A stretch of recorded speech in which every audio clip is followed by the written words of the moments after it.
Senators.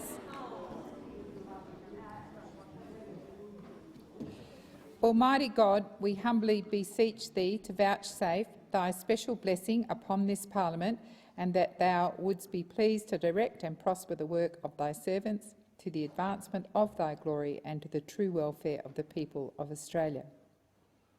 Our Father, which art in heaven, hallowed be thy name. Thy kingdom come, thy will be done in earth as it is in heaven.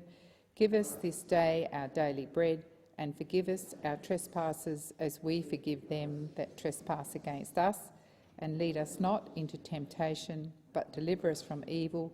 For thine is the kingdom and the power and the glory for ever and ever. Amen. I acknowledge the Ngunnawal and Ngambri peoples who are the traditional custodians of the Canberra area and pay respects to elders past and present of all Australia's Indigenous peoples. Are there any documents to be tabled by the clerk? President, I table documents pursuant to statute and returns to order as listed on the dynamic red. Are there any proposals for committees to meet during the sittings of the Senate? I call the clerk. Yes, President. Committees have lodged proposals as shown at item 4 of today's order of business. Minister. Thank you, President. I declare that the Climate Change Bill 2022 and the Climate Change Consequential Amendments Bill 2022 are urgent bills, and I move that these bills be considered urgent bills. I understand because this is an urgent motion, it needs to be put immediately, so it's my intention to move that. So the question is, Senator Birmingham. President, can I just, for the benefit of the chamber, just seek the minister to provide an explanation of the consequences of what the motion means? Yes, I believe the minister can do that by leave if she so chooses. Minister. Thank you, President. The consequences of this motion are that we would be able to ensure that the bill, both of those bills, progress within the standing orders. It does allow us additional procedural flexibility, but within the standing orders, to ensure that these bills are dealt with in a timely fashion. So the question is that Senator Birmingham. President, again, if I can just seek indulgence in terms of a little further understanding of what that procedural flexibility may be. I note these bills are listed as the first item of government business for the day already, and so this is clearly not a motion to change the order of government business, and so it's not clear entirely from the Manager of Government Business in the Senate's answer as to, or explanation as to precisely what flexibility they are seeking to utilise from this motion. I'll advise the minister that she can once again seek leave. Thank you. Well, it's also Minister, sorry, are you seeking leave? I am seeking leave. Thank you, President. Having the bills declared urgent bills means that within the standing orders we're not seeking to extend time at this stage, although we would note that we did not yesterday, during the day that we usually get the most government time, get to these bills at all. We do want to send a signal to the chamber that we are going to progress these bills, that we will progress these bills.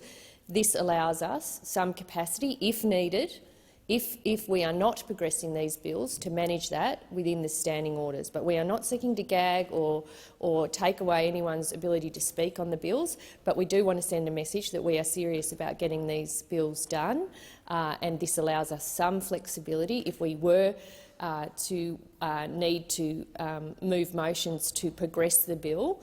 We would have to win those motions as they were put, but it does give us some procedural flexibility for that. So the question is, Senator Roberts.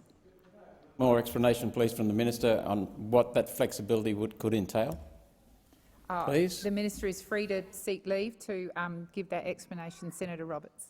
Minister. Leave? Yep. Well, is granted. again, I guess the example I would give you, if the bills are not progressing, i.e., we are having a filibuster going on, we would have some flexibility within the standing orders to progress that, or to move motions to try and progress that and keep the bill going. That's essentially what this allows us to do.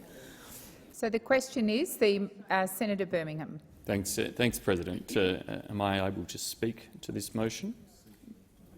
You can seek leave. I seek leave to make a short statement then, if there is not. 1 minute I believe leave's been granted. Thank you, Senator President. I thank the chamber. Well, President, this is quite an extraordinary motion for the government to come in and move at these very earliest days of consideration of legislation from the government.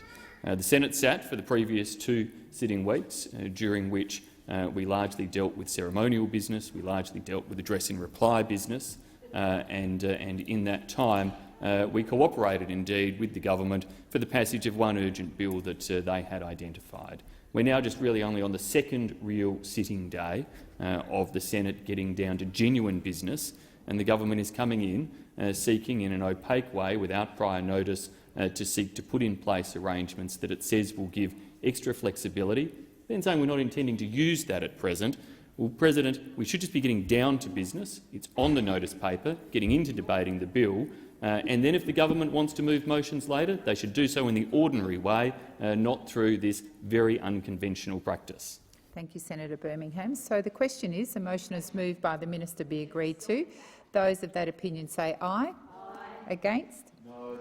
I believe the ayes have it. The ayes have it. I call the clerk. Government business, order of the day number 1, Climate Change Bill 2022 and an associated bill, resumption of second reading debate. Senator Duniam. President, following that, which as the Leader of the Opposition in the Senate characterised, it's my opportunity to put on record the Coalition's position on this bill, but having, as has already been pointed out, the opportunity for 2 weeks to, in the last sitting fortnight, to examine such matters instead of others, we now have this being considered an urgent piece of legislation. But that is passing strange, given what this legislation actually does. I think it's important to reiterate points that have been made in the other place by the Shadow Minister for Energy, Ted O'Brien, on this, and that is that this legislation is bad legislation and indeed reflects bad policy. How this legislation is characterised by those opposite and those who've supported it is misleading to those in the community calling for action on climate, and indeed the actual impacts this legislation will have on the matter around climate change and what the impact of carbon emissions and the amount there is in the atmosphere is also misleading in the debate. I think as we consider the legislation that the Labor government has brought in, it's also important to consider that the promise around legislating an emissions reductions target of 43%, which we oppose legislating, there was another promise made, and that was a promise around cutting the cost of electricity for Australian households and Australian businesses. A promise that as soon as we arrived here to start conducting business on the first day of Parliament, this 47th Parliament, it was a promise that was abandoned. $275 a year by the year 2025, something pledged 97 times in the lead-up to the election and not mentioned once since. So, 2 promises, one on emissions reduction being legislated, a target being legislated, and the government is delivering on that promise by legislating it. It is something we said we would not do and therefore oppose for reasons I'll outline shortly, enshrining in legislation. But another promise concurrently which has been abandoned, completely wiped off the books, as if no one will notice. And today of all days, of course, when the Reserve Bank of Australia will no doubt hand down a decision which will spell out further pain for Australian households when it comes to their monthly budgets, mortgage rates going up, power prices going up, fuel, all of those going up. But instead, we're focusing on legislating a target to reduce emissions, which, frankly speaking, won't do what those opposites say it will. So it does really, though, demonstrate the priorities of this government, and indeed how close to the dining table conversations, the living room conversations that are taking place out there in Australia. I'm pretty sure that households universally are talking about the impact on their weekly budget, that power prices are having, that fuel prices are having, and they want a government to act on those things. But instead, here we are, in this first proper sitting week where we can deal with business, talking about this issue. And as I say, that broken promise around not dealing with power prices, but instead only dealing with a reduction in emissions being enshrined in legislation, is going to be extremely evident to all as time marches on. And every time people look at this legislation and the debate that's taken place, they'll be reminded of it. So it is very telling that, of course, Labor have abandoned that promise, and in doing so abandoned most of Australia, those people who are going to struggle with those bills. And we know already that power prices, as of June this year, are $208 higher than they were in the same month last year. And of course, it's going to get much worse. It's also important to point out a couple of the points that were made by my colleague in the other place, Ted O'Brien, the member for Fairfax and Shadow Minister for Energy, that this bill isn't needed at all. And it's a point that was actually made by the relevant minister, the Minister for Energy and Climate Change, Minister Bowen, who said, and I quote, "We do not need it," referring to this legislation, and we've also been clear that this legislation is not required. Points made by the government themselves in relation to the necessity or otherwise of introducing this bill. It's symbolic. It's tokenistic. It was a point that was made by the Greens Environment spokesperson in an interview yesterday, that this is purely symbolic. It doesn't actually do anything, at least insofar as the primary bill is concerned. So, that being the case, not needing to enshrine it, why are we doing this? There's a lot of things that this bill doesn't do. Sadly, one of the things it doesn't do is it won't end green lawfare. We only saw yesterday in the Australian Financial Review, the Australian Greens have said that the 43% target being enshrined in legislation won't end climate wars. And again, I refer to the comments of the Greens Environment spokesperson, Senator Hanson-Young, who said the climate wars will not end this week with the passage of this climate bill, which was something we were promised would happen. We're going to end the climate wars so long as the Labor's climate bill keeps approving new coal and gas, end of quote. So there's another thing this bill doesn't do. It doesn't reduce emissions, it doesn't end the climate wars, it doesn't bring down power prices. In fact, quite the opposite, I expect, Mr Acting Deputy President. So, having looked at those things this bill doesn't do, despite promises made before the election, promises made during this debate, let's have a look at some of the things it does do. And one of the great places to start looking at some of these issues is in the dissenting report handed down by coalition senators on the Senate inquiry into this bill. And I think it's pretty important to note that this bill and the consequential amendments bill will be pretty damaging when it comes to the economy and particularly regional Australia. It's going to have a massively adverse impact on jobs, on infrastructure, on major projects, on national security, on the well-being of rural and regional communities, and even the day-to-day existence of many Australians. Household budgets, like we were talking about before. It's important to point out also that the government, in drafting this legislation, have patently ignored the experience of other jurisdictions that have gone on to legislate emissions reductions targets.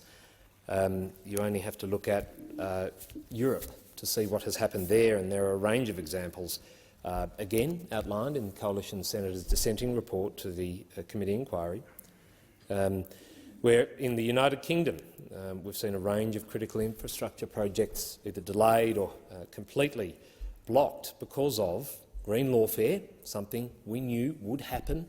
We predicted this, and we are warning Australians when this bill passes, this is going to be a green light for this sort of activity. In the UK, crucial projects like their HS2 high-speed rail network delayed because of legislated emissions reductions targets. Major road projects, the third runway at Heathrow Airport delayed for years because of enshrined legislated targets for emissions reduction.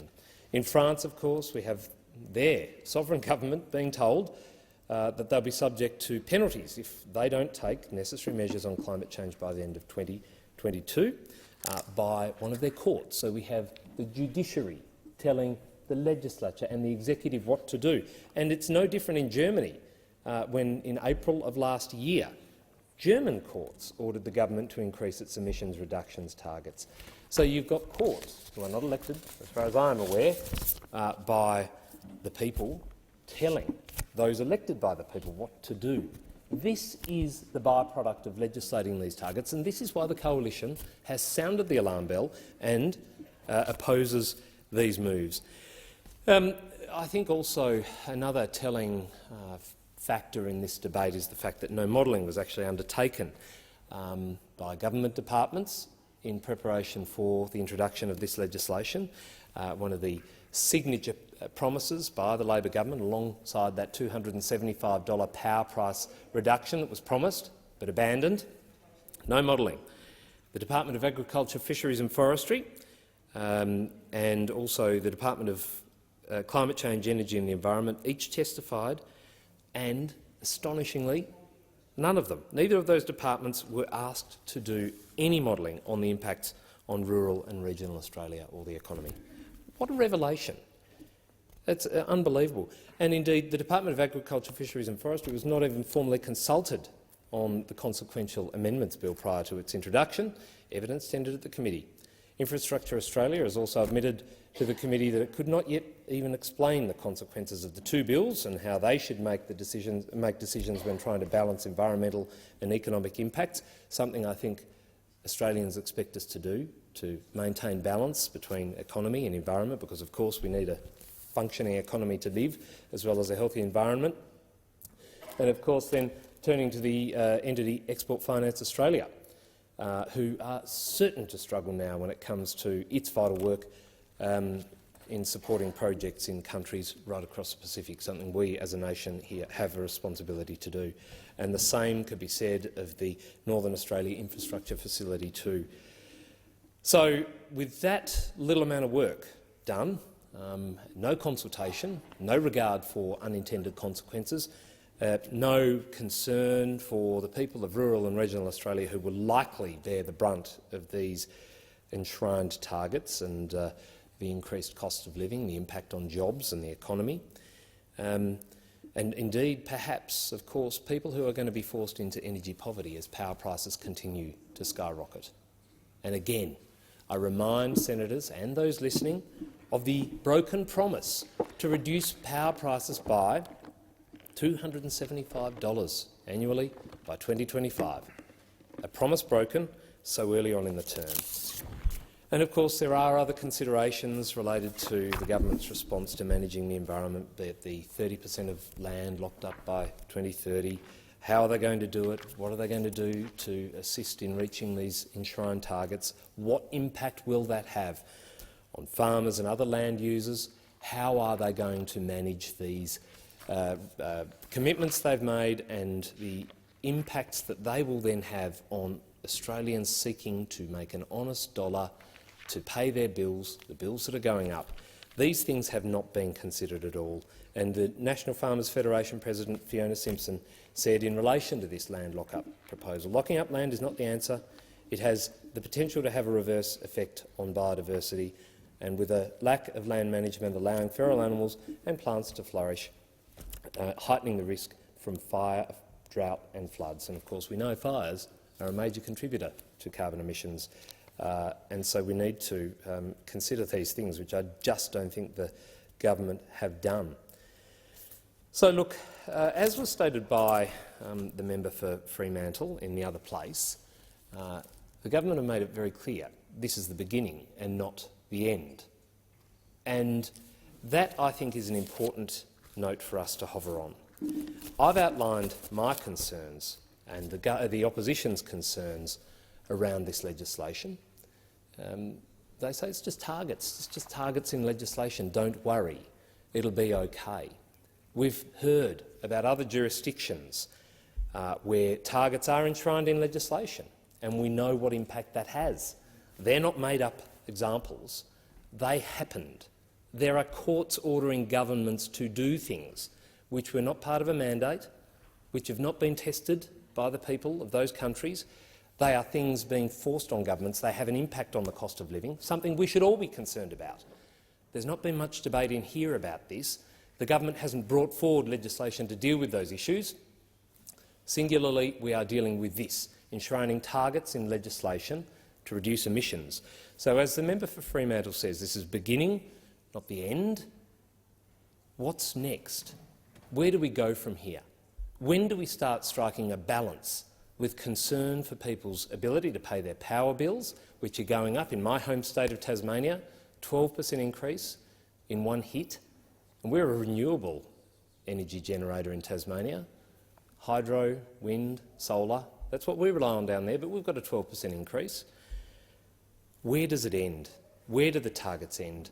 You only have to have a look at other policy proposals, legislative proposals that are being considered at the moment around, say, the safeguards mechanism. I'd love to hear the government provide a guarantee that not one job will be lost in some of those trade-exposed and emissions-intensive industries, in some of those emitters across the country, particularly in rural and regional communities. In northern Tasmania, we have 5 or 6 of them that cumulatively employ 2,000 people. I'd love a commitment that not one job will be lost. But instead, I don't think we will get that.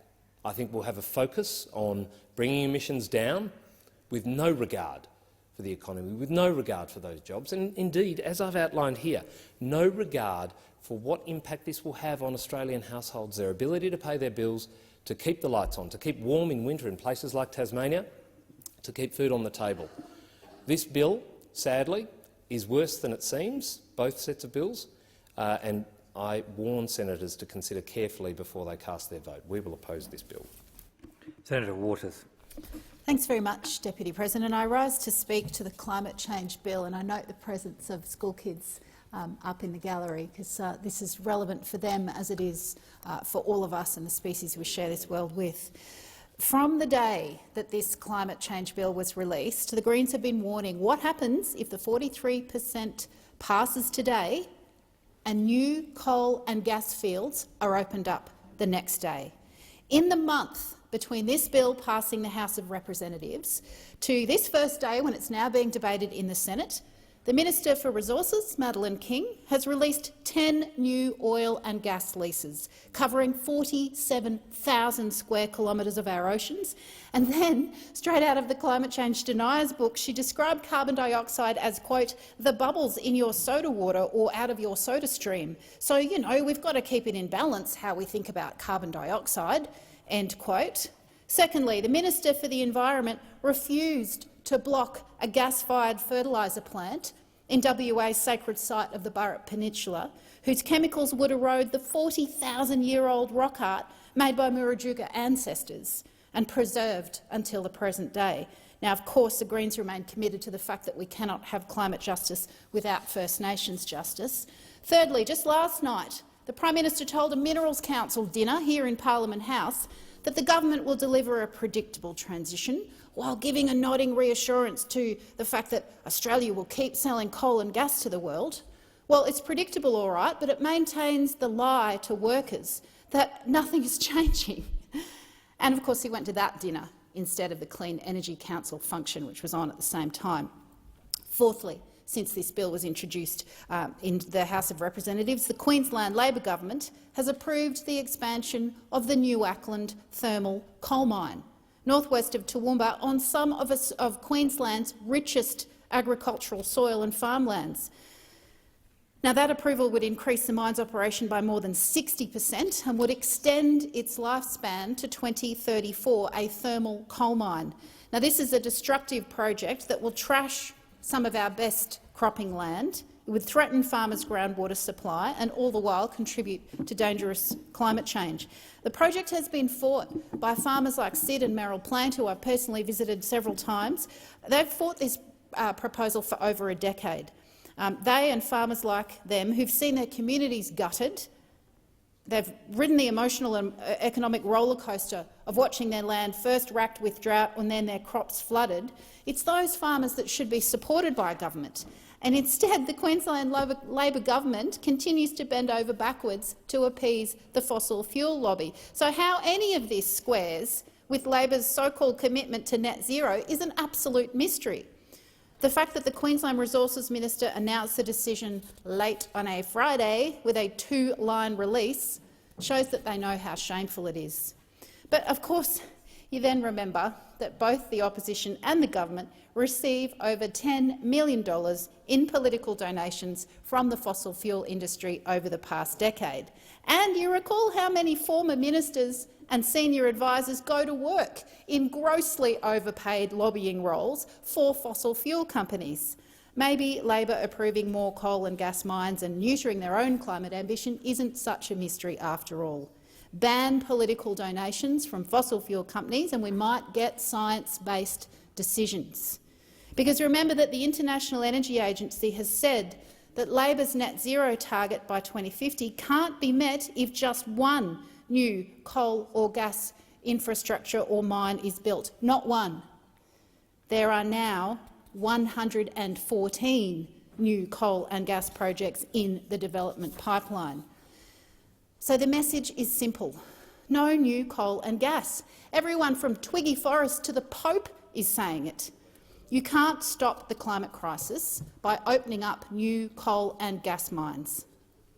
The Labor Party's target of 43% was set in consultation with political scientists instead of climate scientists, and it's at risk of failing because of new coal and gas.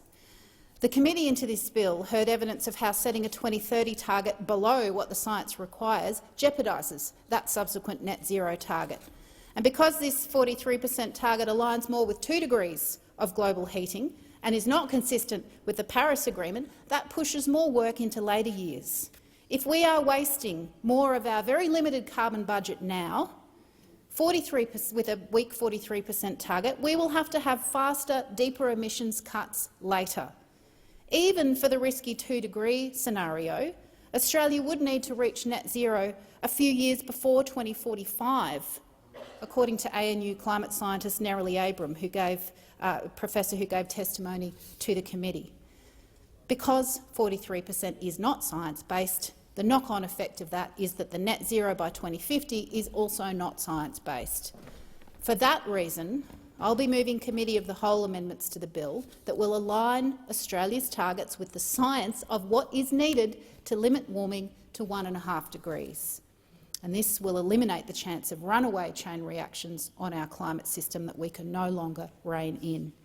If we aim for 2 degrees, we're rolling the dice, and there is a very real risk that by releasing that much more heat-trapping energy into our oceans and atmosphere, that we could spark chain reactions beyond human control to rein in once they're unleashed. The bill that we're debating is set above that dangerous 2-degree limit. So the Australian Greens amendments that will move in committee stage will change the national target to 75% reduction by 2030 and net zero by 2035. That's what the science says we need to do. That's what this parliament should do. We will pass this bill, but we want to see targets increased within this term of parliament. We want to see Australia sign up to the Global Methane Pledge that will see this potent but short-lived greenhouse gas reduced by 30% by 2030. That would be an important first step to prevent the early onset of dangerous planetary heating. Now, the Greens worked with the government to ensure that this bill, introduced into the parliament, included a no backsliding provision. We wanted to ensure that this legislation was Dutton-proof. And just like we worked with the Gillard government to make ARENA and the CEFC Abbott-proof, and that stood the test of time. We also secured agreement with the government that the Climate Change Authority's work had to be guided by the temperature goals of the Paris Agreement, not just a mere consideration which could be trumped by politics like the 43%. Importantly, we ensured that when funding agencies like the Export Finance Authority, Infrastructure Australia and the Northern Australia Infrastructure Facility, when they consider granting money to projects, that they will have to have regard to these targets. This makes it harder for public money to be used to further subsidise coal and gas. Next stop, we'll be tackling the $11.8 billion in public subsidies to fossil fuels that we've had in the budget for at least a decade now. And we will be looking at the October budget with a fine-tooth comb to identify all of those fossil fuel subsidies. When the government said the country is too poor to afford free childcare or to raise job seeker above the poverty line, it is criminal to be giving away more than $11 billion in free money to polluting companies every year, particularly when those fossil fuel companies often don't even pay their fair share of tax. We've also worked with the government to include in the committee report our shared commitment to working together on ending the use of burning native forests being counted as renewable energy. I'm sure my colleague Senator Rice will have more to say about that. Crucially, in the committee report, which was chaired by my colleague Senator Hanson-Young, we exacted support to establish a legislated energy transition authority to make sure that we can look after coal and gas workers. As part of our negotiations on this bill, the government agreed to consider Greens' proposals to support coal and gas workers and communities, including creating publicly funded transition authorities to empower local communities to develop and finance plans to create new jobs and diversify their local industries. Coal workers haven't caused the climate crisis, and they should be looked after so that their communities and their kids can be assured a prosperous future, and they should have a say in what comes next. Coal workers know that coal won't stay in the system for decades. They know that they're going to get screwed over by coal corporations. They just want a clear pathway that will ensure their financial security and keep their communities in place. Now, we took to the election a job-for-job guarantee for coal workers, so that as we transition off fossil fuels, coal workers would get good jobs at the same pay by enabling their new employers to receive a wage subsidy of up to half the worker's former wage for up to 10 years. It's a very expensive policy, but the Greens are committed to ensuring that no worker is left behind as we transition to a clean energy economy. So through our negotiations, we've improved a weak climate bill. It's still weak, it's still nowhere near enough, but it is a small step in the right direction and the Greens will vote for it. But I will say that we are in solidarity with First Nations communities, with climate scientists, with the global community and with our neighbours in the Pacific that this is the critical decade, and we are resolute that there must be no new coal and gas and a transition off fossil fuels. This could be the climate parliament. We have the numbers to go much further and faster. The only thing standing in the way of more action is this government and their cosy relationship with the fossil fuel sector, who make generous donations to their re-election campaigns, along with the Liberal Party. Using our numbers in the parliament, we will now look to putting further limits on coal and gas pollution. We'll be pushing for the government's reform of the safeguard mechanism to include new coal and gas, and we will fight for a climate trigger in our national environmental laws that stops new coal and gas projects from going ahead. And as always, around the country we will join First Nations people, farmers and community activists fighting giant new coal, oil and gas on their lands and water. We could be creating tens of thousands of jobs right across the country as we establish the industries of the future and become a clean energy export powerhouse. We went to the election with a fully costed, sector-by-sector plan of how we would create those jobs, transform our old industries and create new ones. Australia is the sunniest continent on the planet, with amazing wind resources and smart, adaptive and innovative minds. These resources and the huge opportunities are being wasted as each year passes. Imagine what could be achieved if Australia's energy is effectively free. Manufacturing could return to our shores again, and we could make green products here instead of exporting the raw materials overseas. Transporting ourselves, our food, our goods with clean electricity instead of imported oil would reduce the cost of everything and enhance our security. This future can happen if we rapidly transition to a clean economy powered by renewable energy and export it to the rest of the world. How? Shift electricity generation to renewables and storage. Increase electricity production to allow the electrification of all households, businesses, transport and industry. Soak up the remaining emissions and move to negative emissions by protecting our forests and landscapes and reform our agriculture to draw down carbon from the atmosphere so we can start to return to a safe climate. Critical to our plan is the phase-out of coal and gas, and not only from our domestic economy, but also for export. And this is why our goal of reaching 700% renewables is critical, because it will allow us to become a renewable energy superpower, developing new export industries and new manufacturing industries, such as green hydrogen, direct transmission of renewable energy and the production of green metals. That plan would also mean the creation of 805,000 new jobs, with 162,000 of those being direct jobs, and the remainder being indirect jobs created across the country, particularly in the areas most affected by the transformation, that transformation that we need to reach net zero in the next 13 years. So our plan would not only create more than 800,000 jobs, but it will improve the budget bottom line by, and the PBO says this, $51.9 billion over the decade, as we remove those handouts for coal, oil and gas industries and make them pay for the damage that they're causing. As society makes this big switch, the Greens plan supports workers to shift out of coal and into new industries by guaranteeing them employment at the same pay, whilst also lifting income support for those unable to find a new job. The Greens will work to empower local communities to manage the change by developing and financing plans to diversify away from coal and create new jobs and industries as we act on global warming. This is and could be the Climate Parliament. We are ready to do what the science says is necessary to protect our biosphere and our communities.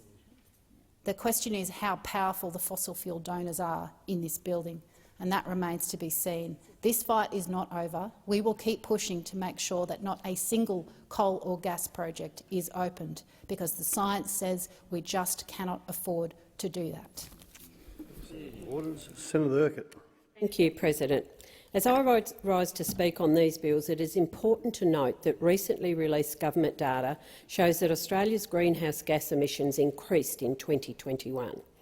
As the current minister, the Honourable Chris Bowen MP, said, this caps off the Coalition's record of denial and delay on climate change.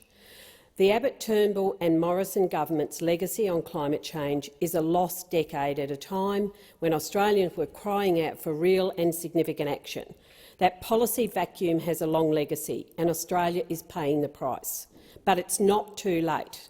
It's not too late to do the work that should have started a decade ago to make real, significant and meaningful action on emissions reductions. In 2022, Australians from all walks of life and from all parts of the country made it clear that they wanted a government that is determined to act on climate change. They voted for action on climate change, and that is what the Albanese Labor government is delivering with this legislation. Labor knows that good climate change and good climate and energy policy is also good economic policy. This country has all the resources, the ingenuity, the innovation and inspiration it needs to become a green energy superpower.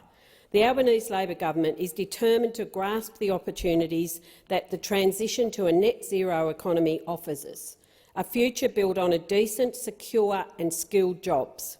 A future where we lead the world on solutions to the climate challenge rather than being part of the problem, and there is no time to waste.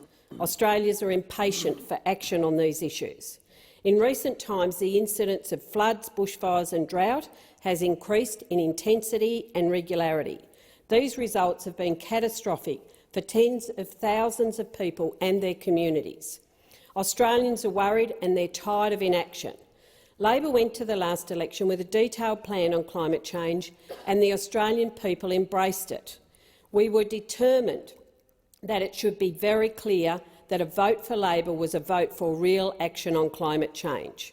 And Australians voted for emissions reduction target of 43% by 2030, for 82% of the energy going into the grid to be renewable energy by 2030. These bills today reflect Labor's Powering Australia plan and Paris Agreement's commitments. Commitments that Australian people voted for, commitments that Australian people expect us to keep. These bills are about providing the certainty so desperately needed for business, industry, investors and a wider community after a decade of denial, delay and deception on climate change action. With a 2030 target of 43%, this legislation puts Australia on track to reach net zero by 2050. This provides the certainty that is vital to ensuring Australia reaps the economic benefits of the energy transformation that is underway.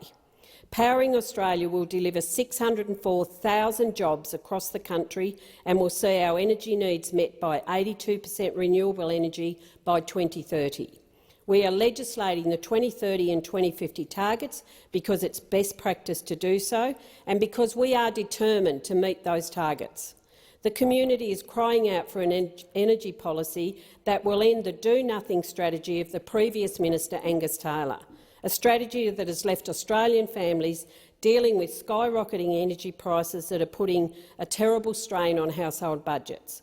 Legislating Australia's emissions reduction targets provides certainty to industry, states and territories. And just as importantly, it keeps the promise that we made to the Australian people. It brings Australia into line with countries such as France, Denmark and Spain that have also legislated net zero targets for 2050. Countries such as Canada have legislated their 2030 target. The targets we've set is ambitious and our Powering Australia plan makes it achievable. It is important to note that it sets a floor, not a ceiling, on Australia's emissions reduction ambition. The Australian people want their government to step up and deliver on their promises, and they want to be able to be kept informed, not fobbed off. That's why they will be updated every year on the progress that we're making.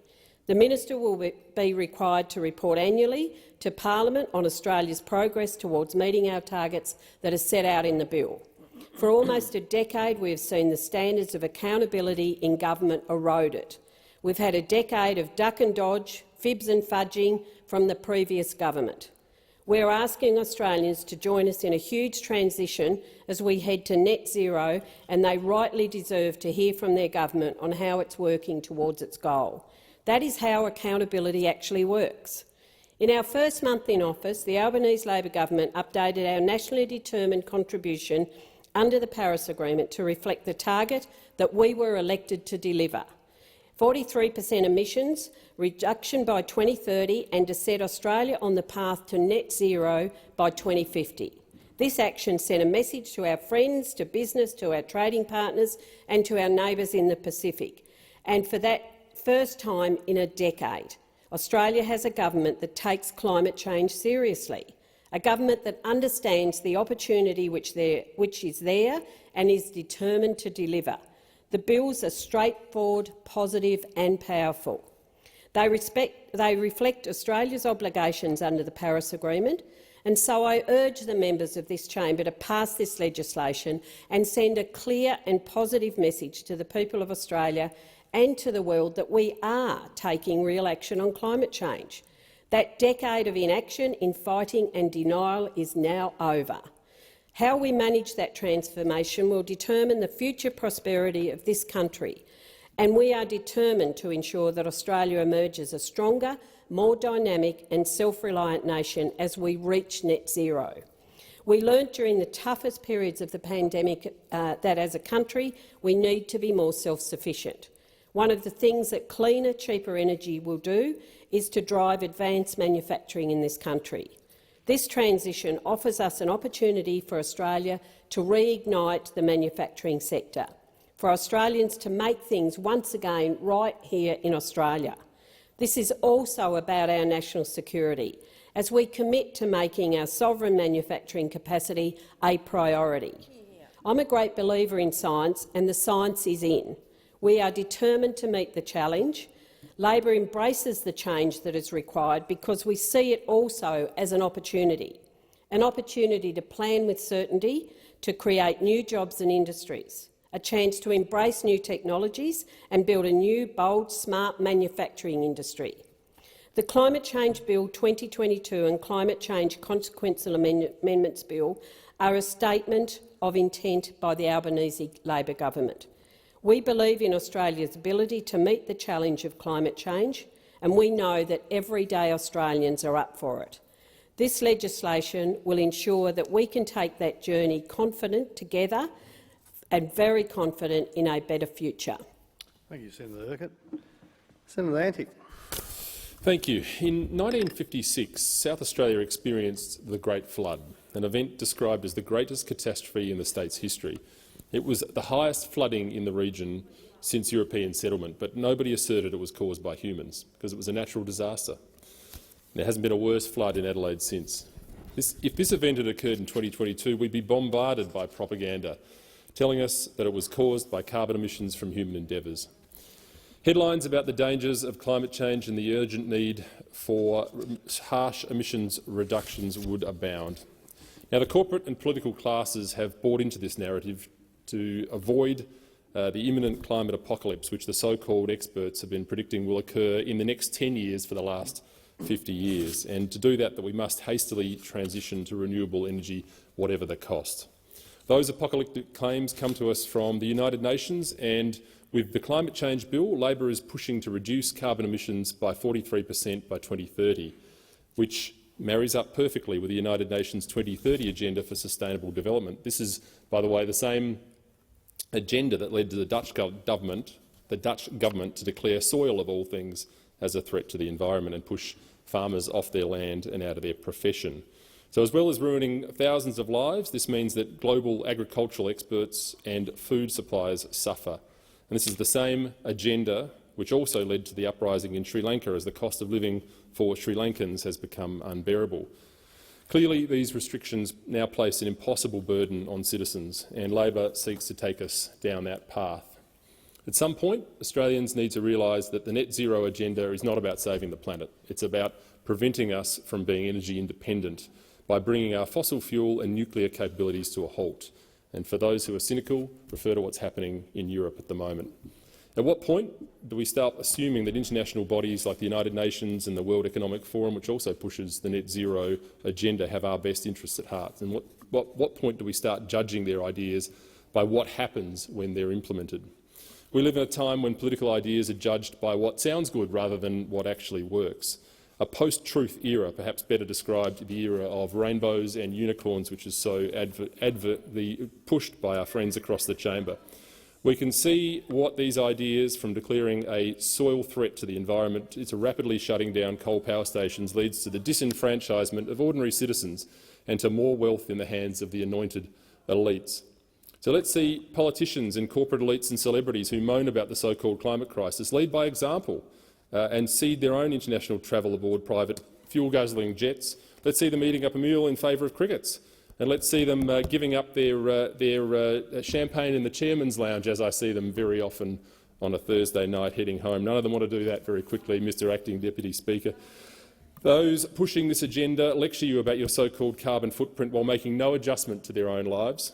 And while you worry about the rising costs of food, fuel and bills, they simply march on unabated. The hasty push for renewables doesn't make any sense other than in the light of an agenda to rob ordinary people of autonomy in energy and in food production.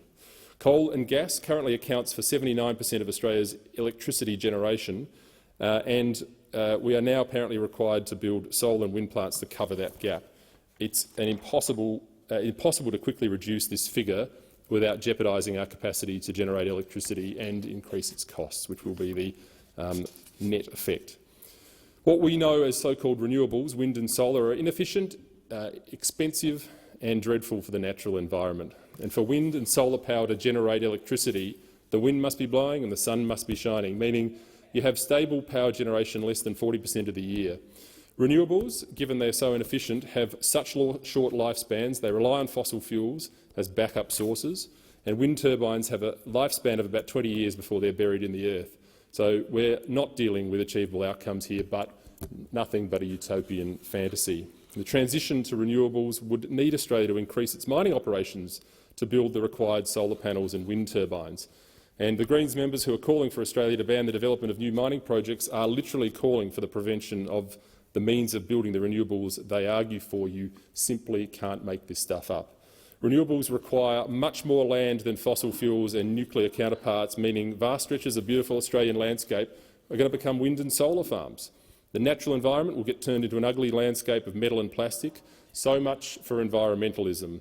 True environmentalism actually means being good stewards of our natural environment while keeping the lights on, conserving our natural resources while using them appropriately. And if we were serious about reducing emissions, then, as we've said many times in this chamber before, nuclear energy is the answer. And if there was really a climate crisis, Australia's prohibition on nuclear power generation would be considered irrational and inexcusable. In fact, over 70% of France's nuclear energy is generated through nuclear, and their natural environment is no worse for it, as exhibited by our friends guzzling of French champagne. Their carbon emissions are low, and they have some of the lowest electricity bills in Europe. Well, they used to. If we were truly facing a climate emergency, we would pursue nuclear energy, as it would address the emissions concerns and improve the cost of living for everyday Australians. It's such an obvious solution, but of course we know that it would interfere with the net zero agenda, so it is falsely presented as unsafe. And let's not forget that Australia contributes roughly 1.08% of the world's carbon emissions, compared with China's 29.34% and the US's 13.77% and even Russia's 4.76%. If carbon emissions do cause climate change, then our emissions are actually negligible compared to those of other nations. And in fact, China is now building 43 new coal-fired power plants, despite being a signatory to the Paris Agreement, while Australia, which is the largest exporter of coal in the world, is gearing up to dismantle its largest export industry. So Labor's bill continues the trend of deferring to experts with conflicts of interest with the role of the Climate Change Authority on advising climate policy. And the Climate Change Authority is going to provide advice on reaching emissions targets to the Minister for Climate Change and Energy, and any deviation from this advice has got to be accounted for in a written statement by the Minister. If we look back, of course, it's pertinent to realise that none of the climate alarmist predictions from a new ice age all the way through to the melting of the ice caps have come to pass. But rather than admit these obvious errors, the climate propagandists simply changed the nature of the emergency and pushed the catastrophe back a few decades, because their predictions have been wrong for so many decades, and that does beg the question, why are people still listening to them? We need to consider this, especially seeing that as the net zero agenda places us in a more vulnerable position regarding China, which is the greatest manufacturer of renewables technology, meaning our transition to renewables will ensure that we become reliant on the Chinese Communist Party's exports for our electricity. And since the invasion of Ukraine, Europe is learning the hard way that relying on a hostile foreign power for energy resources is a disastrous idea. Far from becoming a renewables superpower, as Labor claims we will be, net zero will simply mean greater economic dependence on the Chinese Communist Party of all organisations for our energy, placing them in a considerable position of leverage over us and ensure that we go down the path of becoming a tributary state. We don't need to become a renewables energy slave to China. We already have the resources here to become an energy superpower, and we should be leading the world in energy production, including nuclear, and it would be if not for the unscientific and ideologically driven net zero agenda. So for those who have introduced and supported this bill, they need to understand they're dooming Australia to a high energy cost future, a future in which Australians must choose between heating and eating. One only needs to look at the bleak winter fast approaching in the Northern Hemisphere to see our future right there before us. Power bills will become 500 to 600 times the cost, energy shortages, businesses going under, and it's all on the watch of those who support this bill, and we won't let you forget. We've been blessed with a natural environment, bountiful resources that can allow us to reduce the cost of living, become less dependent on foreign powers. I hope that as a nation we can become alert to the urgency not of climate change but of pushing irrational energy policy. It's time for those in this place to reject this bill. It's time for those in this place to put Australia first. Thank you, Senator Antic. Senator Cox. Thank you. I rise to make my contribution to this climate change bill. It is absolutely no secret that climate change is upon us. We see the impacts of this every day, and we see it in the most extreme: bushfires, flooding, and droughts that are becoming more frequent and more severe. But we're also seeing it in much more subtle ways. The delicate balance of our ecosystems have operated in for thousands of years are changing, and they cannot adjust to the speed that is needed. If we do not act on these impacts, they will only get worse, and they will impact on every single area of our lives, including to those opposite. It'll also affect the future that we are building for our children and their children, and it actually starts right here with us here in the nation's parliament. The science is absolutely clear. We need to reduce our emissions by 75%, not 43%, and reach net zero by 2030, not 2050. I'm proud to be part of the only party who respects this science, and also that I am the Greens spokesperson for the Science and Technology portfolio. We don't have time to play politics with this, and we cannot let this government place our future at risk to appease their corporate donors. Because let's be real, the only reason this target is so low is so that the Labor Party can keep raking in the money from their fossil fuel company mates. And if they tell you any different, that's a lie, and I saw that firsthand at the Minerals Council dinner last night. The latest IPCC report painted a very dire picture of what we're in store for if we do not take radical action. We had listened and took action when the scientists first questioned this, then maybe all of our emissions might not have had some of the unintended consequences down the line, and we would be in a very, very different place right now. But of course we didn't, and we ignored the science. We ignored them for so long that we are at that point now where we need radical action to avoid further disaster. It sounds terrifying, and that's because it absolutely is. It sounds serious because it is. And 43% is not enough, and I refuse to sugarcoat that. Just as scientists saw the problem, they've also given us the answers. We need to transition away from fossil fuels as soon as possible, address overconsumption of humans, protect our natural environment, and to work to restore what we have in fact destroyed. First Nation science plays a key role in this because my ancestors have taken care of land and sea country for thousands of years, aiding the delicate balance of nature and taking only what they needed. We don't subscribe to the Western idea that nature is something that needs to be in fact conquered. We are part of nature. We're not better than it. We are equal. We know the land and how it operates or works and what is needed to survive and also to thrive. We know the governments, mining companies and private landholders need to welcome this knowledge and allow us and support us to work, protect and heal this country. And that will be for the betterment of all of us. Now, Australia is known for its amazing produce, from wine, grain, cheese, beef, you name it, we make it, and we do a damn good job of it. As seasons shift and weather patterns become more unpredictable and unruly, the ability of our farmers continues to produce these products are and will continue to be impacted, both at a regional and remote level across Australia that rely on this primary production to survive. The yields will decrease in both quality and quantity, making it harder for these communities to exist. We need to support our farmers in adopting more sustainable farming practices and to mitigate the impacts on their businesses to ensure our rural and regional communities are in fact not left behind. As well as our amazing produce, Australia is known for its amazing and diverse ecosystems that people travel from all over the world to come and see.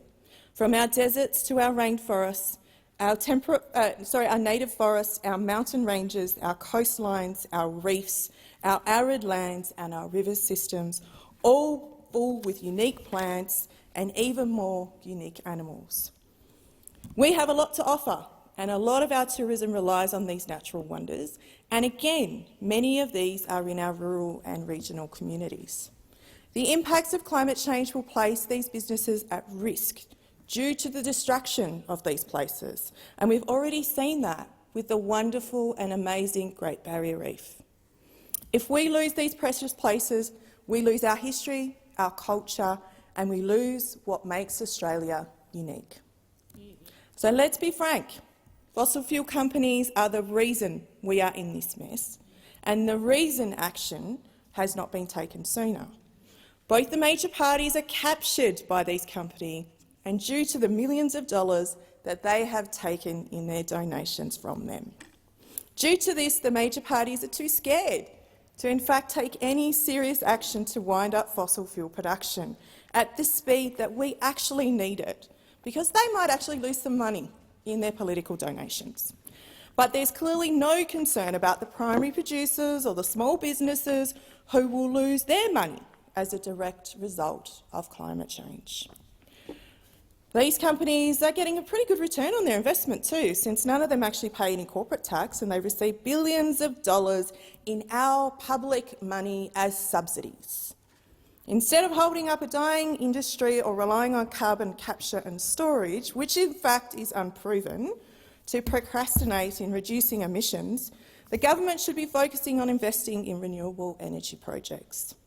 So let's use that money to build rail, to transport green hydrogen, just like Germany has done recently. Use that money to rehabilitate the land. Use that money to invest in solar panels, hydro, wind, literally anything else than paving the way for these greedy companies to destroy our planet. Now, I want to be absolutely clear that the climate wars are not over.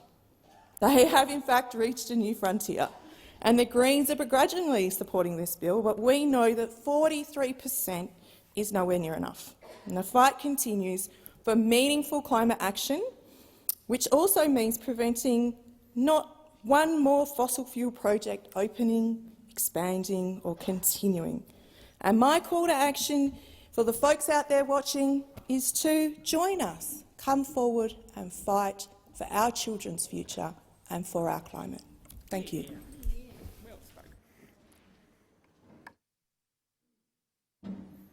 Thank you, Senator Grogan. Thank you. Today I rise very proudly to endorse these bills. The climate change bills going through this chamber are critical but quite simple. These bills represent a clear commitment from the Albanese Labor government. They represent an ambitious but achievable plan. They represent accountability to the parliament, and they represent accountability to the people. Make no mistake here, the scientific facts are clear. Climate change is a real thing, and people in this chamber are going to have to get on board with that. We are warming. There is more rainfall. Our patterns of weather are seriously disrupted. These things need to be addressed. We need to take action. The global temperature will almost certainly continue to rise, but the rate and magnitude of that increase will be determined by what we do next and our ability to limit greenhouse gas emissions. We know that there is a well-established causal connection between climate change and extreme weather events.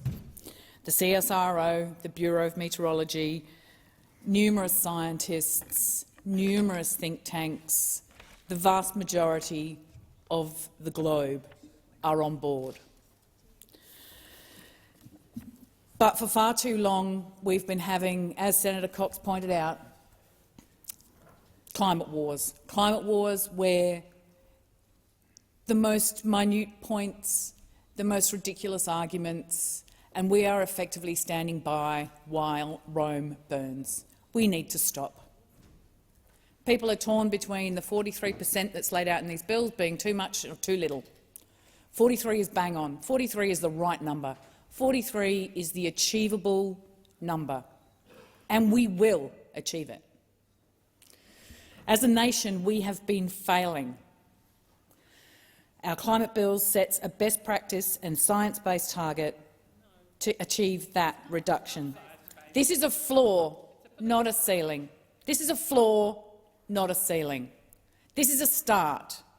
Let us not go back to the place where we do nothing because we are so driven by the perfect.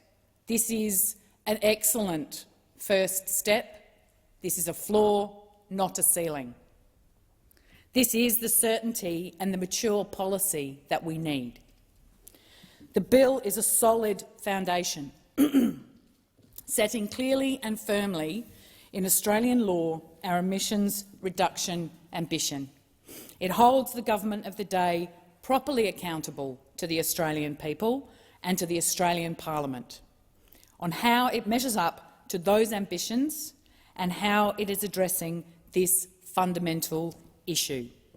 It is the certainty and the mature policy that we need.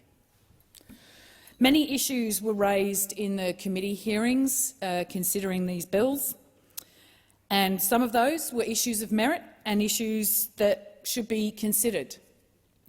But they are outside the scope and intent of these bills.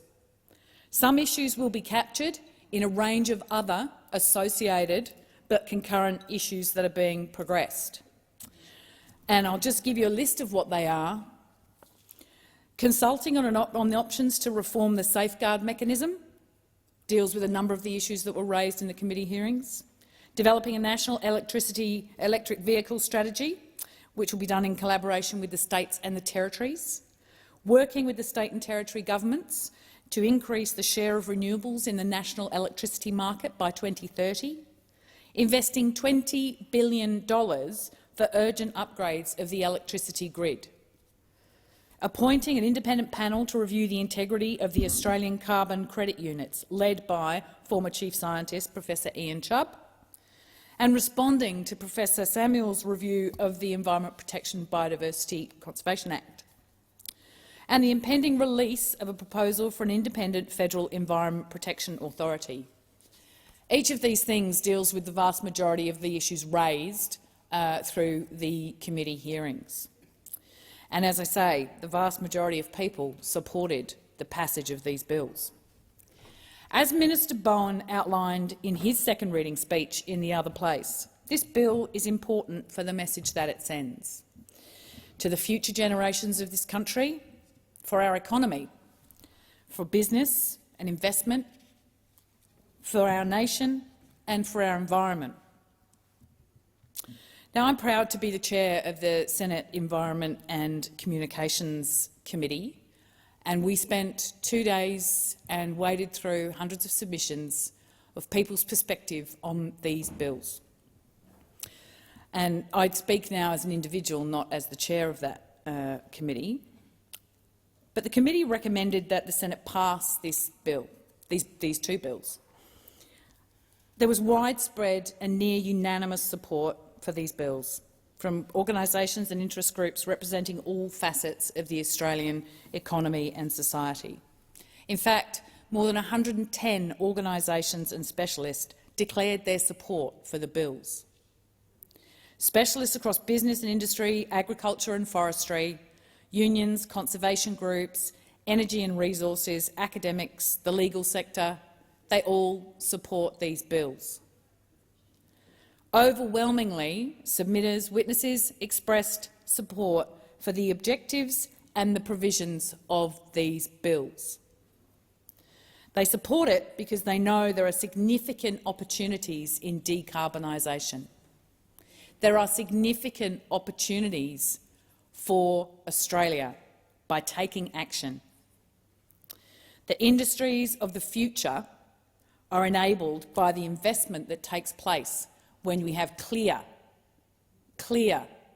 and sensible policy, which is exactly what these bills provide. This is what a Labor government is all about, finding the solution.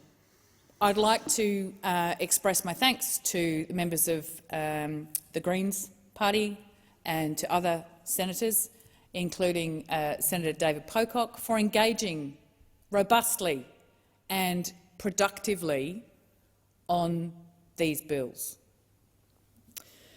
But that's what a Labor government is all about.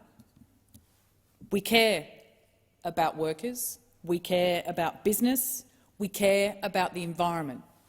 We consult, we listen and we take action. We care about the investment in the future and the opportunities that are available to us through decarbonisation. We have a clear plan to ensure that we drive our economy forwards as we decarbonise. I know that there will be those in this chamber who will just flatly oppose these bills without thinking about the future. without thinking about what that will do. I urge everyone in this chamber to support these bills. They are a simple, strong framework to start taking action. We cannot ignore or deny climate change. This is happening, and if we do not act on climate change, our wildlife, our planet, our industry, our citizens will all suffer. I urge everyone to support these bills. Thank you, Senator Bragg. Thank you very much, Mr Acting Deputy President. Thank you very much for the opportunity to make a statement about these bills today.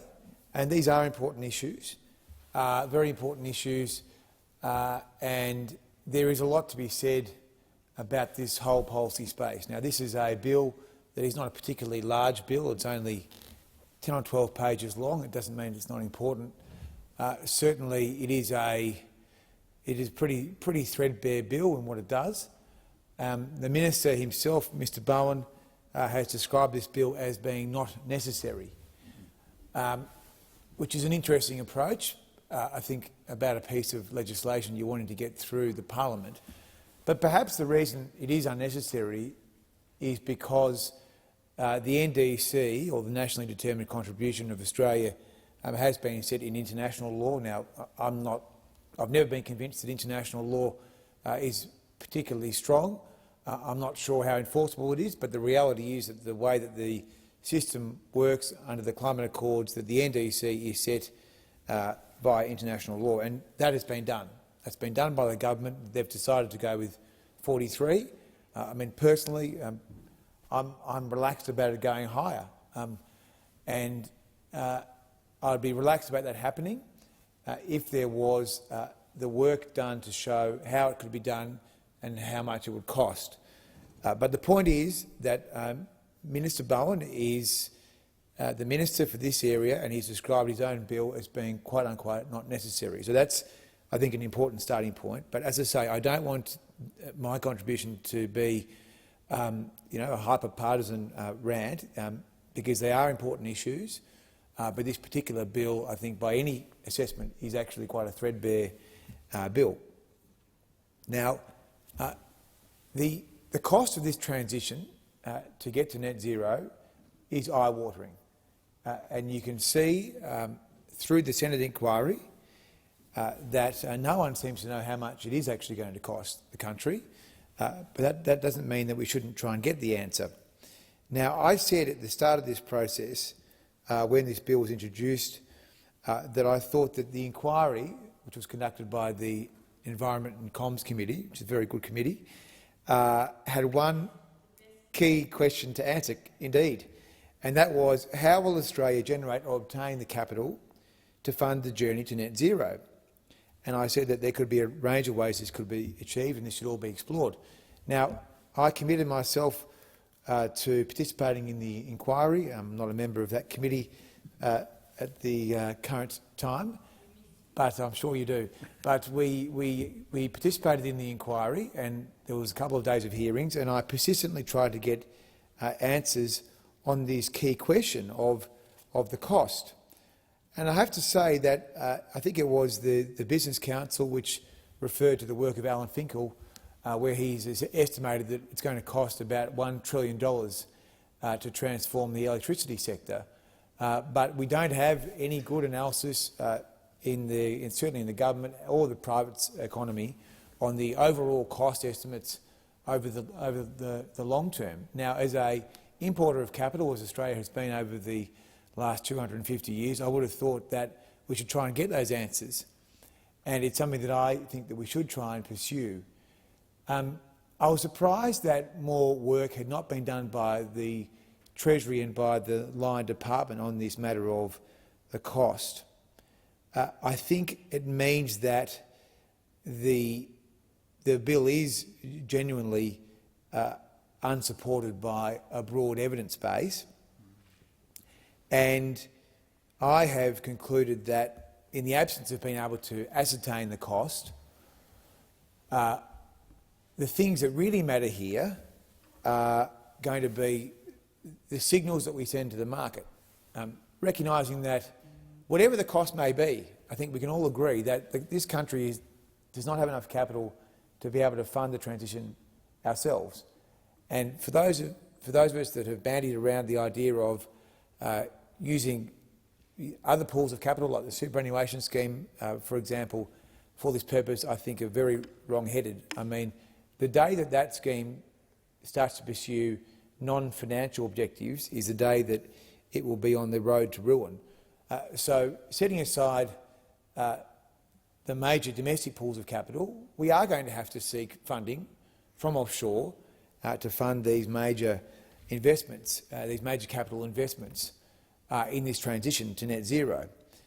And so the two things that I think that are really important in this debate on this bill, they're not in this bill but they're about this issue, what are the policies of the parties of government, and what are the policies those parties of government will take to market.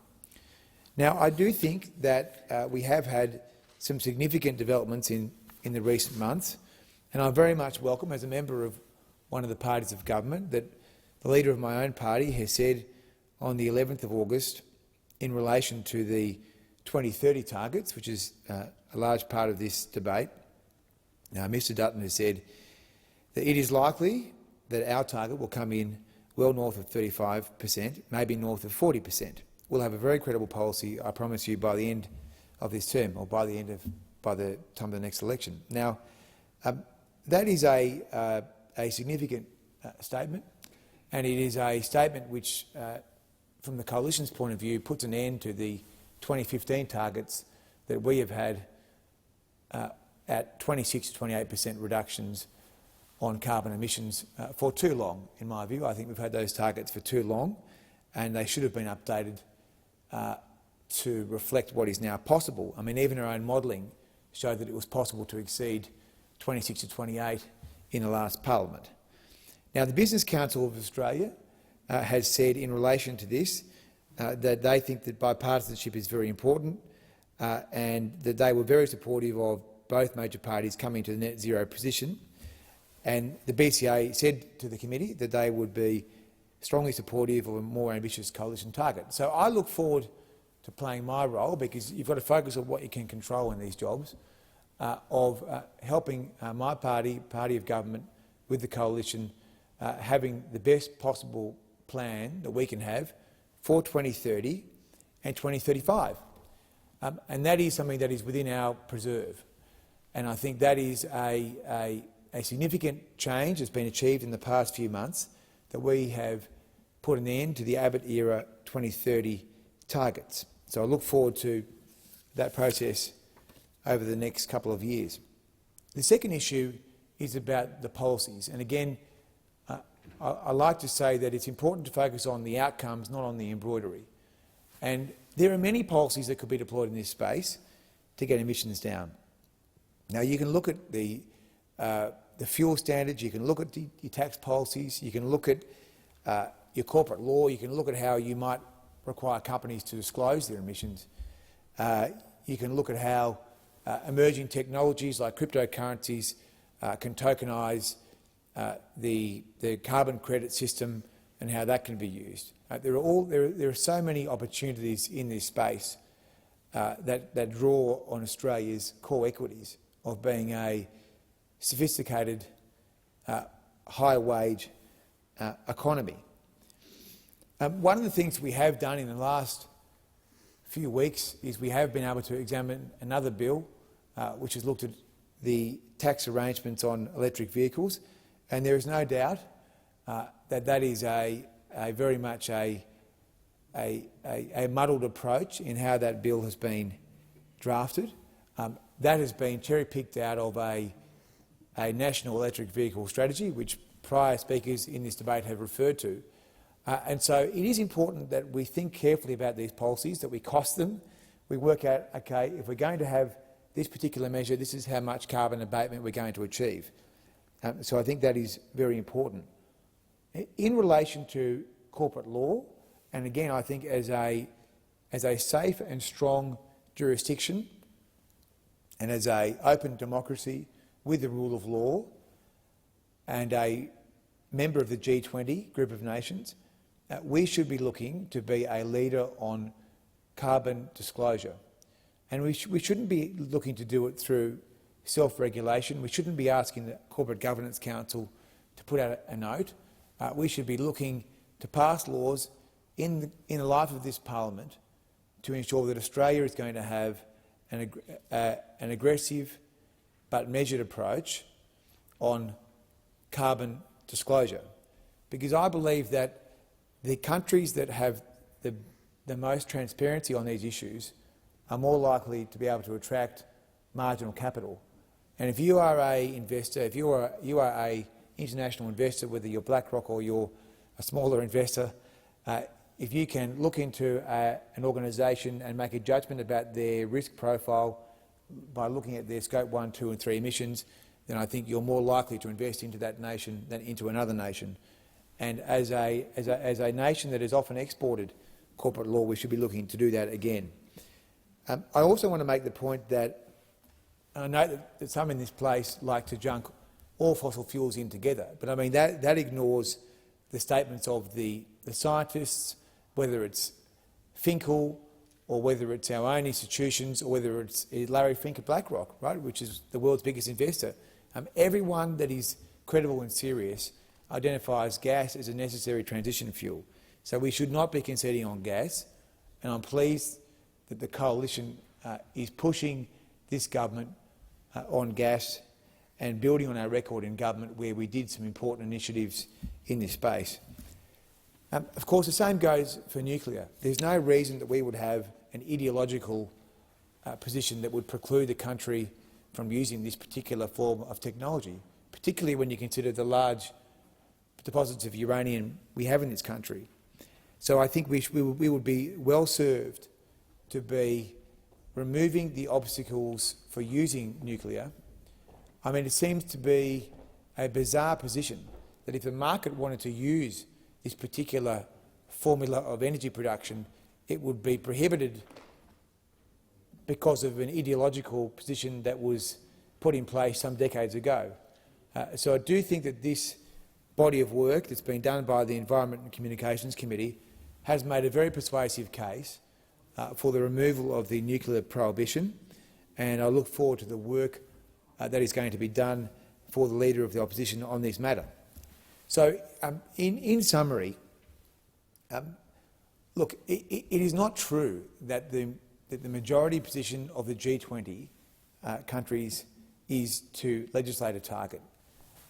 The Parliamentary Library itself has said that 12 of the 20 countries have not legislated the target. Having said that, I don't think it's necessarily the end of the world if you do it. The point is, I've made in these remarks, is the key legislative, even though it is international law, component here is done through the NDC. So whatever you do here is simply superfluous. Now, if I was the Minister for Energy and Climate Change, or if I was a Minister for any portfolio, I would not be describing my own legislation as not necessary, because why would we as a parliament enact a bill that the Minister has said is unnecessary? I don't think that's our job. So finally, it is very important that we reflect on what we can control in these roles that we have been given, and I am very pleased that the Coalition, as a party of government, is committing itself to having a more ambitious agenda for 2030.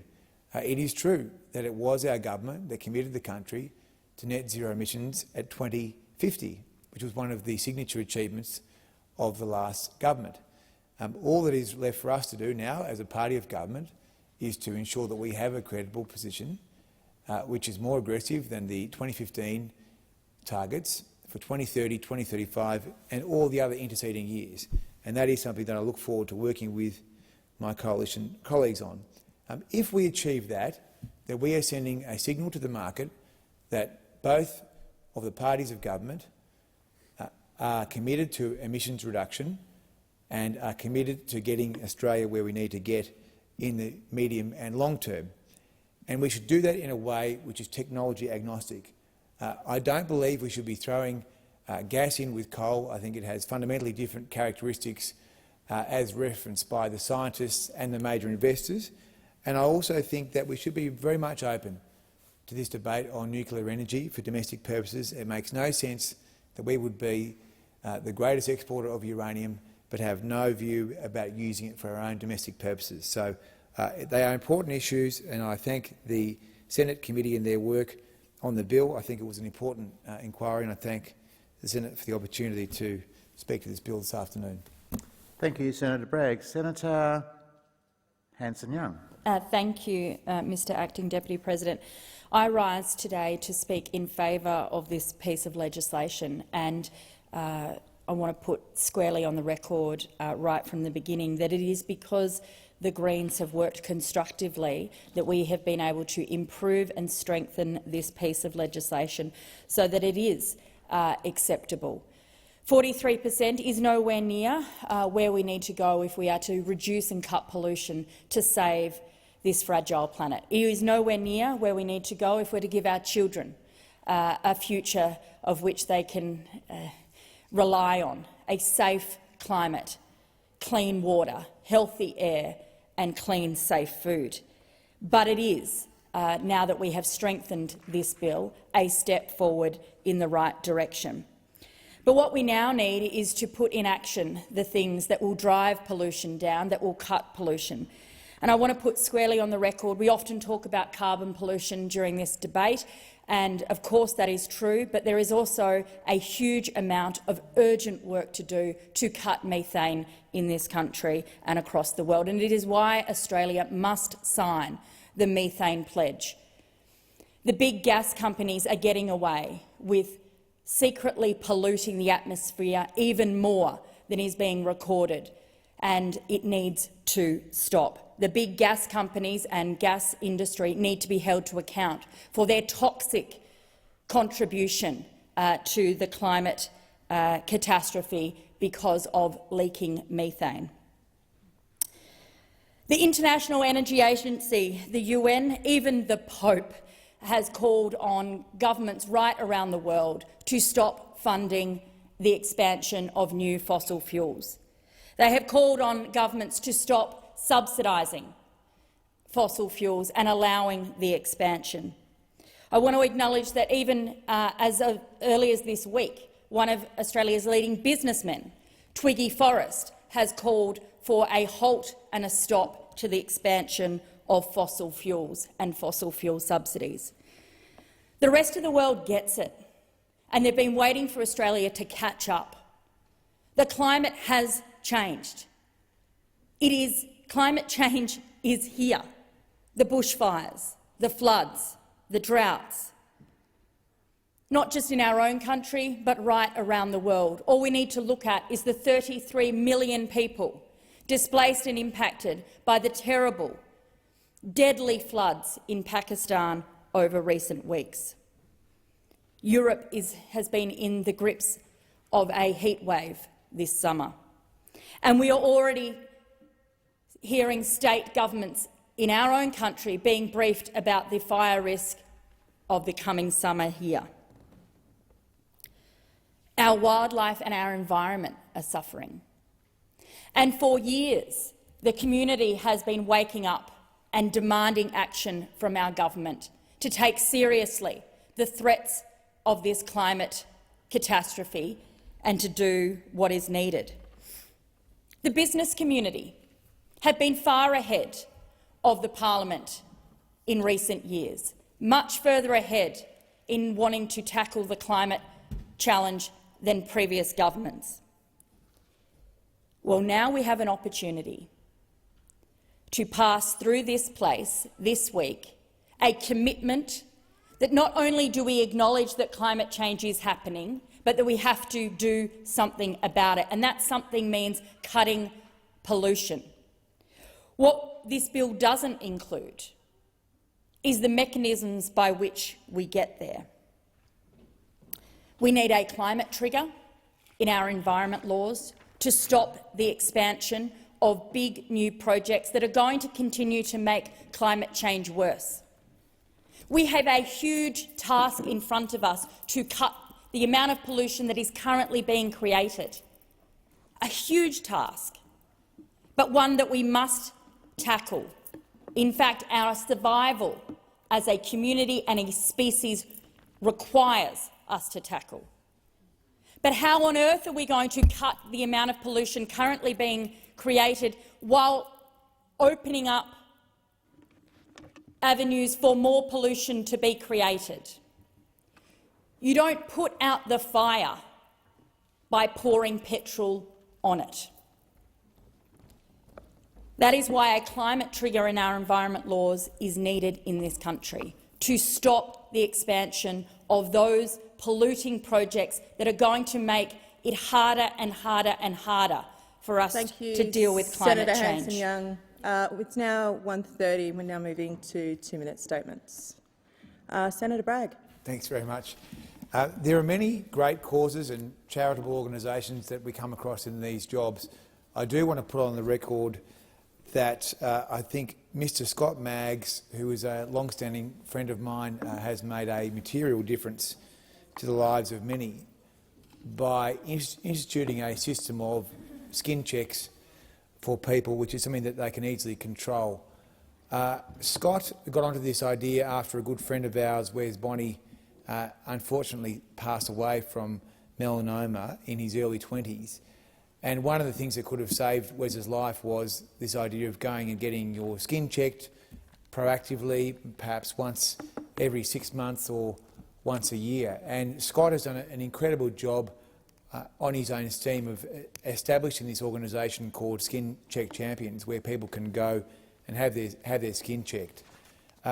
If you look at his testimonials, he has saved dozens and dozens of people from having very difficult health outcomes just by virtue of having gone and got the check.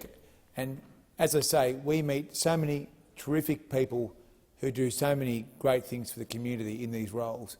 I do think the brilliance of the Skin Check Champions idea and concept is that it is easy to understand, it is easy to do, and Scott has done a great job by doing it. Now, he's also known, strangely, as Jimmy Niggles. I've never understood that alter ego, but it's good to have a few strange people in your life. So, but well done, Scott. You've done a great job. You've changed a lot of people's lives for the better. Thank you, Senator Bragg. Senator White. I want to speak about the important work of Union Aid Abroad, AFIDA, in supporting economic development in the Asia-Pacific. AFIDA was established in 1984 through the work of a young Australian nurse named Helen McHugh, a committed member of the Australian Nursing Federation, after working as a nurse educator with the World Health Organisation in refugee camps in the Middle East. I recently met with Executive Director Kate Lee and Lachlan Batchelor to hear about the important work Union Aid Abroad, AFIDA, does in our Asia-Pacific region. AFIDA's international program is about building solidarity and self-reliance for workers and their communities. Working with the International Trade Union Confederation, AFIDA supports energy transition programs in India, Indonesia, the Philippines, Nepal and gender equality in Cambodia. Inequality in our region is at record highs. Inequality weakens communities, societies and institutions. It makes government work less efficient. It costs more to do less. Workers in our region experience subsistent wages, long working hours, poor conditions, hostile governments and threats to the lives of union activists and their families. Trade unions are the backbones of communities in unequal societies. The government has made the Asia-Pacific region the top foreign relations priority after a decade of neglect by those opposite. This government has been leading the charge to fix the damage done by those opposite that has left us on the back foot in our own neighbourhood. For a few cents each, we can immeasurably improve the lives of our Asian-Pacific neighbours and at the same time strengthen security in our region. They deserve our support and I commend the work of AFIDA to the Senate. Thank you. Senator O'Sullivan. Thank you very much, Madam Acting Deputy President. I recently had the pleasure of visiting Kindamana Community Kindergarten and Byford Community Kindergarten with my state colleague, the Honourable Donna Farragut, just last week. And the commitment of parent communities, teachers and education assistants there are astounding. They are truly passionate about educating and supporting some of the youngest members of our community. The importance of early childhood education is often overlooked. And I believe that community-based approach is one way to really help those communities and to make and break the support for children in their formative years. We discussed the importance of early intervention and the role that it can play for children that are having learning and behavioural challenges, and it can be difficult for families to afford the appropriate services that are needed to support these children, but I'm encouraged that families in WA have the support of community kindergartens. But unfortunately, many community kindergartens are at risk of being shut down. The West Australian Government is making it more and more difficult for them to keep their doors open by raising the enrolment requirement and not providing the sufficient resources. Madam Acting Deputy President, it is critical that we work together to provide our children with opportunities so that they can have the very best start at life, and this will set them up for success. It's not a case of just having more childcare places or more universal access to childcare. What we've got to ensure is that we've got the appropriate services that are there, particularly for vulnerable families, particularly for vulnerable children, which I know you are also very committed to seeing. And so I urge the WA government, and indeed this government here federally, to take the time to see the positive impact that programs like this, community kindergartens and other initiatives that rely on families to support, that know what they need to support their children. Thank you, Senator O'Sullivan. Senator Pratt. Thank you. Australia is a committed and long-standing partner of the Global Fund to fight AIDS, tuberculosis and malaria, and it's now time for Australia to again play its part in the new replenishment round which is currently underway. The replenishment will happen on the 19th of September, and I know Australia is busily preparing to make its pledge later this month. The Australian government is indeed working closely with the Global Fund on implementation of their new strategic priority beyond 23 to 28. The Global Fund has saved millions and millions of lives, some 44 million, and lifted many, many more out of health poverty. More than 17 million lives have been saved in our own region. So it's time now for Australia to reinvest in this important multilateral. The Global Fund pools funding from donor countries, philanthropic organisations, the private sector and, importantly, from developing countries themselves. With every dollar given by Australia, we see $31 in health gains and economic returns. I'm really pleased to say that people with lived experience have always been at the heart of the Global Fund's activity, working with the private sector and governments to design, implement and monitor grants and really to address these health impacts in AIDS, tuberculosis and malaria on the ground. The Global Fund is asking Australia for an increased commitment of some $450 million over the next 3 years. I know that we're working very closely with them, and a strong commitment will get Australia and the world on track to defeat AIDS, TB and malaria. Senator Lambie. Thank you, Acting Deputy Madam President. Today is National TAFE Day, a day to stop and think about all the good work that TAFEs have done. My mum went to TAFE, I went to TAFE, my son went to TAFE. TAFE was a godsend for someone like me, someone who might have been the best may not have been the best at school, but likes to get stuck in and do things, practical things. Back in the day, TAFE was there. TAFE was where things were at. But we've let things go over the years. Now TAFE is a far cry from where it was. It's time to give TAFE a facelift and bring it back into the modern world to make it 21st century. The government made some announcements recently, 180,000 new free TAFE places, $3.7 billion funding over 5 years to reform the vet sector. That one is a bit funny, given that the Labor and the Coalition teamed up 3 years ago and ripped the guts of $4 billion out of the Future Education Fund. These announcements are very well and good, but we need to overhaul how TAFE works and make sure it's effectively plugging the gap of our skills shortage. We need to look at the course structures. Some of the courses are outdated or they take too long and have unnecessary red tape. We need to think about TAFE relationships with industry and how to add value with the private sector. Don't get me started on the need to invest far more money into our TAFE schools. They're not fit for purpose. Every year that the schools are left without money, it's going to cost more money to get them up to scratch. We've got schools with rust on the floor and asbestos in the ceilings, equipment dating back to the Cold War. One Tassie TAFE even has a bit of rabbit play going on. We can't provide proper equipment and classrooms to learn in, and that's if you can learn at all. A teacher shortage is causing courses to be cancelled left, right and centre. 20 electrical apprentices on the Tassie's northwest coast have had their training blocks cut because there isn't anyone to teach it. The course won't start again until next year. I'm sick of standing up here like a broken record banging on about this. We know these problems exist. Get prioritised and get them fixed. Thanks, Senator Lambie. Senator Henderson.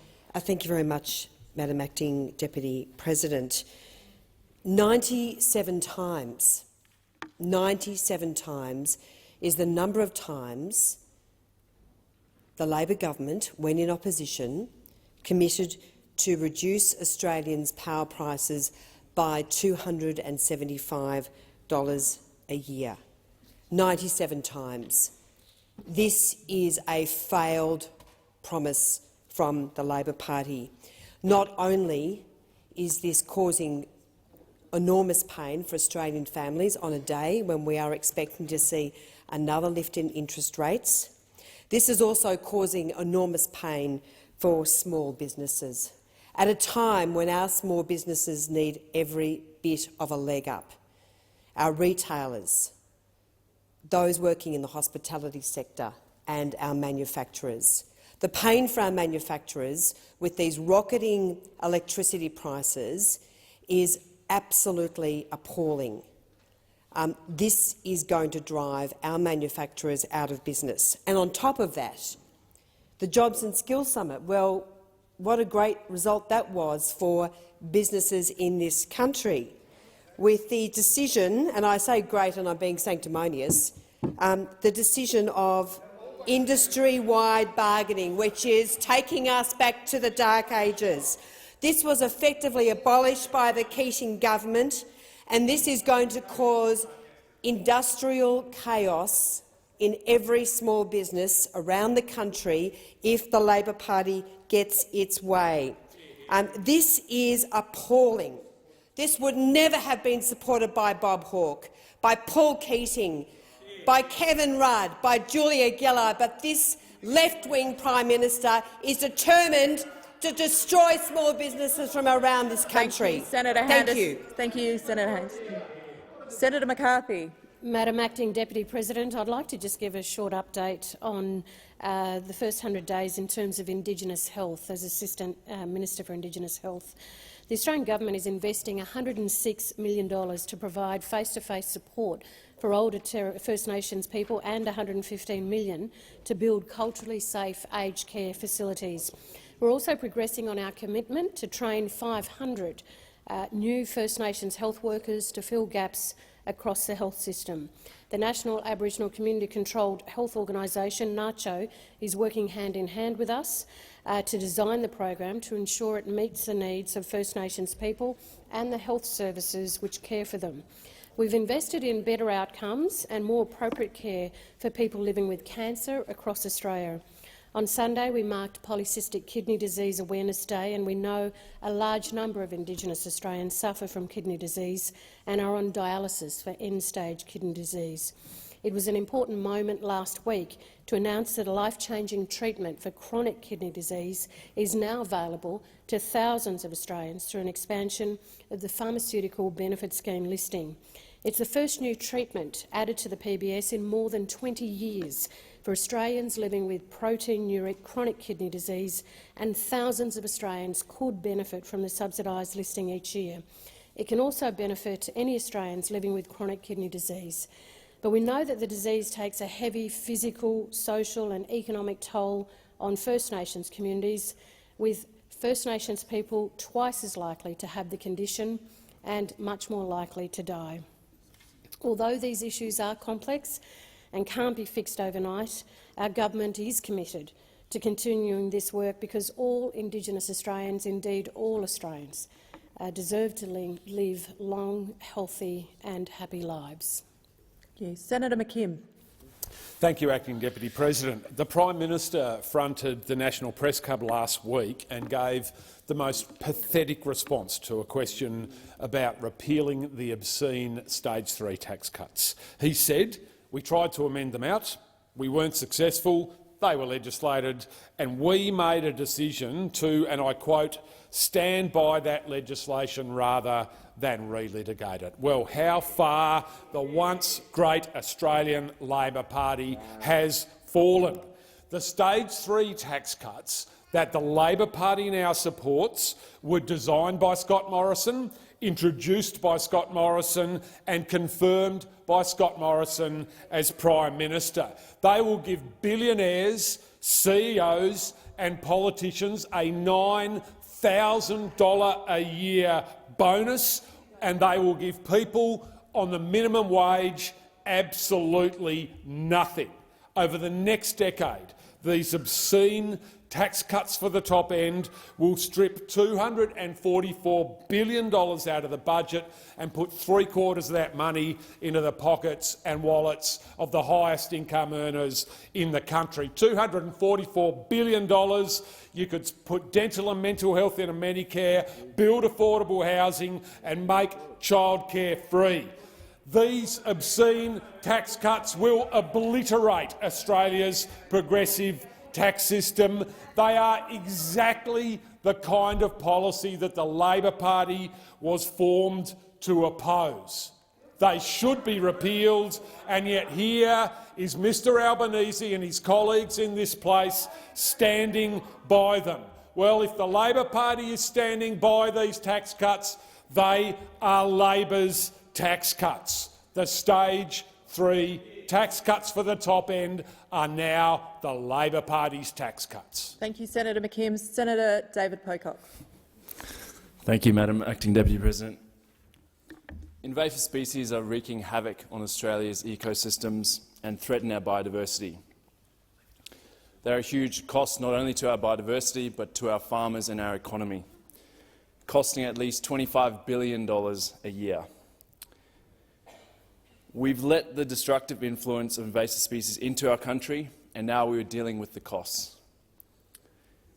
Invasives are threatening 1,267 Australian native plants and animals. 82% of all of our threatened species are being pushed towards extinction by invasive species.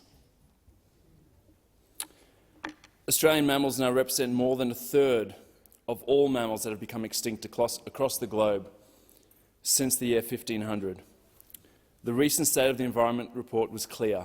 Invasive species are putting pressure on Australia's biodiversity, and these pressures look set to continue and increase in the future. We need to act swiftly if we are to halt this decline.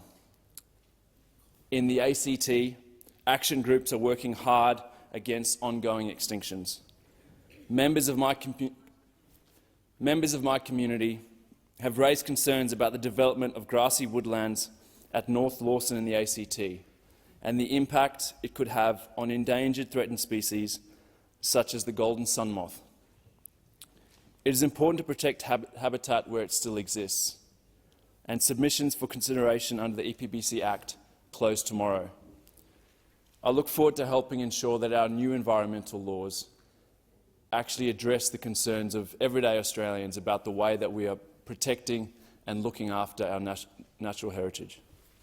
Thank you. Senator Hughes. Thank you, Madam Acting Deputy President. Well, last week I was fortunate enough to be in Israel, hosted by the wonderful organisation known as AJAC. We spent time both in Jerusalem and in Tel Aviv. But what was potentially one of the most eye-opening parts of the trip that we did was a visit to Ramallah. And whilst in Ramallah, we met with the Palestinian Prime Minister, as well as being given a tour through what is referred to as a refugee camp, but is a settlement. These are permanent buildings.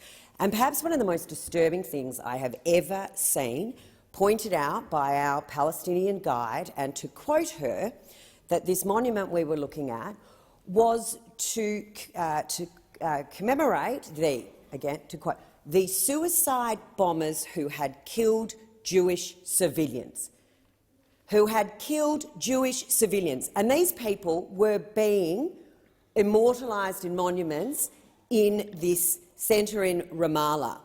Now, when I spoke to the Prime Minister of Palestine from the PA in his office about this and how, by immortalising these people, by not even adhering to the basic principles of the rule of war, by actively killing civilians, how could they ever expect a conversation? But the fact that the Palestinians have a policy that is colloquially known, and in fact even I think that's a bit more formal than that, as pay for slay. Pay for slay. If you kill a Jewish civilian and sent to jail, you receive circa 12,000 shekels per month. That is 3 to 4 times what the average teacher gets paid. If you happen to be killed, your family receives this money. This money comes from the international community. It is a disgrace, and this is backed by the ABC, hence by the removal of Fayed Abu Ghosh's Twitter account. Thank you, Senator Hughes. Senator Roberts.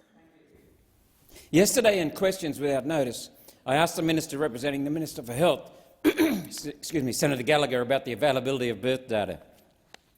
Her response included a statement to the effect that this information is available from the states. Senator Gallagher needs to be aware it used to be available. New South Wales, South Australia, the ACT and Northern Territory no longer publish this data. Queensland publishes data at the end of the year, meaning Queensland data is 9 months out of date. Victorian data is already available for August 2022, so someone down there is doing that job. Victorian births, August 2021, 6,700. August 2022, 5,900. Western Australia provides quarterly data for births. June quarter 2021, 8,750. The same period this year, 8,060. That's all the data we have. How can we make life and death decisions with insufficient information? These variations could just be the lockdown babies working through the system. It could be anything. We don't know, and that is the problem. When health policy has been as intrusive, expensive and controversial as Lib Lab's COVID response, wouldn't this data be compulsory viewing for decision-makers? And yet the best the Commonwealth Bureau of Statistics can manage for births and cause of death is December 2020. 20 months behind. What are they hiding, as I asked? Provisional mortality is 4 months behind when Victoria can provide their data in 5 days. All the states use sophisticated reporting routines. The data delay is not with the states. I have submitted a document discovery for the latest data the ABS has on births, deaths and cause of mortality. As long as COVID is said to continue, this data should be provided monthly. 1 month behind, not 2 years and 9 months behind. We have one flag, we are one community, we are one nation. Thank you. Thank you. Senator Steele-John. When the Albanese government granted the long-suffering Murugappan family from Biloela a permanent visa last month, I found myself cautiously hopeful that it might signal a shift in the way we treat refugees in this country. Well, how wrong I was. For many months, I have been advocating for the release of Ned Kelly, a 37-year-old Iranian refugee being held in detention in WA. Almost a decade ago, Ned sought our protection, fleeing Australia, fleeing his home country of Iran to Australia, facing persecution and in great danger. Our response as a nation has been to lock him up and to throw away the key. Now, contrary to what the major parties might tell you, there is nothing illegal about Ned's actions. It is his right as a human being to seek asylum. It is our legal and moral obligation as a nation to provide it. In a letter in February, I wrote to former Home Affairs Minister Karen Andrews, pleading with her to provide the necessary supports to Ned, whose torture by our own hands have resulted in PTSD, in self-harm and in several suicide attempts. The Minister did not respond to my letter, nor has the new government responded to my calls for Ned's release. Now, sadly, this is not a surprise. Despite their claims of compassion for asylum seekers, the Albanese government's position is to support the deranged coalition border policies that keep people like Ned detained indefinitely. This is a national shame, and the Greens will push back against it until every single refugee in detention is freed. Thank you, Senator Steele-John. Senator Reynolds. Thank you very much, Madam Acting Deputy President. Western Australia is home to a vibrant and diverse African community, and every year we celebrate a year of all things African and Australian. This year, Africa Down Under, which is held annually in Perth, was held, and it's the largest African mining event held outside of the African continent. Last week, the 21st conference was held after 2 years of COVID disruptions, and it was the best yet. I had the privilege of joining over 1,000 delegates to hear from over 60 presenters and view 70 exhibitions.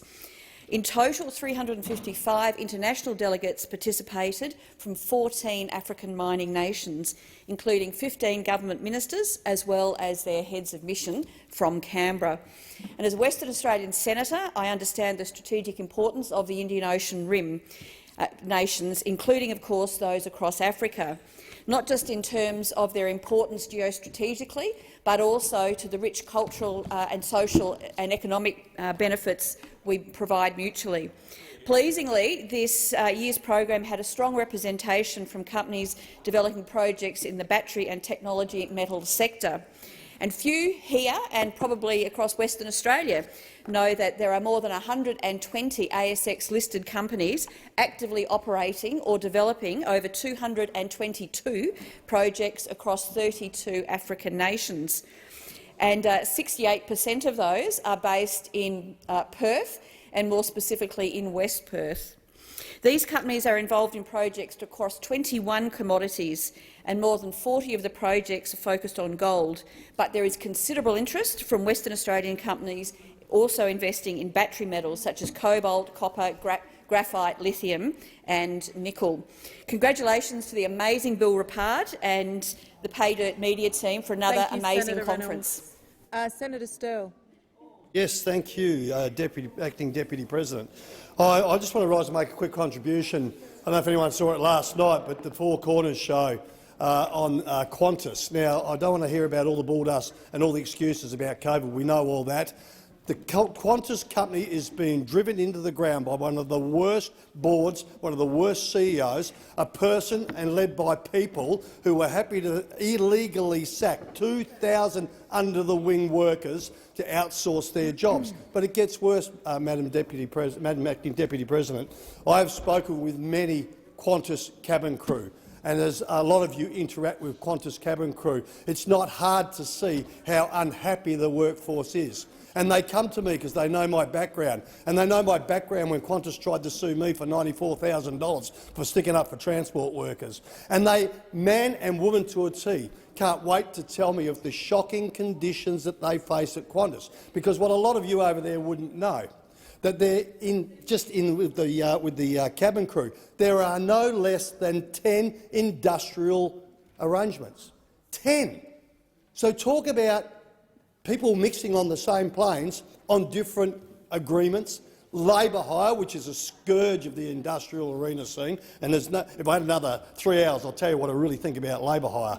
But the undermining of conditions that were negotiated with unions, how do I know? Because I was on EBA, Qantas EBA 3 and Qantas EBA 4 negotiating for the TWU members in Perth. But they'd be standing alongside another man or a woman who can be working for some $60 less a shift. And then for some of the workers on some of those grubby labour hire agreements who do not even get paid, if they have to stay overnight, they'll get the transfer, they'll get the accommodation, they get nothing else. So I've got to tell you, you should watch Four Corners. It might open your eyes. And Alan Joyce is not God. Your time has expired. Senator Rennick. Thank you, Madam President. I got into politics to help people through good government, not judge them. However, there are some things that government should not be involved in, that is especially so when it comes to parenting. If my children have issues with their sexual identity, my wife and I will deal that either by ourselves or with a properly trained psychologist outside of the classroom. The legal age of consent in this country is 16. There is no need to be discussing or promoting sexual orientation or identities in the classroom. I don't pay taxes for the government to fund the education system to be pushing indoctrination. And don't kid yourself, indoctrination does influence our children. Once you get to 18, you can do whatever you like. It's your business. But the government doesn't get to co-parent our children. That is solely the role of the parent. So I was surprised the other day when I'm told that my son, who is still only just turned 10, can wear purple socks to school to show his support for diversity. And so as I had another constituent contact me who asked further questions about this, and he wants to promote, the point of this was to promote supportive, safe, empowering and inclusive environments for lesbian, gay, bisexual, trans and gender-diverse, intersex, queer and questioning young people. Thank you, Senator Rennick. The time for 2-minute statements has expired. We're now going to move to question time. Senator McGrath. Thank you. My question is to the Minister representing the Minister for Employment and Workplace Relations, Senator Watt. United Workers Union Secretary Tim Kennedy said that workplace laws should most definitely be amended to allow workers to hit major companies with strikes at the same time. Minister, will you guarantee that the Albanese Labor government will not allow this to occur? Minister. Minister Watt. Thank you, President, and thank you, Senator McGrath, for the question. What is it about the opposition that all they want to do is talk about conflict? What is it about them? They can't. The simple concept. Minister, resume your seat. We'll just wait for quiet so we can all hear the minister's response. Senator Mackenzie. Minister Watt. Thank you, President. As I say, what is it about these people? They've been in government for 9 years, delivered a wages and bargaining system that is completely broken, had low wages as a design feature of their economic policy. Minister, please resume your seat. Senator Mackenzie. Is it with this minister that he refuses to answer the most basic of questions? Sorry, Senator Mackenzie. Order. Order. May I remind senators, if you are seeking to make a point of order, you stand and you indicate to the Senate that you are making a point of order, and that is not a point of order. Please continue, Minister Watt. Thank you, President.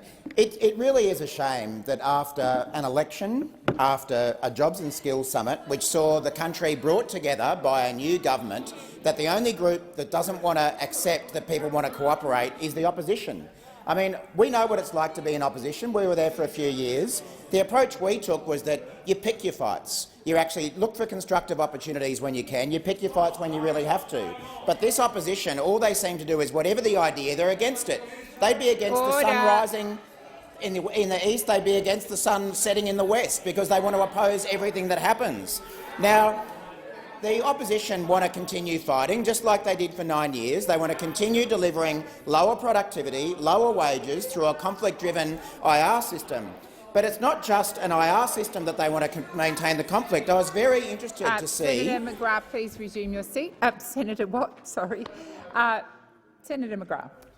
Point of order, President, on relevance. The question was very tightly worded, and the minister has come nowhere near answering the question. In fact, has gone anywhere near but answering the question. I'd ask you to get the minister to come back and answer the question, please. Thank you, Senator McGrath. I would remind senators that question time should be conducted in relative quiet. It has been very hard for me to hear Senator Watt, despite Senator Watt being able to project his voice. But I'll remind Senator Watt of the question, and you have 37 seconds left to answer the question. Thank you, Minister. Thank you, President. The government have made very clear that we will be consulting employers, unions and a range of other people as to how this agreement will be implemented and deal with all of those issues. But again, I was very concerned to see some reports this morning in The Australian that in response to Cosboa's comments about reaching an agreement on these matters, coalition backbenchers were, quote, out for blood on the issue. Now, we've heard a lot about thuggery and intimidation from the other side when it comes to industrial relations. Well, who are the thugs now? Who's doing the intimidating now? In fact, some coalition MPs argued that Cosboa had betrayed small business owners, likening it to a Minister. snake. Your time That's has the kind of behaviour. Senator McGrath, first supplementary. Minister, can you guarantee that there will be no productivity losses caused by industry-wide bargaining and strike action? Minister. Thank you, President. Senator McGrath, I don't know who's feeding you your questions, but you really should have a read of them before you ask them. I mean, you want to talk about lower productivity in this country. Who was responsible for lower productivity over the last 9 years? You. It was the opposition that was responsible for that, through a conflict-driven IR system. Minister Watt, please resume your seat. Senator Payne, I would ask the Senate to listen quietly so that we can all hear the response from the minister. Order.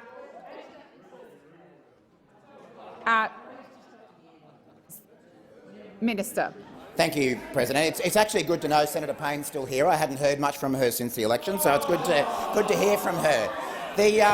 But we want to talk about lower productivity. Minister, oh, you're back. You're back. You're back. Order.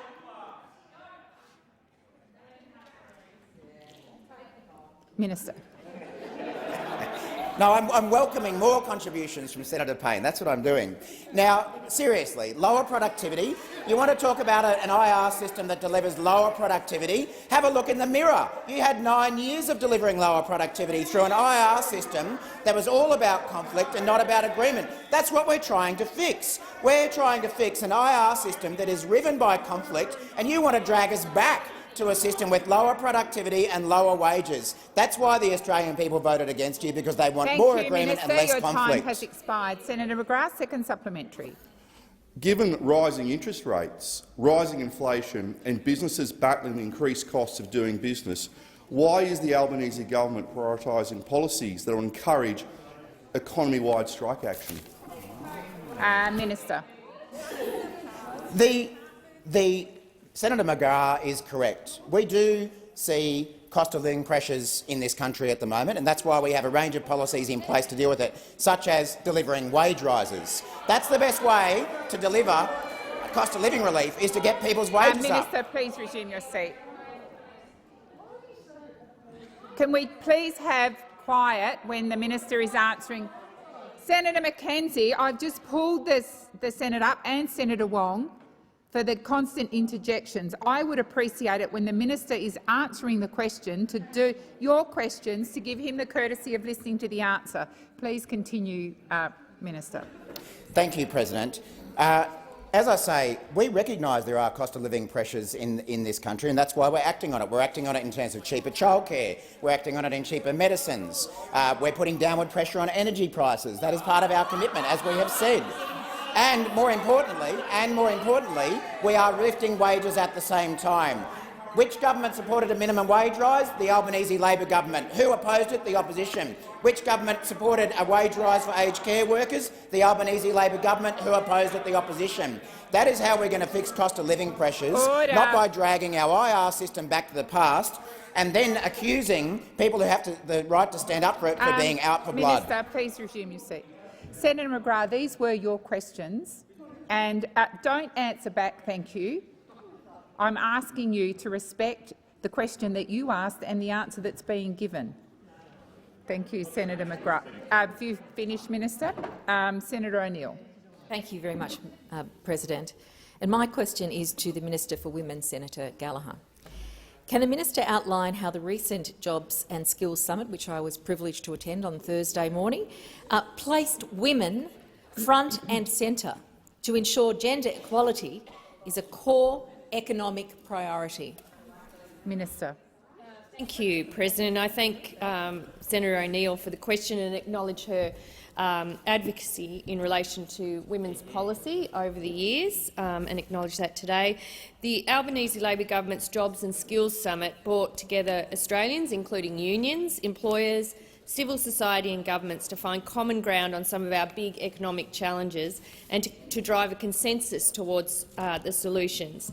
And women's economic equality was a core focus of the summit. I've been really pleased by the response to date at the role of women at the summit. They were more than 50% of the participants. They led the panels, they led the debate. There were some amazing speakers that attended the summit, full of talent and just amazing to witness their contributions and the fact that they were centre stage and a key focus of it. Gender equality and women's economic participation were points of discussion across all of the sessions at the Jobs and Skills Summit. The two-day summit's first session was focused specifically on this topic, where participants in the policy space around equal opportunity and pay were discussed, but so were issues like the care economy, boosting work and training opportunities for women, and examining how we can make all workplaces safer for women, and measures to reduce the gender pay gap were all discussed at the summit. I think one of the key outcomes of the summit, apart from the fact that the women and the talented women at the summit were so amazing, was that there was agreement across all participants that women's economic equality should be seen as a key economic priority, something that I know many senators, like Senator McAllister and Senator Waters, have been arguing for some time. Thank you, Minister. Senator O'Neill, first supplementary. Thank you, Minister. Can the minister highlight the measures for women that have been announced out of the Jobs and Skills Summit? Minister. Thank you very much, President. I thank Senator O'Neill for the supplementary.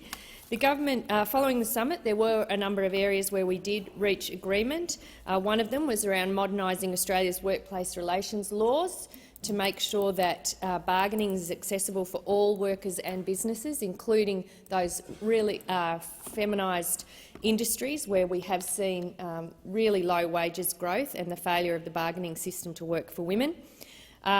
Improving access to jobs and training pathways for women, First Nations people, regional Australians and culturally, linguistically diverse people, including equity targets for training places, 1,000 digital apprenticeships in the Australian public service and other measures to reduce barriers to employment.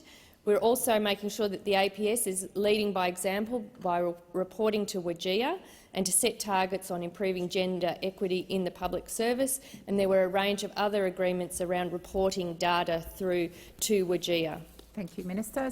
Senator O'Neill, second supplementary. Thank you for that report on the practical action arising. Can the minister outline how this builds on existing commitments made by the Albanese Labor government to advance the issues facing Australian women and restore national leadership on gender equality? Minister. Thank you, President. I thank Senator O'Neill for a question, and she's right. I mean, for too long, women's policy was in the wilderness under the previous government. It's front and centre in this government. That's the big change. Everything we discuss, every policy developed, every consideration, we will have an analysis of what that means for women. How does that impact women? Is it good? Is it bad? How do we change it to make sure it deals with some of the issues that comes out of that research? And I would note, it's no surprise that Mr Morrison didn't take on the Ministry for Women portfolio when he was taking Senator Birmingham's portfolio. Poor old Senator Birmingham, he shared his finance ministry for the entire time he was finance minister with the Prime Minister, unlike Tony Abbott, who did take the women's ministry. But we are putting women's policy front and centre, and I look forward to working with all interested senators on doing just that. Thank you, Minister. Senator Dean Smith. Very much, Madam President. My question is to the Minister representing the Assistant Treasurer and Minister for Financial Services, Senator Gallagher. Does the minister know of any Treasury portfolio precedent for removing transparency on payments through aggregation, as has been delivered for the superannuation industry and trade unions in regulations released last Friday? Minister. Thank you, President. And I would have to take on notice the precedent question that you asked, because I do want to make sure that all of my answers here are accurate, and I'm sorry, but I don't have all of that dating back to 1901, where your question leads me to. So I would want to have a look at that.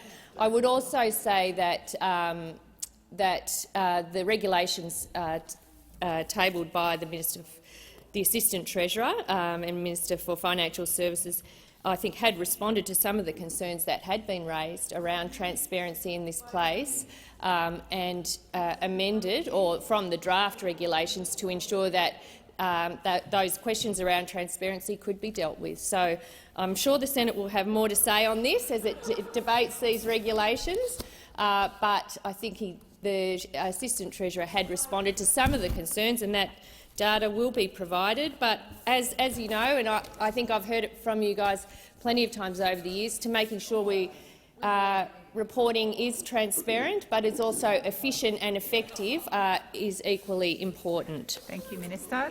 Senator Smith, first supplementary. Madam President, this is not my first supplementary, but just a query. Does this mean that the information will be provided at the end of question time? Senator Smith, you will recall I reminded the Senate at the beginning of question time, if you are seeking a point of order, say it. I've invited you to make your first supplementary. My query is whether or not Senator Gallagher will Senator Smith, resume your seat. Either ask your first supplementary or I'll have no alternative other than to move on. My first supplementary question is, can the minister confirm that payments from super funds to unions could rise from $12.9 million in 2021-22 to $35 million in 2030? Can the minister further confirm that the details of these payments will now be hidden from super fund members? Minister. Thank you. Thank you, and I thank Senator Smith for the supplementary. I'm not sure where those numbers are coming from, so I would want to check on those before going to the specifics. But look, we know you're opposed to super. We know you can't stand industry funds. We know you don't like unions. You don't like unions. You don't like industry funds. You don't like super. You can't bear it. The regulations will allow transparent reporting of information, streamlining some of the requirements. They will still be required to do a whole range of reporting. I know you're obsessed with the fact that you think that industry super funds make political donations, which is where this is going. They've been asked about that. They say they don't. We've asked the independent regulator, APRA, who has been poring over this issue, and they haven't found anything. So let's debate it. I'm sure we'll have the opportunity to debate these when the regs come before the Senate. Thank you, Minister. Senator Smith, second supplementary. Thank you very much, Madam President. The Assistant Treasurer and Minister for Financial Services justified the recently updated regulations on superannuation annual members' meeting notices by claiming that the previous disclosure rules were too onerous on funds. What is the estimated cost saving the industry may be able to benefit from as a result of these new measures? Thank you, Senator Smith. Minister. Thank you, Madam President. And I will take that part of the question on notice as well, and I'll come back to the chamber if I can provide further information. But I would say that under the draft regulations that no doubt this Senate will debate, funds will still be required to provide written notice to members which details fund performance, their outcomes for the period, the total payments they make to industrial bodies, marketing and advocacy. If I can provide further information around this, notwithstanding the fact that we acknowledge the opposition are opposed to superannuation, really. If you were able to say it, you would. Senator Rennick just said it was evil. You just said it was evil. We know what you're on about. You're obsessed with industry funds, you're obsessed with super, you're obsessed with working people actually having a decent retirement. Senator Scarr and Senator McGrath, I believe you were directing those comments directly at the minister, and I'd asked them to be withdrawn without repeating the offence. I withdraw. Thank you. Thank you. Minister, have you finished? Senator Cox. 2 weeks ago, the government opened up 47,000 square kilometres of Australia's oceans for gas and oil exploration. The science is overwhelmingly clear. Senator Cox, I don't want to interrupt you, but the question is directed to which question minister? is to Minister Farrell. Thank you. Please continue. Yeah, can't help that one. Sorry, can't help that one. Order. To Minister Farrell, representing the Minister for Resources. In order for us to avoid this climate disaster, we simply can't open up any new fossil fuel or gas fields. What formula did the Minister for Resources apply in making the decision to ensure that the recent announcement didn't contravene the government's own 43% emissions reduction target and Australia's commitments under the Paris Agreement? Thank you, Senator Cox. Minister Farrell. Thank you, Madam President, and thank the senator for the question. And I'd start by prefacing my comments that Senator King has been doing Minister King has been doing a terrific job in this space since she came into the portfolio. Very fine job. The Albanese, if you'd let me, with respect, Senator, if you'd let me finish my answer. Order.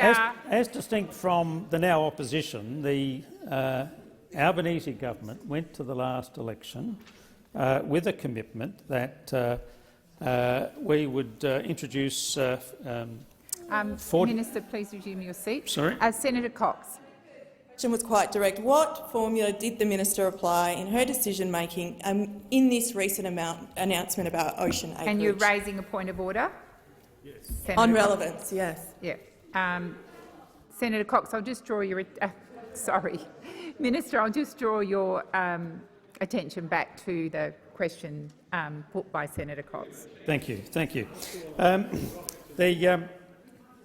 That'll be later, Senator. The Albanese government went to the last election with a commitment to reduce emissions by 43% by 2030, Order. and that's what we're going to do. That's the commitment we made to the Australian people. That's the commitment we will deliver on, and in a very short space of time, you're going to get a chance to vote on that very commitment. Now, in the meantime,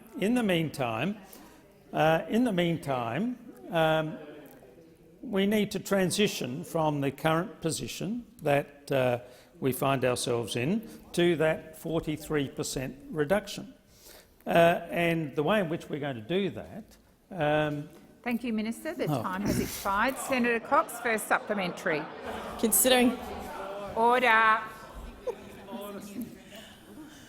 Senator Cox. Considering we didn't get an answer to that one, can the minister provide a time frame in which the government will sign and implement the global methane pledge for a transition out of fossil fuels into a cleaner, greener energy future? Minister Farrell. Thank you, Madam President, and thank the senator for her question. The minister, Minister King, has of course been dealing with all of these issues. They are important issues. They're difficult issues. They are issues. Well, we took a series of commitments. We took a series. We took. Order. Order. Senator Wong. Minister, please continue. Thank you, Madam President. We took a series of commitments to the last election, and we were elected as the government of this country. One of those commitments was the 43% emission reduction target by 2030 and the zero emission target by— Thank you, Minister. Your time has expired. Senator Cox, second supplementary. Let's try a different tack, shall we? I don't know, Deb, are you asking the question? Order. Minister Farrell, when will this government listen to the voices of First Nations people who have not provided free, prior and informed consent to the destruction of their cultural heritage and continue to see disrespect for their self-governance and determination of economic development relating to resources projects on their country? Go on. Minister Farrell. Thank you, President, and thank the senator for her question. There is no government in this country's history that's got a greater commitment to dealing with the issue of Indigenous disadvantage than the Albanese Labor government. We intend to deliver on all of the promises that we made to Indigenous Australians in the lead-up to the last election, and that, of course, includes a referendum on the voice for the first. Minister, please resume your seat. Senator Thorpe. Point of order, President. Relevance. The question was on free, prior and informed consent. We don't want to hear about them flag-waving for blackfellas. We want to know how they got consent. Senator Thorpe, resume your seat. And I do remind you and other senators, when you put a point of order, it is about the question. It is short and sharp, and it does not include any additional comments such as those that you made. The minister is being relevant. Please continue, Minister Farrell. Thank you, Madam President. This government has made a commitment to Indigenous Australians. That commitment includes, amongst other things, a referendum on the voice, giving Indigenous Australians a voice in this parliament. That is what we intend. Thank you, Minister. The time has expired. Senator Grogan. My question is to the Minister representing the Minister for Climate Change and Energy, Senator Wong. Can the Minister outline to the Senate the importance of ending the climate wars and legislating a target on climate change? Minister.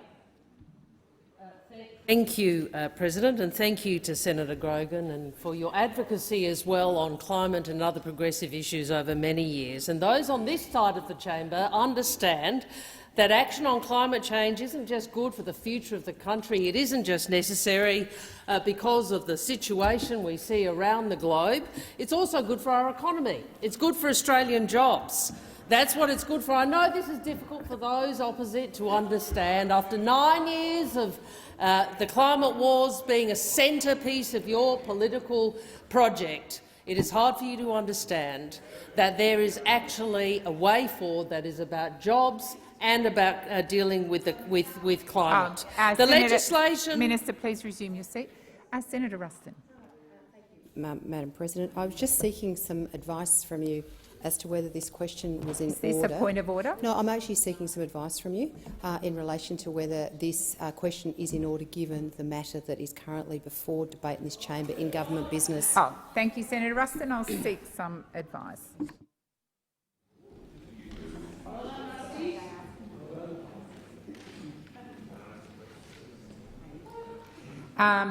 Senator Ruston, as long as anyone answering this question does not go to the specifics of the bill before the Senate, then it is perfectly fine to talk in generalities. Order! Order! In the way the ministers are doing. Minister Wong. I anticipated this might happen, actually, because can I tell you why? Because we know those on the other side will do anything not to talk about climate change. You will do anything not to talk about climate action. You will do anything not to debate the bill. And you will do anything to ignore that the Australian people clearly voted for action on climate. And you can't bear it, can you? You can't bear it. You can't bear it that the climate wars that you thought would continue to yield a political dividend might actually end. You can't bear it. Now, I would just make the point, Madam President, that President Reid in 1999 made this point, that questions may not be asked on the detail of the bill or debate, but otherwise the topic is not barred from questioning. But I know that it's a hard thing, isn't it? If you're a member of the coalition, you just don't want to talk about climate because Senator Payne doesn't agree with Senator Canavan and Senator McKenzie doesn't agree with Senator Ruston. And they are utterly divided on this. They are utterly divided on this, and the voters know it. The time has expired. Order. I'm going to wait for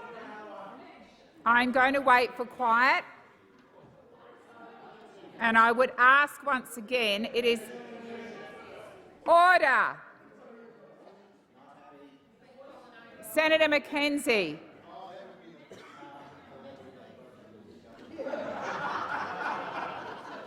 Senator Grogan, first supplementary. Excellent response, Minister. Thank you so much. Can the minister outline the threats to certainty that underpin the investment needed to address climate change? Minister.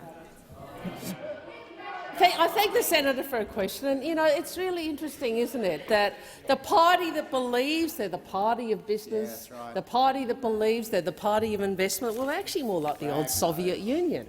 They're more like the old Soviet Union, standing in the way of progress, standing in the way of the market. And, you know, those opposite have presided over 9 years of division and delay and dysfunction when it comes to climate. And, you know, if you talk to the Business Council of Australia, if you talk to the National Farmers Federation, if you talk to ACCI, all of them are welcoming a government that is actually prepared to give the market certainty, something you could never deliver when in government because of your deep divisions on this issue. The climate wars can end.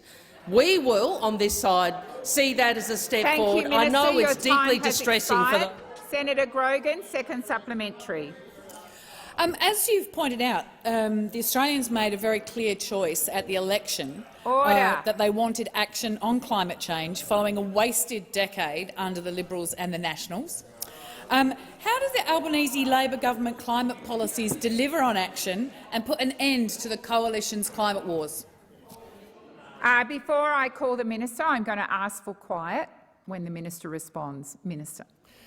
Well, President, Australians did send the parliament a clear message.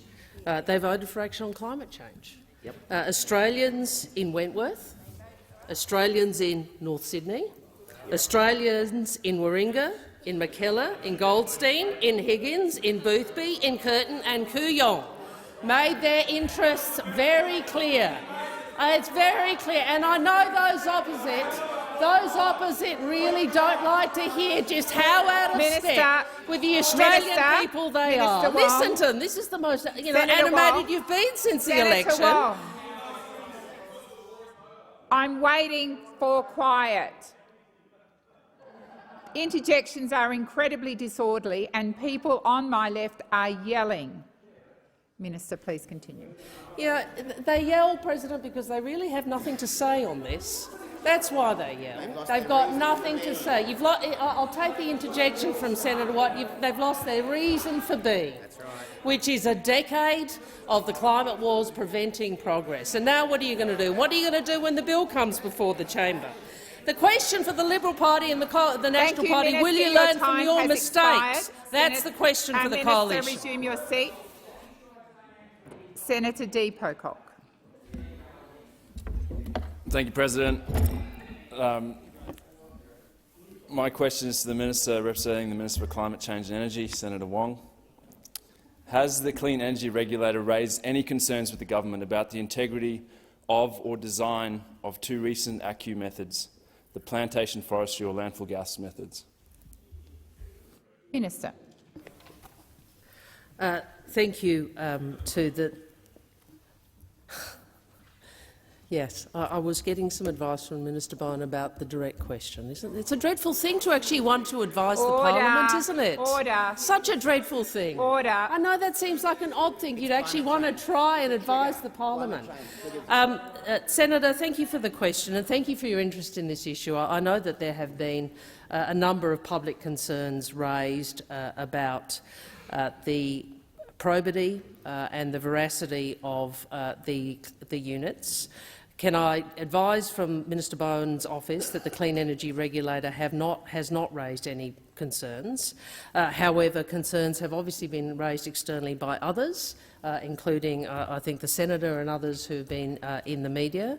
I'm advised that these are being dealt with by the Chubb review which I'm happy to give further information on when I can find that piece of paper.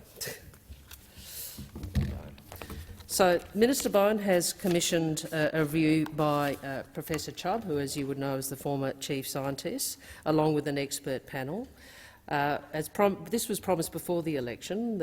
Minister Bowen, in opposition, indicated that we would, if we won government, commission an independent review to ensure the integrity carbon credits and their consistency with our agricultural biodiversity and other goals.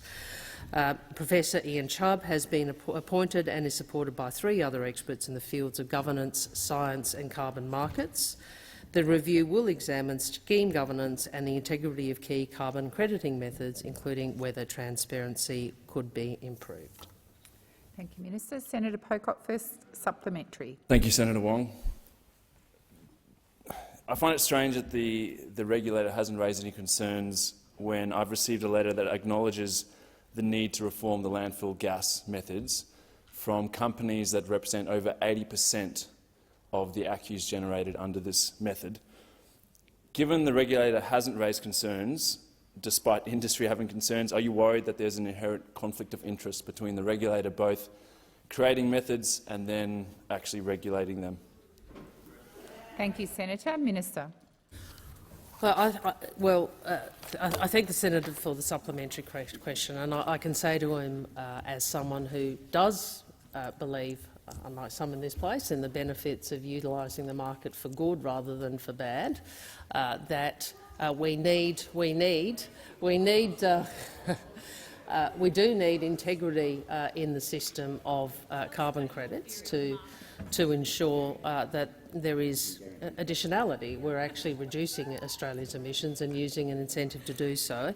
I have seen some of the reporting, including, as the senator says, from firms engaging in the market. I understand the concerns he's raising. Can I say to him, these are some of the reasons why Minister Bowen has taken the view that an independent review is appropriate, and that is underway. Thank you, Minister. Senator Pocock, second supplementary. President, and thank you, Senator Wong. As you pointed out, given the need for transparency and accountability and ultimately integrity in our carbon markets, will the government commit to including a review of the regulator as a function of the Chubb review? Minister.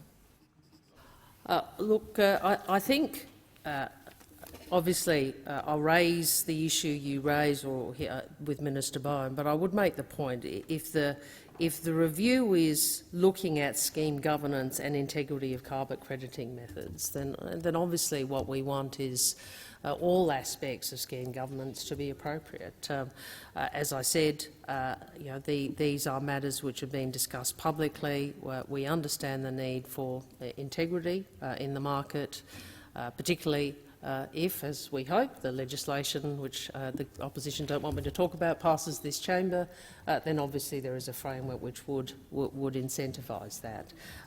But I think that the terms of the review, as I understand them from the advice I've received, do extend to scheme governance, and that's appropriate. Thank you. Senator Patterson. My question is to the Minister representing the Treasurer, Senator Gallagher. In July this year, the Reserve Bank Governor issued a warning to the new government, and I quote, "An important consideration is how inflation expectations and the general inflation psychology in the community evolve. If inflation expectations shift up and businesses and workers come to expect higher rates of inflation on an ongoing basis, it will be harder to return inflation to target. It is in our collective interest that this does not happen." End quote. Does the Minister agree with the Governor of the RBA? Thank you, Senator Patterson. Minister Gallagher. Thank you. And yes, I do agree with the Governor on those comments, but I also would draw Senator Patterson's attention to the comments that the Governor has been making for some time about wages growth essentially being a handbrake on the economy and advocating for sustainable and sensible wages growth, which we haven't seen now for a decade. And that is a problem in the economy. So, yes, the Governor is right to raise the concerns around having wages rise exponentially, and out of control, but that is not what we're seeing in this country. We're not seeing inflation, and the problems with inflation are not being driven by wages, because wages haven't been moving anywhere, because they were a deliberate design feature of those opposite to keep them suppressed and, at best, stagnant. So we have to find the balance. We need sustainable, sensible wages growth for working people. Minister, please resume your seat. Senator Birmingham. President, point of order on direct relevance. The quote from the RBA governor that Senator Patterson read had no reference to wages growth, which has been the dominant feature of everything the minister's been going on about for close to a minute now in her time. The question and the quote relate specifically to broader inflationary impacts and expectations across the economy. Thank you, Senator Birmingham. I, like you, have been listening closely to the minister, and I believe that she is being directly relevant to the question, and I invite her to continue. Thank you, Madam President. Sorry, dropped the madam. I believed I answered the question. Sorry. I'm happy to deal with it in the supplementary, but I think I have been directly relevant, and I think that goes to some of the challenges facing the economy at the moment, which the RBA bank is dealing with on the monetary side, and we are dealing with on the fiscal side, is getting that balance right, making sure that we're not adding to inflationary pressures, but also making sure that working people are getting a bit of a crack at it and getting some suitable compensation to deal with those increasing costs of living that they're experiencing from rising inflation. And I would say the announcement that been made by the RBA today will add to some of those pressures on households, and the challenge is for the bank and for the government to work hand in hand to make sure we're doing what we can to ease those pressures on people. Thank you, Minister. Senator Patterson, first supplementary. Thank you, Madam President. I thank the minister for her answer to my primary question and her agreement with the RBA governor that we should not add to inflation expectations. But only 8 days after the governor issued this warning, the Assistant Treasurer said prices for goods could go up, quote, 10, 15 or 20%, and went on to predict hyperinflation and strikes. He later predicted a very rocky 12 months for the Australian economy. Given the Assistant Treasurer's language and his position adds significantly to the market's inflationary expectations, has the Treasurer, the Minister for Finance, the Prime Minister counselled the Assistant Treasurer on the impact of his comments on inflation expectations? Thank you, Senator Patterson. Minister Gallagher. Oh, well, I'm going to take a bit of a punt on the fact that Senator Patterson is quoting selectively and has crafted that question himself. The government's expectations for inflation are outlined in the Treasurer's statement that he made in July. That is that we would see inflation peak at 7.75% in the December quarter. That is the government's position on inflation, and I think it aligns with the RBA's. Senator Patterson, second supplementary. Thank you, Madam President, and I welcome the Finance Minister clarifying the Assistant Treasurer doesn't speak for the government on inflation. Today, the Reserve Bank has raised interest rates by 50 basis points, again the fourth rate rise now under this government. The RBA is having to lift interest rates to address skyrocketing inflation. Why is the Treasurer and his colleagues continuing to ignore the RBA Governor's warning, the Assistant Treasurer, and predicting hyperinflation and economic tumult? Thank you, Senator Patterson. Minister Gallagher. Thank you. Well, honestly, the nerve of these questions, it really is staggering. We inherited an economy with rising inflation and rising interest rates. Just let's not forget this. As a result of 9 years of you guys with wasted opportunities and wrong or failed priorities, 22 energy policies, a gas and energy crisis that we also inherited, a skills crisis that we also inherited, terminating measures that just drop off into the ether, a budget in a mess we also inherited. We are dealing with the realities of what happens when you have a Prime Minister with 10 portfolios or more, because he didn't trust any of you. He didn't trust any of you. Minister. And we're dealing with a mess. Resume your seat. Senator Birmingham, I've got a senator from your team on his feet. Presumably with a point of order, Senator Patterson. You have correctly anticipated, Madam President, on relevance. The question was about the Assistant Treasurer disregarding the advice of the RBA Governor about inflation expectations, not the other matters Senator Gallagher was going to. Thank you, Senator Patterson. The question was in part about that, but it was also about the Reserve Bank increasing interest rates today, skyrocketing inflation and a number of other things. So I do believe that the minister is being relevant. Minister, please continue. Thank you, President. And yes, you're right in your ruling that the preamble was accusatory and ignored the fact that 9 years of this mob had left the economy and the budget in a complete shambles, and nobody in the government is disagreeing with the— Senator Tyrrell. Senator Tyrrell. Oh, apologies. We were having a meeting. I apologise, President. Thank you. My question is for the Minister representing the Prime Minister, Senator Wong. Minister, let's talk about the Australian Future Leaders Foundation. It's a foundation with no website. It appears to have no office, no staff and no previous record. When the grant was approved, there was no competitive process. A merits review wasn't done. Despite all that, the previous government promised the foundation $18 million to set it up and $4 million a year to run it. The Governor-General might think it's a great idea, but with all due respect, Minister, there's no detail, let alone transparency.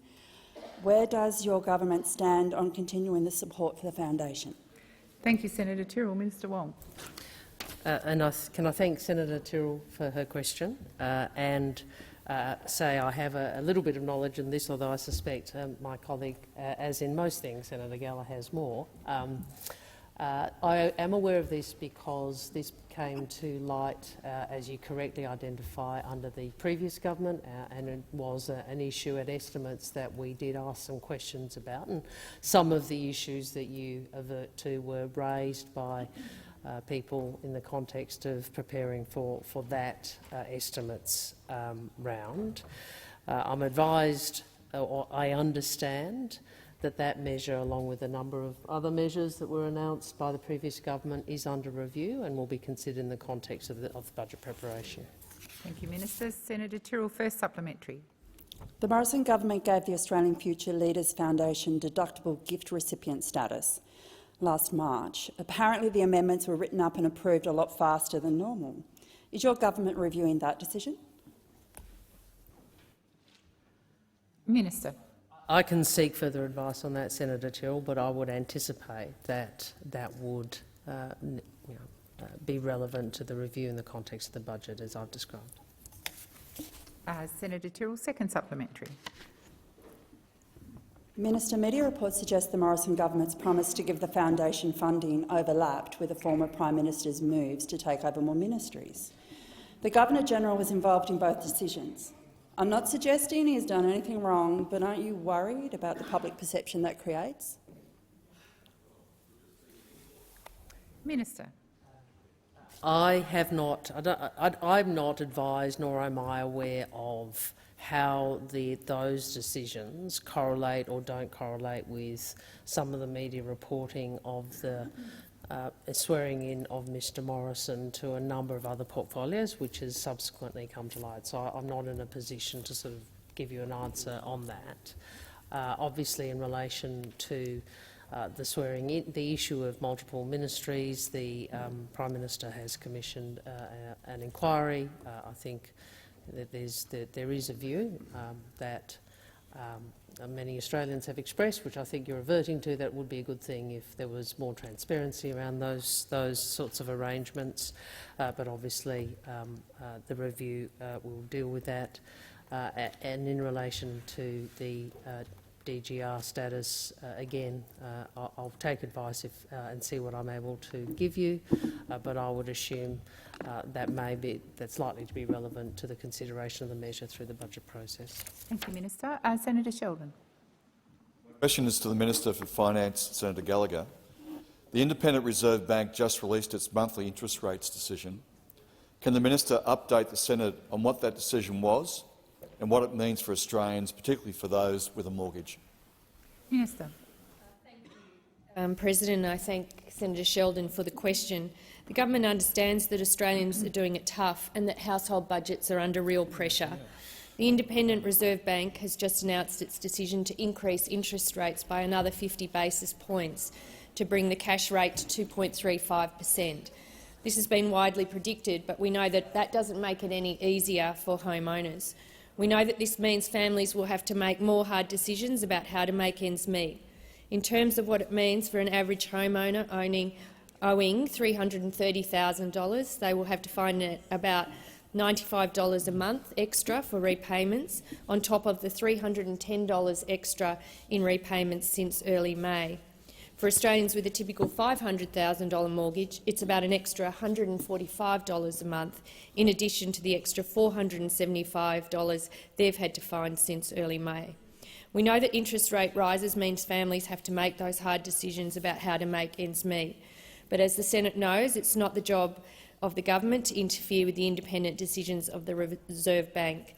The Albanese government's plan is about steering the economy through this difficult period and building that better future that the Australian people deserve. We will do this, President, by investing in the productive capacity of the economy, making those sensible and considered policy decisions and investments that won't add to inflationary pressures. But if we look at areas, and in particular the areas we focused on in the Jobs and Skills Summit around access to cheaper and more affordable childcare, to cut the price of medicines, to fast-track those fee-free TAFE places, to bring them forward, Senator Hume, to next year, the increase that we've seen in pensions, allowances and rent assistance, and of course the legislation— Thank you, Minister. The time has expired. Senator Sheldon, first supplementary. Can the minister explain what the government is doing to assist Australians with current cost of living pressures that have built up over a number of many years? Minister. President, and since we formed government, we've hit the ground running, implementing our policies that we outlined in the election campaign to respond to the cost of living crisis that we inherited from you lot, those opposite.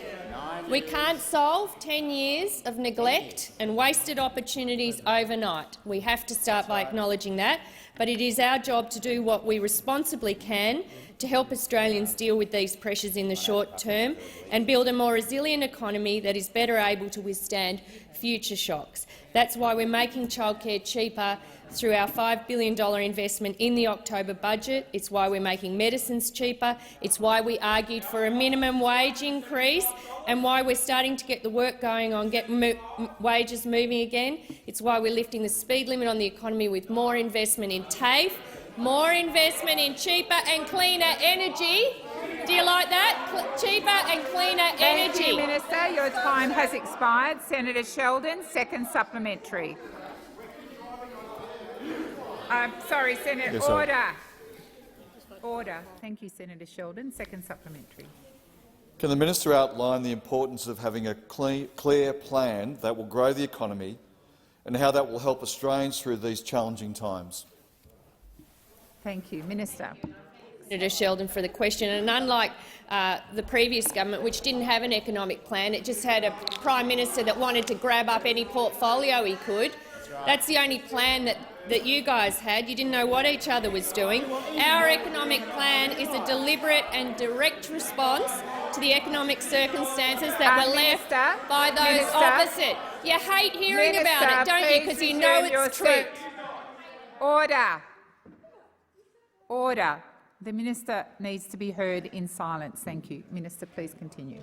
Thank you, President. We inherited an economy characterised with high and rising inflation, flat and falling real wages and a productivity paralysis. That is your record. We also inherited a budget with $1 trillion of debt, deficits as far as I can see, billions of dollars chucked in the way of the National Party in a hope that they'd keep your coalition together. That's your record. We're not going to stand here and be lectured by you guys about any cost of living crisis, considering we're the ones dealing with the mess that you left us and you abandoned Australia in the process. Thank you, Minister. Senator Davey. Thank you, Madam President. My question is to the Minister for Emergency Management, Senator Watt. Minister, as you're very well aware, the Liberals and Nationals in government made a commitment to the residents of Lismore that the entire $150 million allocation from the 22 to 23 Emergency Response Fund would be directed to Lismore for its rebuilding and flood mitigation efforts. Do you intend to stand by this commitment? Minister. Thank you, President. Short answer is yes. Thank you, Senator, for the question. The good thing about answering the question quickly is you can spend the next 1 minute 50 talking about other things. Well, related things. But Senator Davey, I know that you have a genuine interest in the people of Lismore and the Northern Rivers. I think you've been there since your appointment as the Shadow Minister, as have I, and most recently Senator Sheldon, the new Special Envoy for Disaster Recovery appointed by the Prime Minister to ensure that communities who are experiencing disasters recovery are getting the support that they need. In fact, Senator Sheldon was in Lismore just last week, on Friday I believe it was, announcing additional support for the Northern Rivers in the form of around $50 million to support commercial landlords with grants. The importance of that, as Senator Sheldon so eloquently put in the press conference that he undertook in Lismore, is that there are many small businesses who are located in commercial premises and those small businesses are not able to reopen yet because the commercial landlords have not been able to afford to repair their properties. So that assistance, which is contributed to by the New South Wales government, will assist with not just the landlords but the small businesses as well. So again, can I thank Senator Sheldon for the work that he's been doing there. But the money that Senator Davey is talking about, of course, comes from the infamous Emergency Response Fund. Remember that one? The Emergency Response Fund that the government set up over 3 years ago with $4 billion in it, that accrued the former government over $800 million in interest, did not build a single disaster mitigation project, did not spend a cent on disaster recovery. It took the devastating floods we saw in the Northern Rivers and Queensland for any announcements to be made. And which government is going to deliver on them? The Albanese Labor government. Senator Davey, first supplementary. Yes, well, thank you, Minister. I always appreciate a quick answer, and I appreciate you being so succinct. So yes, Lismore, you get $150 million in this financial year. So the Prime Minister recently announced $75 million of funding from the Emergency Response Fund to be spread across 62 local government areas in New South Wales. Can you confirm that this money is from the 2021 to 22 pool? Minister. Thank you, President. Nice short answer. Yes, I can.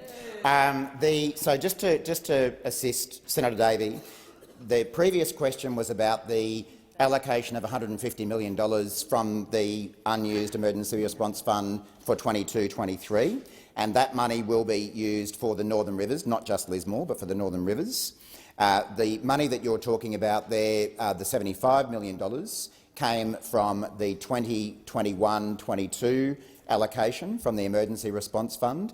And as Senator Mackenzie would know, because I think she was involved in making the announcement as the then minister, the remaining $75 million from the 21-22 allocation will be spent in Queensland, assisting them recover from their floods. So it's $150 million for each of those 2 financial years. The first of those 2 years is being split between Queensland and New South Wales, and that will be spent in New South Wales across the whole state because, of course, there were other areas that experienced floods too. Thank you, Minister. Senator Davey, second supplementary. So thank you very much. As I now understand it, you have just confirmed that the announcement made by the Prime Minister at the Bush Summit, claiming $75 million was new money for the people of Lismore, was in fact the same money as announced by the Liberals and Nationals in government in March this year, re-announced by yourself in June this year, and now announced for a third time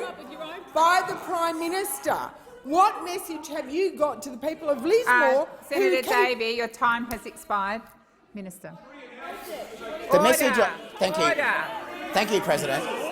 Thank you, President. Minister, please resume your seat. Let's just give the minister a chance to answer before we start the disorderly interjections. Minister. The message, Senator Davey, that I have for the people of Lismore is that they finally have a federal government who will actually deliver to them. They have a government that shows up.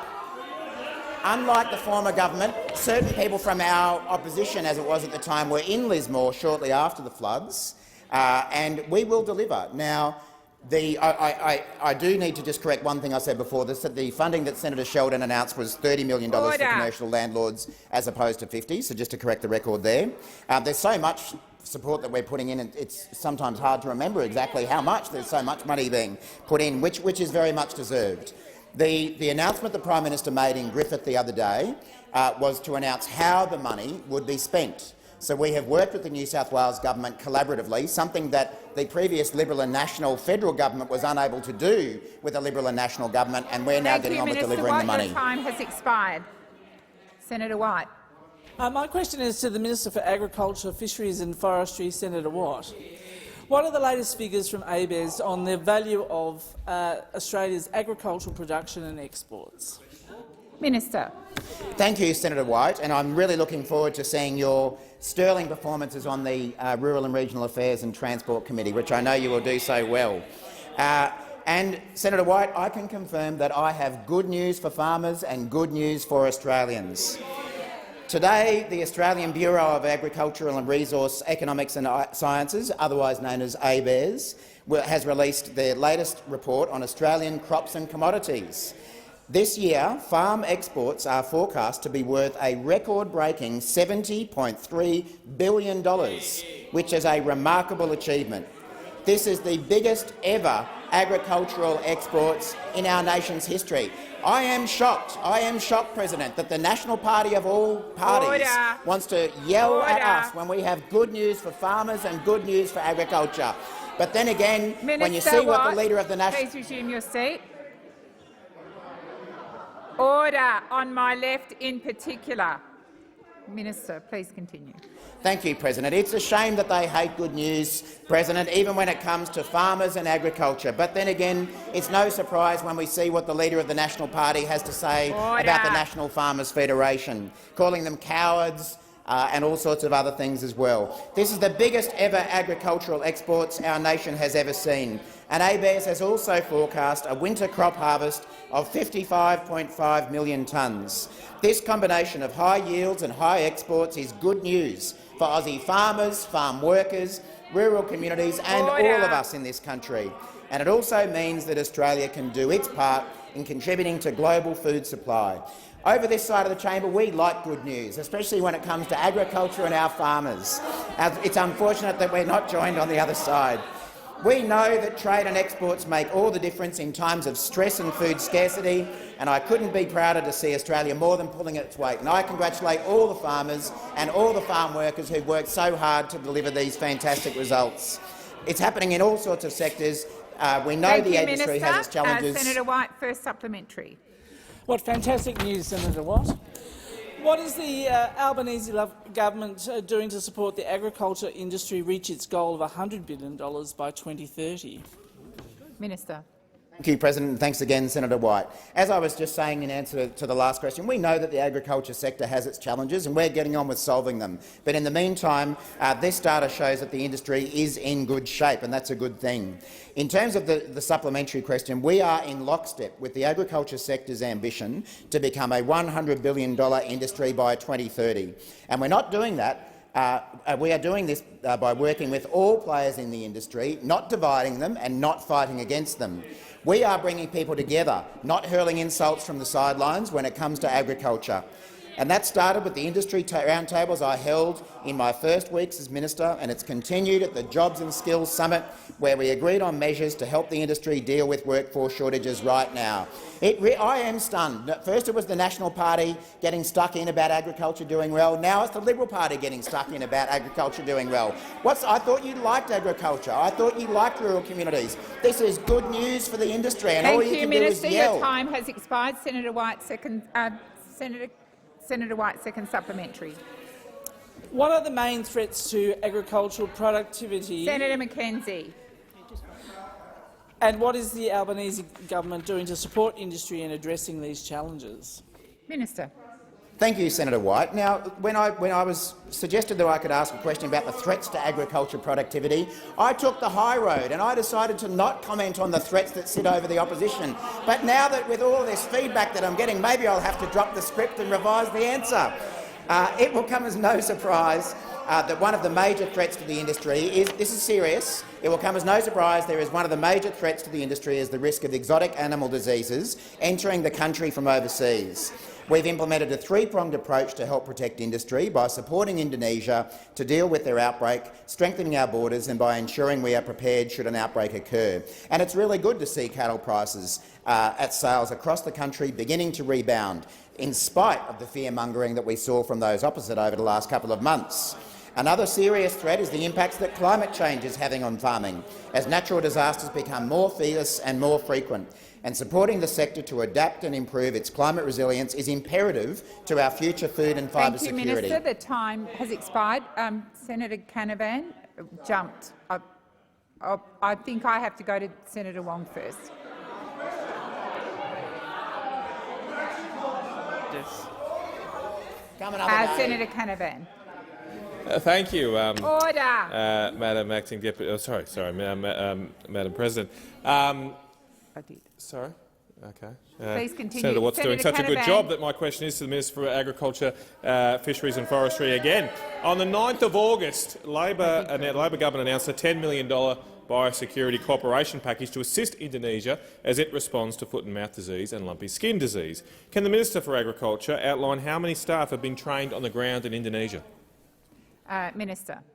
Thank you, President, and thank you, Senator Canavan, for giving me an opportunity to talk again about the support that our government is providing Indonesia to deal with its foot and mouth disease outbreak and its lumpy skin disease outbreak. I was very pleased to make the announcement that Senator Canavan refers to, in partnership with Senator Wong, that we would provide $10 million in international development support to Indonesia to assist them with their outbreak. That, of course, comes in addition to the support that we had already offered.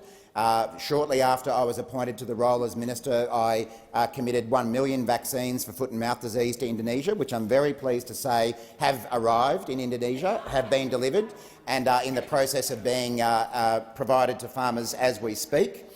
We then went on to announce, I'm pretty sure the figure was $14 million on my return from Indonesia, in additional support in the form of more vaccines, more technical assistance, diagnostics and other things. Please resume your seat. Senator Canavan. Thank you, Madam President. Just a point of order on relevance. The question was very specific about how many staff had been trained on the ground, and the Minister has mentioned a lot about the package but hasn't gone anywhere near answering the question. I'll listen closely to the remainder of the question. My understanding was it's primarily about foot and mouth disease, but please, Minister, continue.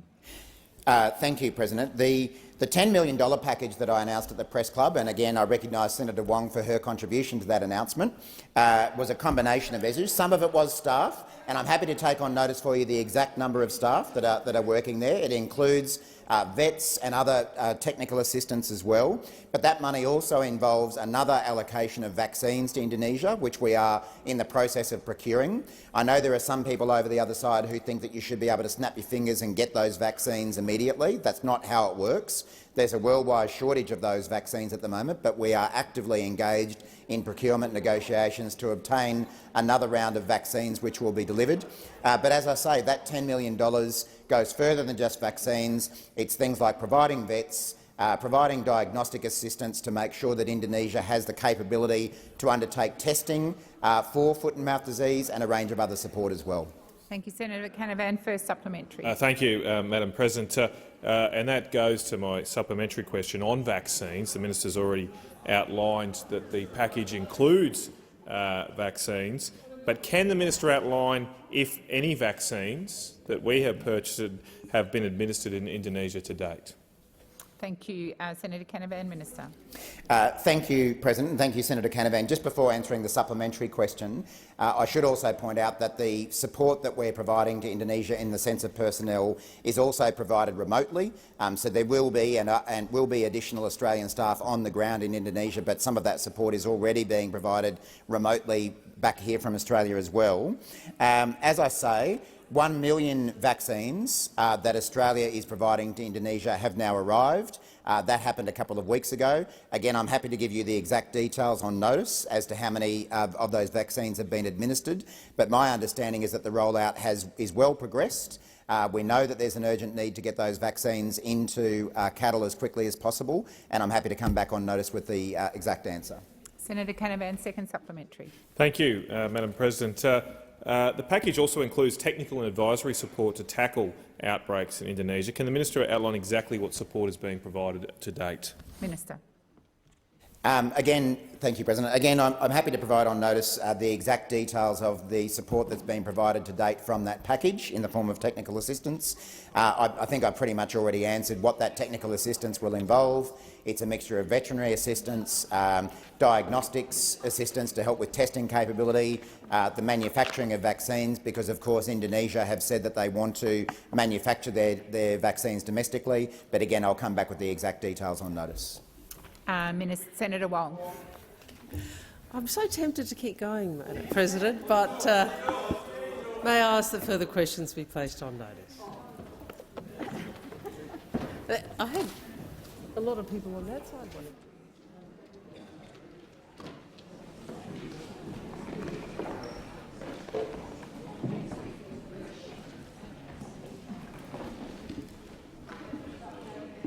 Senator Chandler. The Senate take note of the answer provided by Senator Gallagher to the question asked by Senator Patterson during question time. Thank you, Mr Deputy President. Well, it's quite appropriate, I think, Mr Acting Deputy President, that last hour or so of our parliamentary day is referred to as question time and not answer time, because certainly if any good Australians were listening in to what the Senate was discussing over this past period, they wouldn't have any clearer answer as to what this government, the Labor Albanese government, is doing to address the rising inflation and cost of living pressures in this country. We know that Australian households are feeling the pinch when it comes to the spiralling cost of living expenses and record high inflation. And I note, Mr Deputy President, that inflation under the Albanese government is running at 6.1% as of the June 2022 quarter. This is the highest rate of inflation in almost 32 years, since the December quarter in 1990. I was about 6 months old when inflation was last that high, Mr Deputy President. And I certainly expect that many people of my age and in my generation will not have really understood or experienced the pressures resulting out of inflation this high in their lifetime. Over the last few months, we've also seen the price of household goods skyrocket, increased cost of services and rising building costs.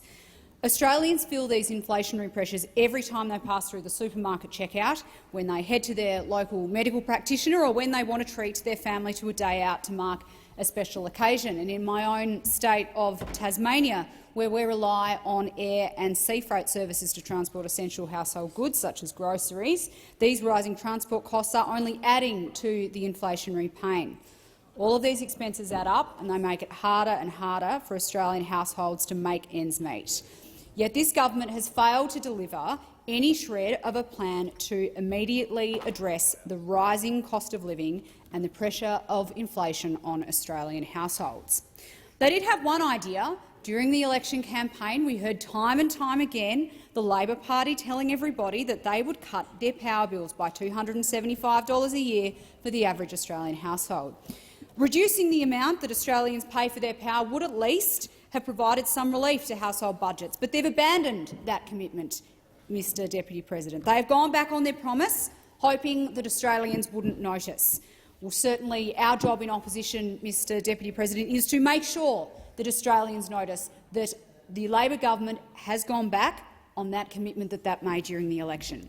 In abandoning that commitment, Labor have shown Australians that they have no real plan to tackle cost of living expenses and inflationary pressures.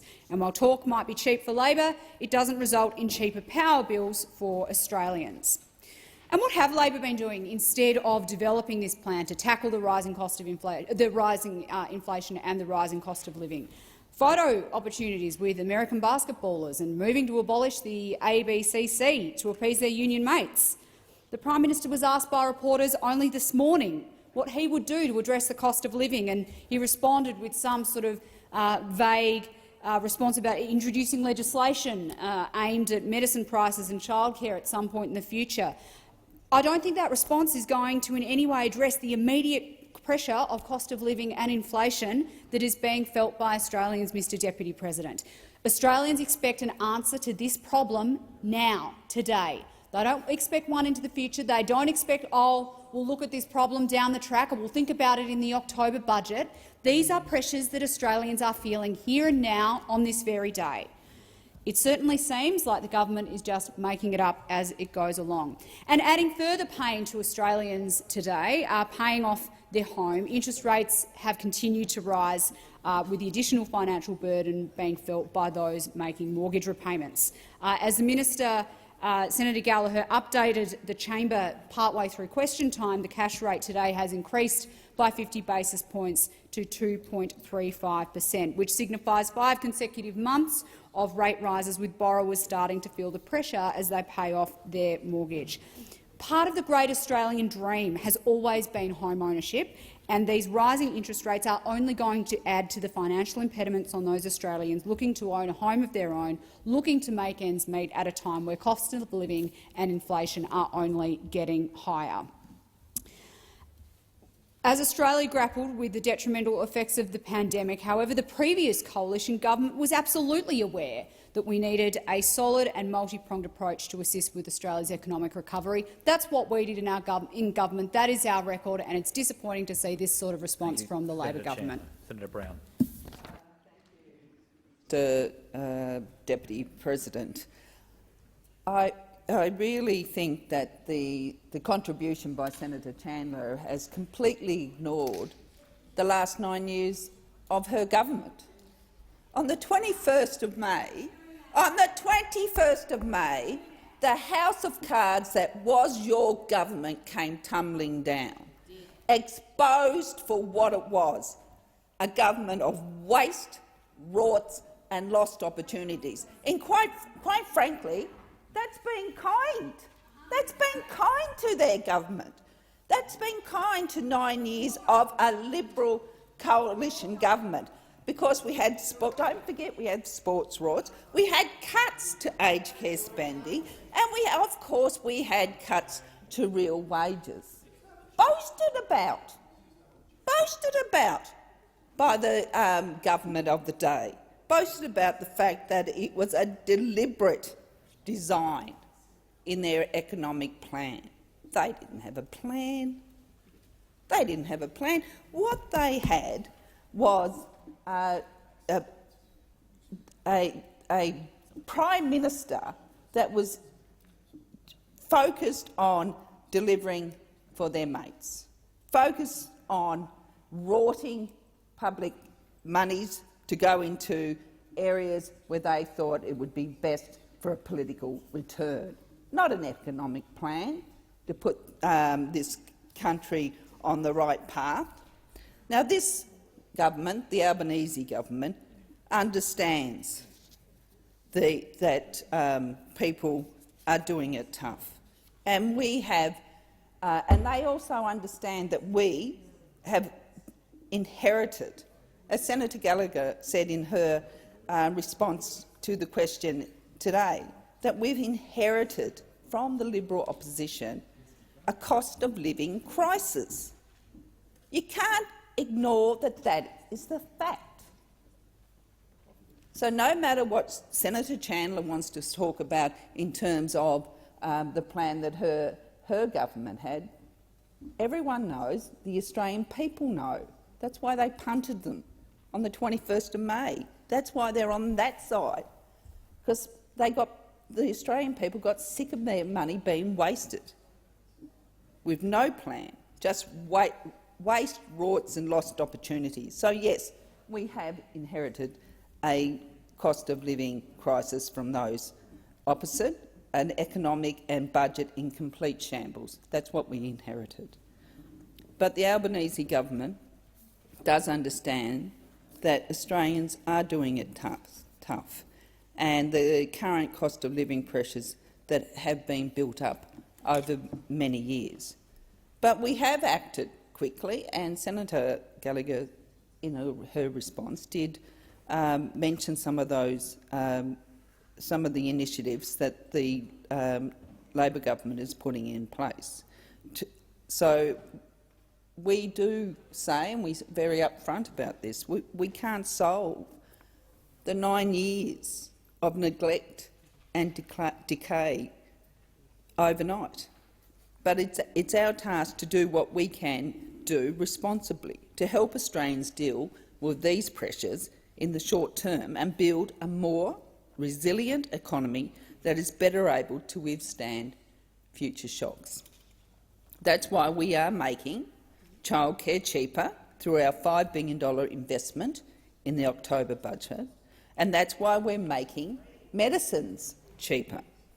And that's why we successfully argued for a minimum wage increase, and why we're starting to work to get wages moving again, unlike the now opposition that boasts about keeping wages low. I mean, the very issue that goes to the heart of the family household budget. And then they come in here and try to say that it's all our fault. $1 trillion of debt, a shambles of an economy and a budget, a cost of living crisis that we inherited from them, the goal. So we have argued successfully, as I've said, and our job is to start to get wages moving again. Senator Canavan.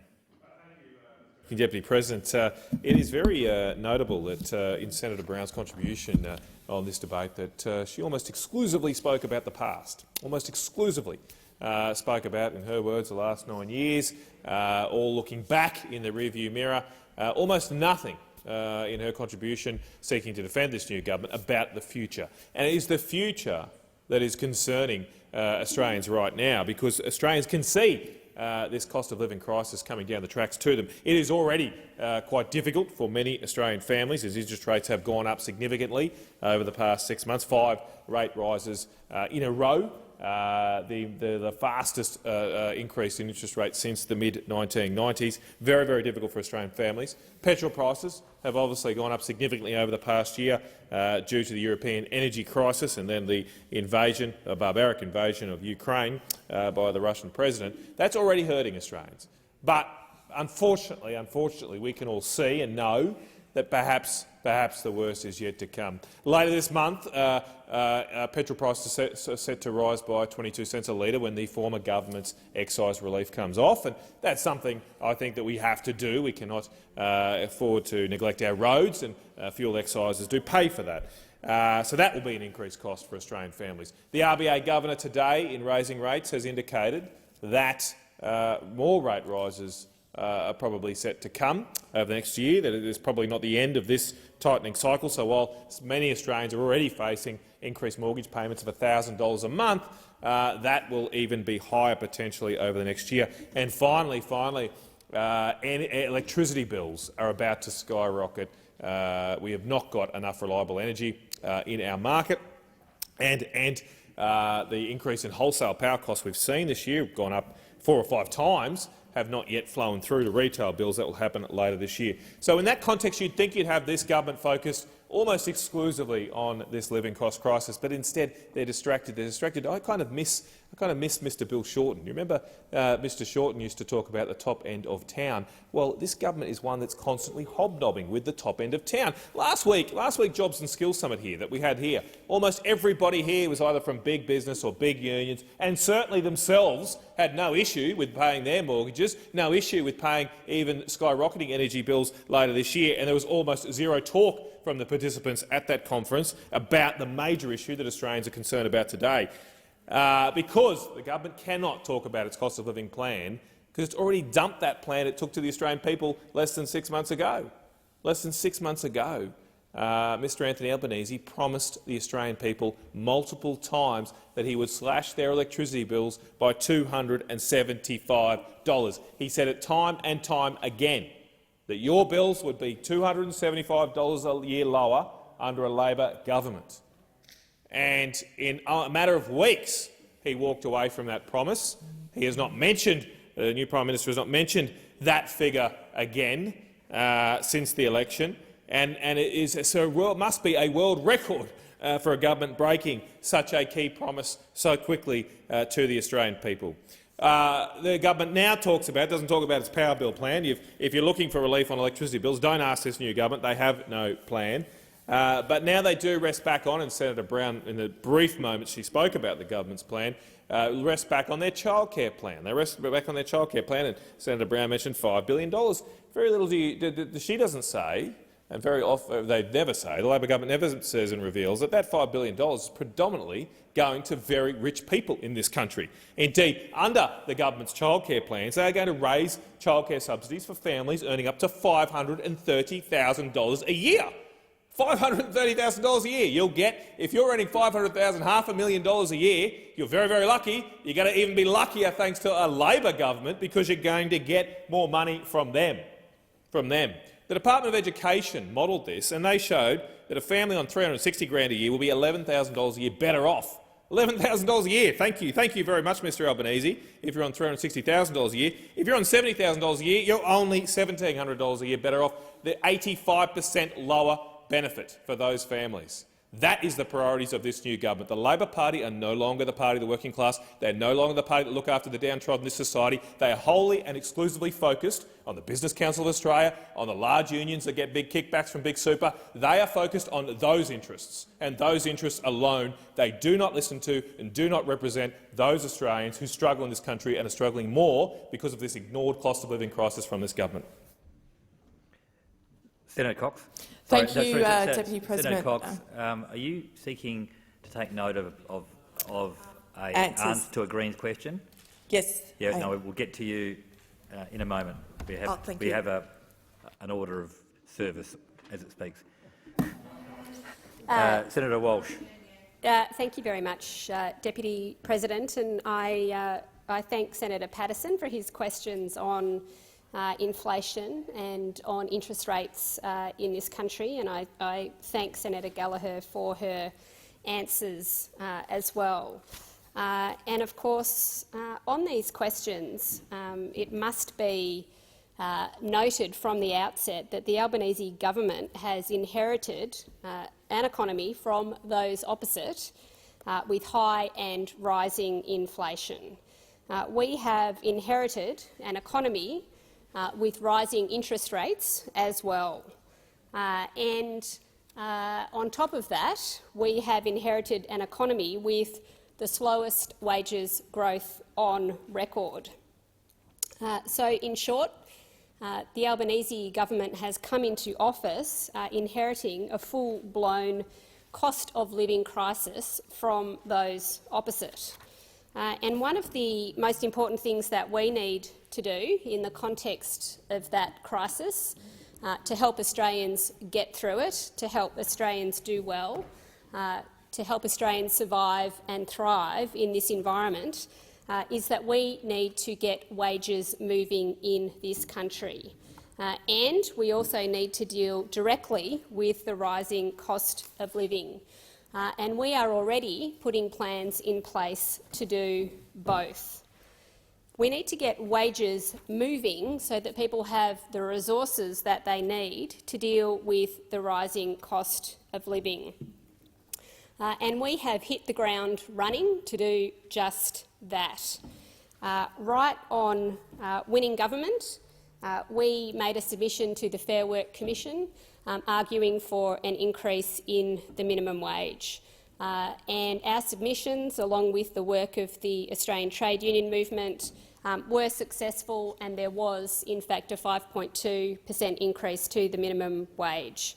We have also made submissions to the aged care work value case, supporting a pay rise for some of Australia's lowest paid workers, indeed hundreds of thousands of workers, because we are committed to the women who work in the care economy and we are committed to getting wages moving in this country. Just last week, we brought together 150 people from around the country in our absolutely historic Jobs and Skills Summit to really answer the fundamental questions about the economy. How do we get wages moving? How do we improve productivity? How do we get the country moving in one direction together? And there were a number of things that were agreed about getting wages moving, agreed by really everyone at the summit, except, of course, for those opposite. Really everyone agrees in our country that we need to get wages moving, except the opposition. Everyone agrees that the bargaining system is broken, except apparently the opposition. Everyone agrees we should bring people together. We should bring unions and employers together to focus on solutions. Everyone apparently except the opposition and the opposition leader who refused to turn up. Everyone agrees that women working in the care economy are the most in need of reform to our industrial relations system. Apparently everyone except the opposition. So we are focused on bringing people together. We are focused on the cost of living crisis.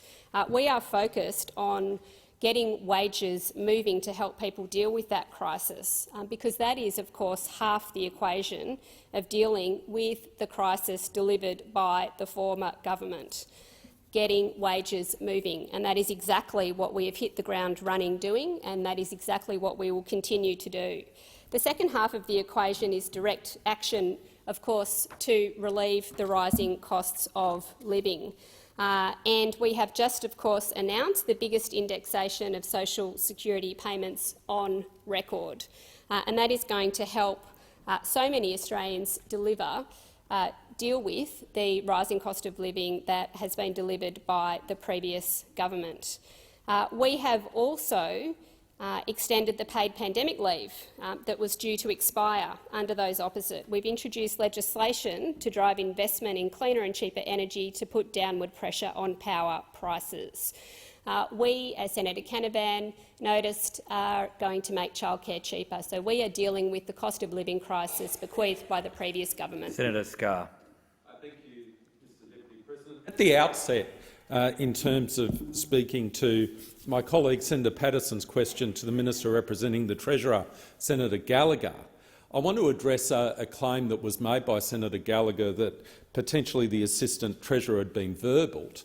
And I've had the opportunity during question time, by referring to my mobile phone, to see that the Assistant Treasurer, in fact, on his own website, stephenjones.org.au, if people want to refer to it, said this, and I quote, "Because this might sound bizarre to many of your listeners, and I should say it sounds bizarre to me as a senator in this place, but if we have demand galloping ahead and people just putting up prices for a limited supply of goods and services, then that is going to feed into hyperinflation."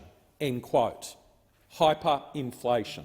End quote. That's from Stephen Jones's own website, and we were accused, or my colleague Senator Patterson was accused, of not quoting the Assistant Treasurer appropriately in terms of the context of this question. This is important. This is important. Language is important because it feeds into the confidence or lack thereof in the market. And using the term hyperinflation was extraordinarily irresponsible by the Assistant Treasurer. Because when people think of hyperinflation, they think of Germany, where in July 1920, 1 mark equated to $40 US, and then by November 1923, 1 mark equated to $1 US equated to 4 trillion marks. That's hyperinflation. That's hyperinflation, and it is grossly irresponsible for the Assistant Treasurer to use that term hyperinflation in the current market. We are nowhere near hyperinflation, and I don't expect we'll come anywhere near hyperinflation. The RBA certainly doesn't think so, Treasury doesn't think so. So why do we have an Assistant Treasurer who doesn't know such a fundamental term of economics in terms of hyperinflation? The textbook definition of hyperinflation is at least inflation of 50% per month. Per month. We're nowhere near that, but we have an assistant treasurer who doesn't know the actual definition of hyperinflation. Maybe they should keep him away from radio interviews so he doesn't scare the horses of the Australian economy so much. We also have a government that doesn't want to live up to the $275 power cut process. It will cut. This is from the Labor Party's own policy. The Labor Party's own policy, up currently on their website, called Powering Australia. It's still there, and this is what it says, I quote, "It will cut power bills for families and businesses by $275 a year for homes by 2025 compared to today." End quote. That's what it says. The policy, it's still on the Labor Party's website.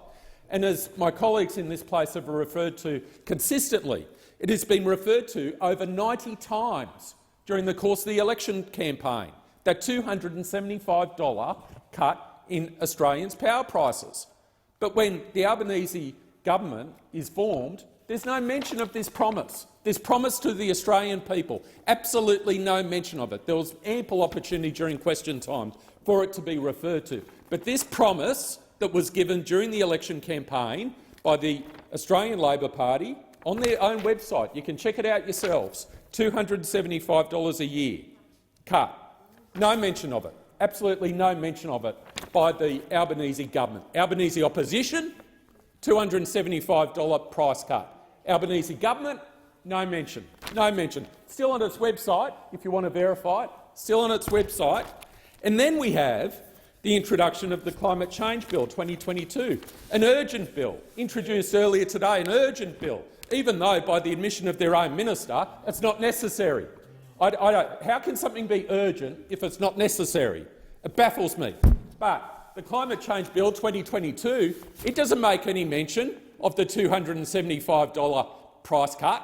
No mention of the $275 price cut. So we introduce the Climate Change Bill, though it's not necessary, their own minister said. It then becomes urgent, and when they introduce it, one would have thought that electricity prices are connected to climate change.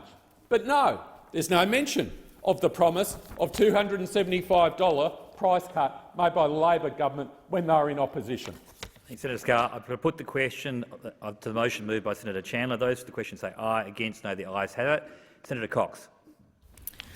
Thank you, Deputy President. It's disappointing to see the government Sorry, Cox, you just moved. Did you wish to take note of the answer? Take note of the answer given by Minister Farrell Please go on. my question during question time. And it's disappointing, but not surprising, to see the government patting themselves on the back for doing less than the bare minimum. In fact, we got no answer to the actual question during question time. And in this instance, I agree with Senator Chandler. It should be called answer time instead of question time, because it's all smoke and mirrors, and that's what we're getting at the moment. Legislating 43% is not enough, and opening up an expansion of new fossil fuel projects are inconsistent not only with the government's own target but also its commitments under the Paris Agreement, and this is what we heard. Science is pretty clear. Safe climate means no more fossil fuels, and they must go. So formally legislating a target should actually be 75% by 2030. We need to start phasing out fossil fuels, and this includes methane. And methane, the global methane pledge, was at the heart of a supplementary question that I asked.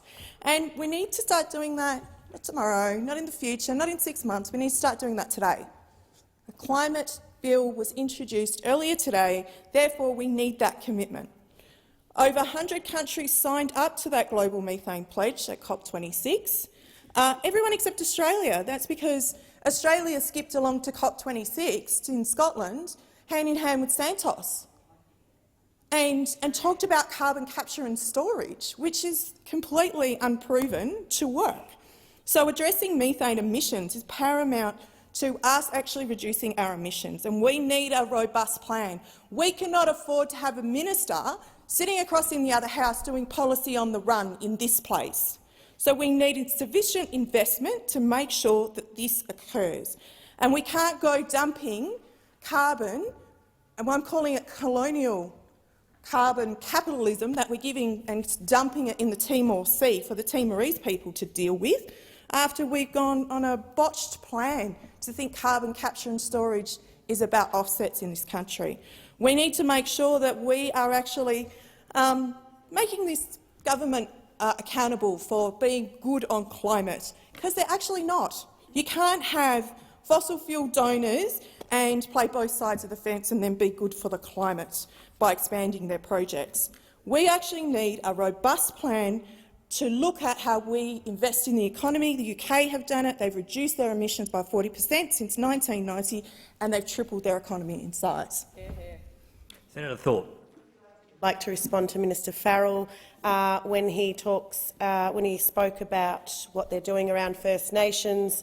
We know that this government all talk and no action when it comes to First Nations justice in this country. It's okay to walk around saying Black Lives Matter, but if you are not seeking free, prior and informed consent from those traditional owners whose country is about to be destroyed by Santos, then please do not say Black Lives Matter. Please do not even fly our flag when you are destroying land, culture, song, dance, and ignoring traditional owners. When you want to talk about a voice in this country, you don't even listen to traditional owners right now. What are you waiting for? A referendum to give you what?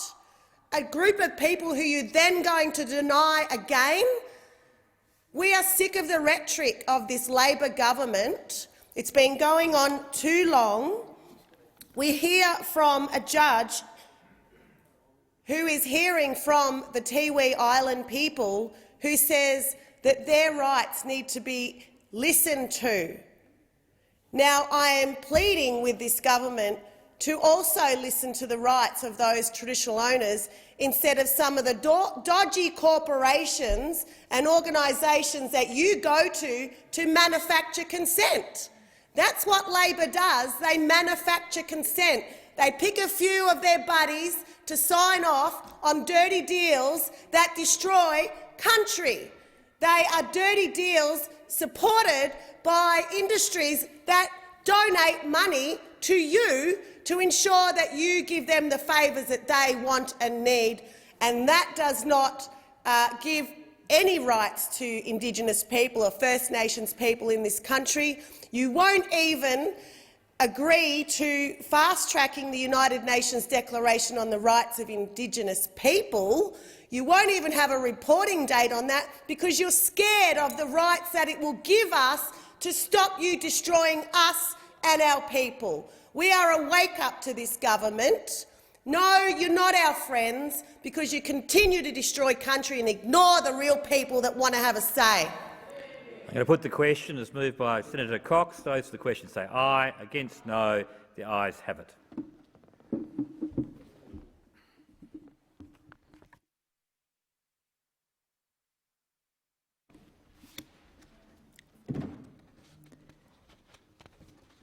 Are there any motions to take petitions? I believe I'm calling the clerk. President, a petition has been lodged. As noted on the dynamic red, the terms of the petition will be incorporated in Hansard. Thank you. Are there any notices of motion to be given for another day? Being none, I shall now proceed to the placing of business. Is it desired to postpone or rearrange the business? Call the clerk. President, no postponement notifications have been lodged, but committees have lodged extension notifications as shown at item 11 on today's order of business. Thank you. I remind senators that the question may be put on any proposal at the request of any senator. I am now going to proceed to the discovery of formal business, and we'll start with business of the Senate. Oh, we're debating that. Thank you. So general business, notice of motion number 23, standing in the name of Senator Dean Smith. Senator Thank you, Smith. President. I ask that general business notice of motion numbers 23, 24 and 25 be taken together as formal motions. Is there any objection to these motions being taken as formal? There being none, I call Senator Smith. I move the motions. Thank you. So the question is, the motion is moved by Senator Dean Smith be agreed to. Those of that opinion say aye. Against, I believe the ayes have it. So we'll now move to general business notice of motion number 26, standing in the name of Senator Faruqi. Senator Faruqi. Thank you, President. I ask that general business notice of motion number 26 be taken as a formal motion. Is there any objection to that being taken as formal? There being none, I call Senator Faruqi. Thank you, President. I move the motion.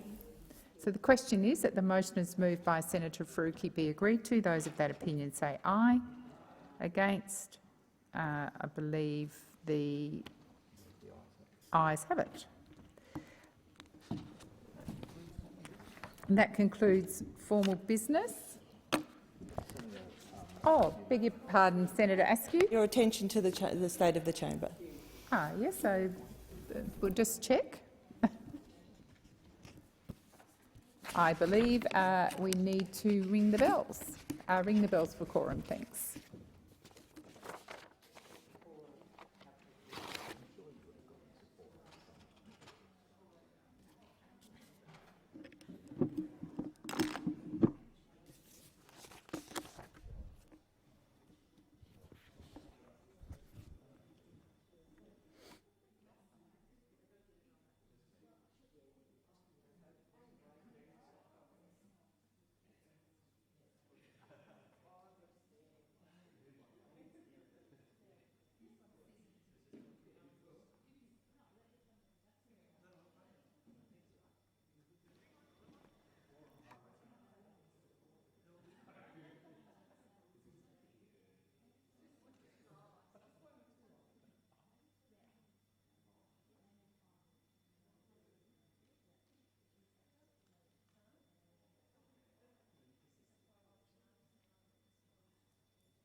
I believe we've reached quorum. I inform the Senate that at 8:30 a.m. today, 33 proposals were received in accordance with Standing Order 75. The question of which proposal would be submitted to the Senate was determined by lot. As a result, I inform the Senate that the letter from Senator McGrath proposing a matter of public importance was chosen. It is shown at item 13 on today's order of business. Is the proposal supported? Yes, I believe it is. Thank you. I understand that informal arrangements have been made to allocate specific times to each of the speakers for today's discussions. With the concurrence of the Senate, I shall ask the clerks to set the clocks accordingly, and I call Senator Hume. Thank you very much, Madam President. And I rise to speak today on the failure of the Albanese government to have a plan that addresses the rising cost of living facing all Australians. And it is indeed a matter of great public importance. Now, before the election, the members of the government were talking a very big game around the cost of living. In fact, the Leader of the Opposition was unequivocal. He said, and he said this very straightforward, I'll say this very clearly, Australians will be better off. They will be better off under a Labor government. And that was backed in by the Shadow Treasurer, then Shadow Treasurer, who was equally clear. He said, under Labor, you will have a government which cares about the cost of living and has a plan to deal with it. But it has been more than 3 months since the election, and it's patently clear that Labor has done what Labor always does, and that is break its promises. In fact, the Australians are no better off now compared to the time before the election. The cost of living continues to skyrocket, and Labor still hasn't shown any plan to address it.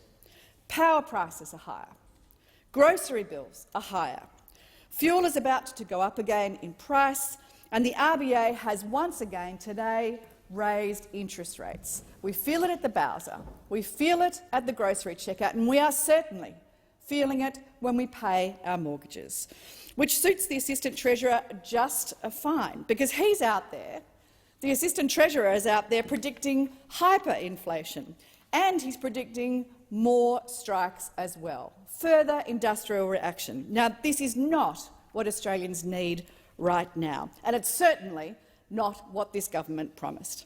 They need a government with a plan to get the cost of living down, to drive down prices. But Labor keeps breaking its promise on the cost of living. The most resonating central tenet of Labor's election platform was to reduce power prices by $275. They said it over and over and over again. The Leader of the Opposition at the time said it, the Shadow Treasurer at the time said it, they get into government and nothing. In fact, they repeated it in the election campaign 96 times, that they would reduce power prices by $275. But suddenly, once they're elected, everything changes. They went dead silent. You could hear nothing but crickets. Not only are power prices not going down by $275, but the Prime Minister, Mr Albanese, has not even fronted up, not once, and given an explanation to the Australian people as to why this promise, this fundamental tenet of the election campaign, this commitment to the Australian people has been broken within the first 100 days of government. Just today, the Minister for Climate Change and Energy popped his head up to just above the parapet like a meerkat and said that he stands by the modelling. But he still won't say that power prices will go down, having said it 96 times during the election campaign that power prices will go down by $275. Now the Minister for Climate Change and Energy says nothing. He says he stands by the modelling but won't stand by the fact that power prices should, would and must go down by $275 to fulfil that commitment that Labor made to the Australian people. In fact, Mr Bowen, the Climate Change and Energy Minister, is using weasel words to get out of this fundamental promise. But power prices are not the only promise that this government have already broken. In fact, they've also broken their election promise on wages. The Treasurer, Mr Chalmers, said he said it best when, before the election, as Shadow Treasurer, he said that our job is to get wages growing in a sustainable way, then get them growing strongly. And the Treasurer, now the Treasurer, said he could get this job done. He was the man to get this job done. He also said before the election that there are meaningful things that we can do about wages, that we, Labor, have got a role to play in wages. The Minister for Finance, Minister Gallagher, said that wages need to keep up with the cost of living.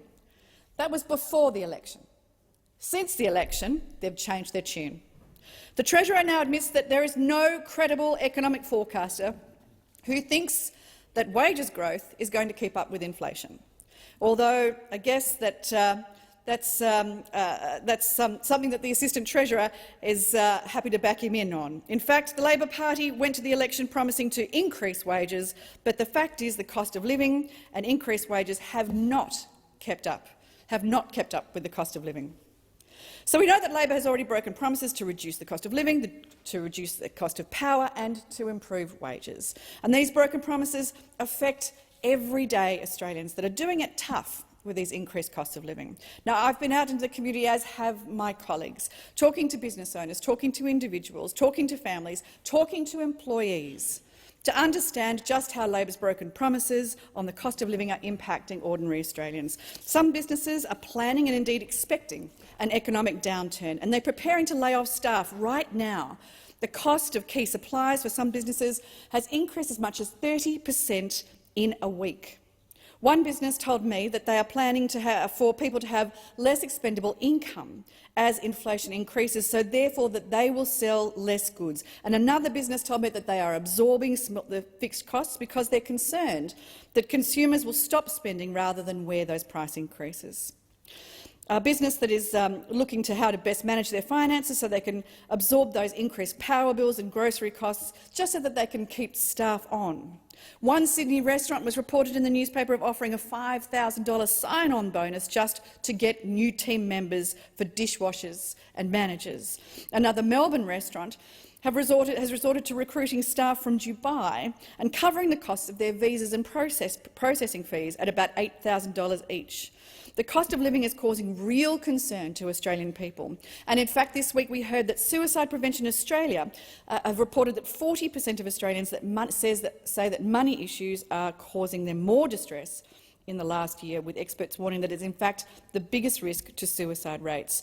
Suicide Prevention Australia referenced that they expected the Reserve Bank rate rises, saying that this is an economic issue that has actually overtaken social issues in levels of distress. Now, it's clear that Labor's broken promises on cost of living are impacting all Australians, but we have to also remember that the Labor Party is the party of higher taxes, always has been, or it will be, and there is a suite of new taxes on their way that the government's allies in the union movement have already proposed that will simply take more money out of your pockets. New taxes on workers, new taxes on businesses, new taxes on dividends, a retiree tax 2.0 proposed by the ACTU as part of this Jobs and Skills Summit. Now, the Prime Minister made it clear that he does not support the third stage of the Coalition's personal income tax plan. In fact, that when that stage 3 is implemented in 24-25, around 95% of taxpayers will face a marginal tax rate of 30% or less.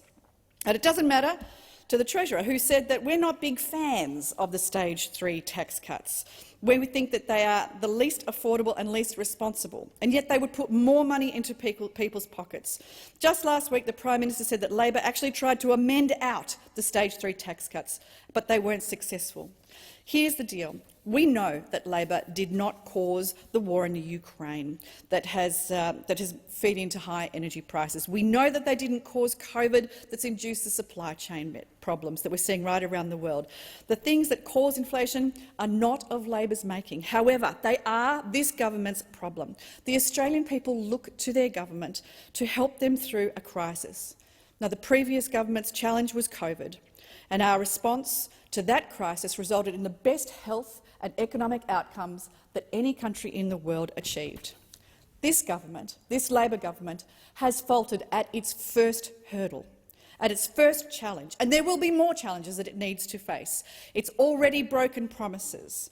So far, you have stumbled. This is an opportunity now to recommit to helping ordinary Australians with the cost of living, recommit to that 275 cut in power prices that you repeated 96 times throughout the election campaign. Recommit to tax cuts for ordinary Australians so that they can keep more of their own money in their own pockets. And recommit to helping ordinary Australians with the cost of living, which is their #1 issue right now in any survey. Thank you, Senator Hume. Senator Sheldon.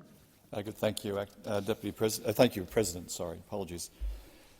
Well, you know, something that's saying about you lead with your chin.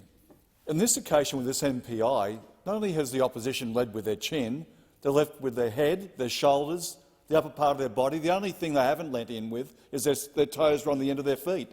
Because this is actually a really prime example of people who have no idea of the pressures of cost of living and stresses on people right across our community.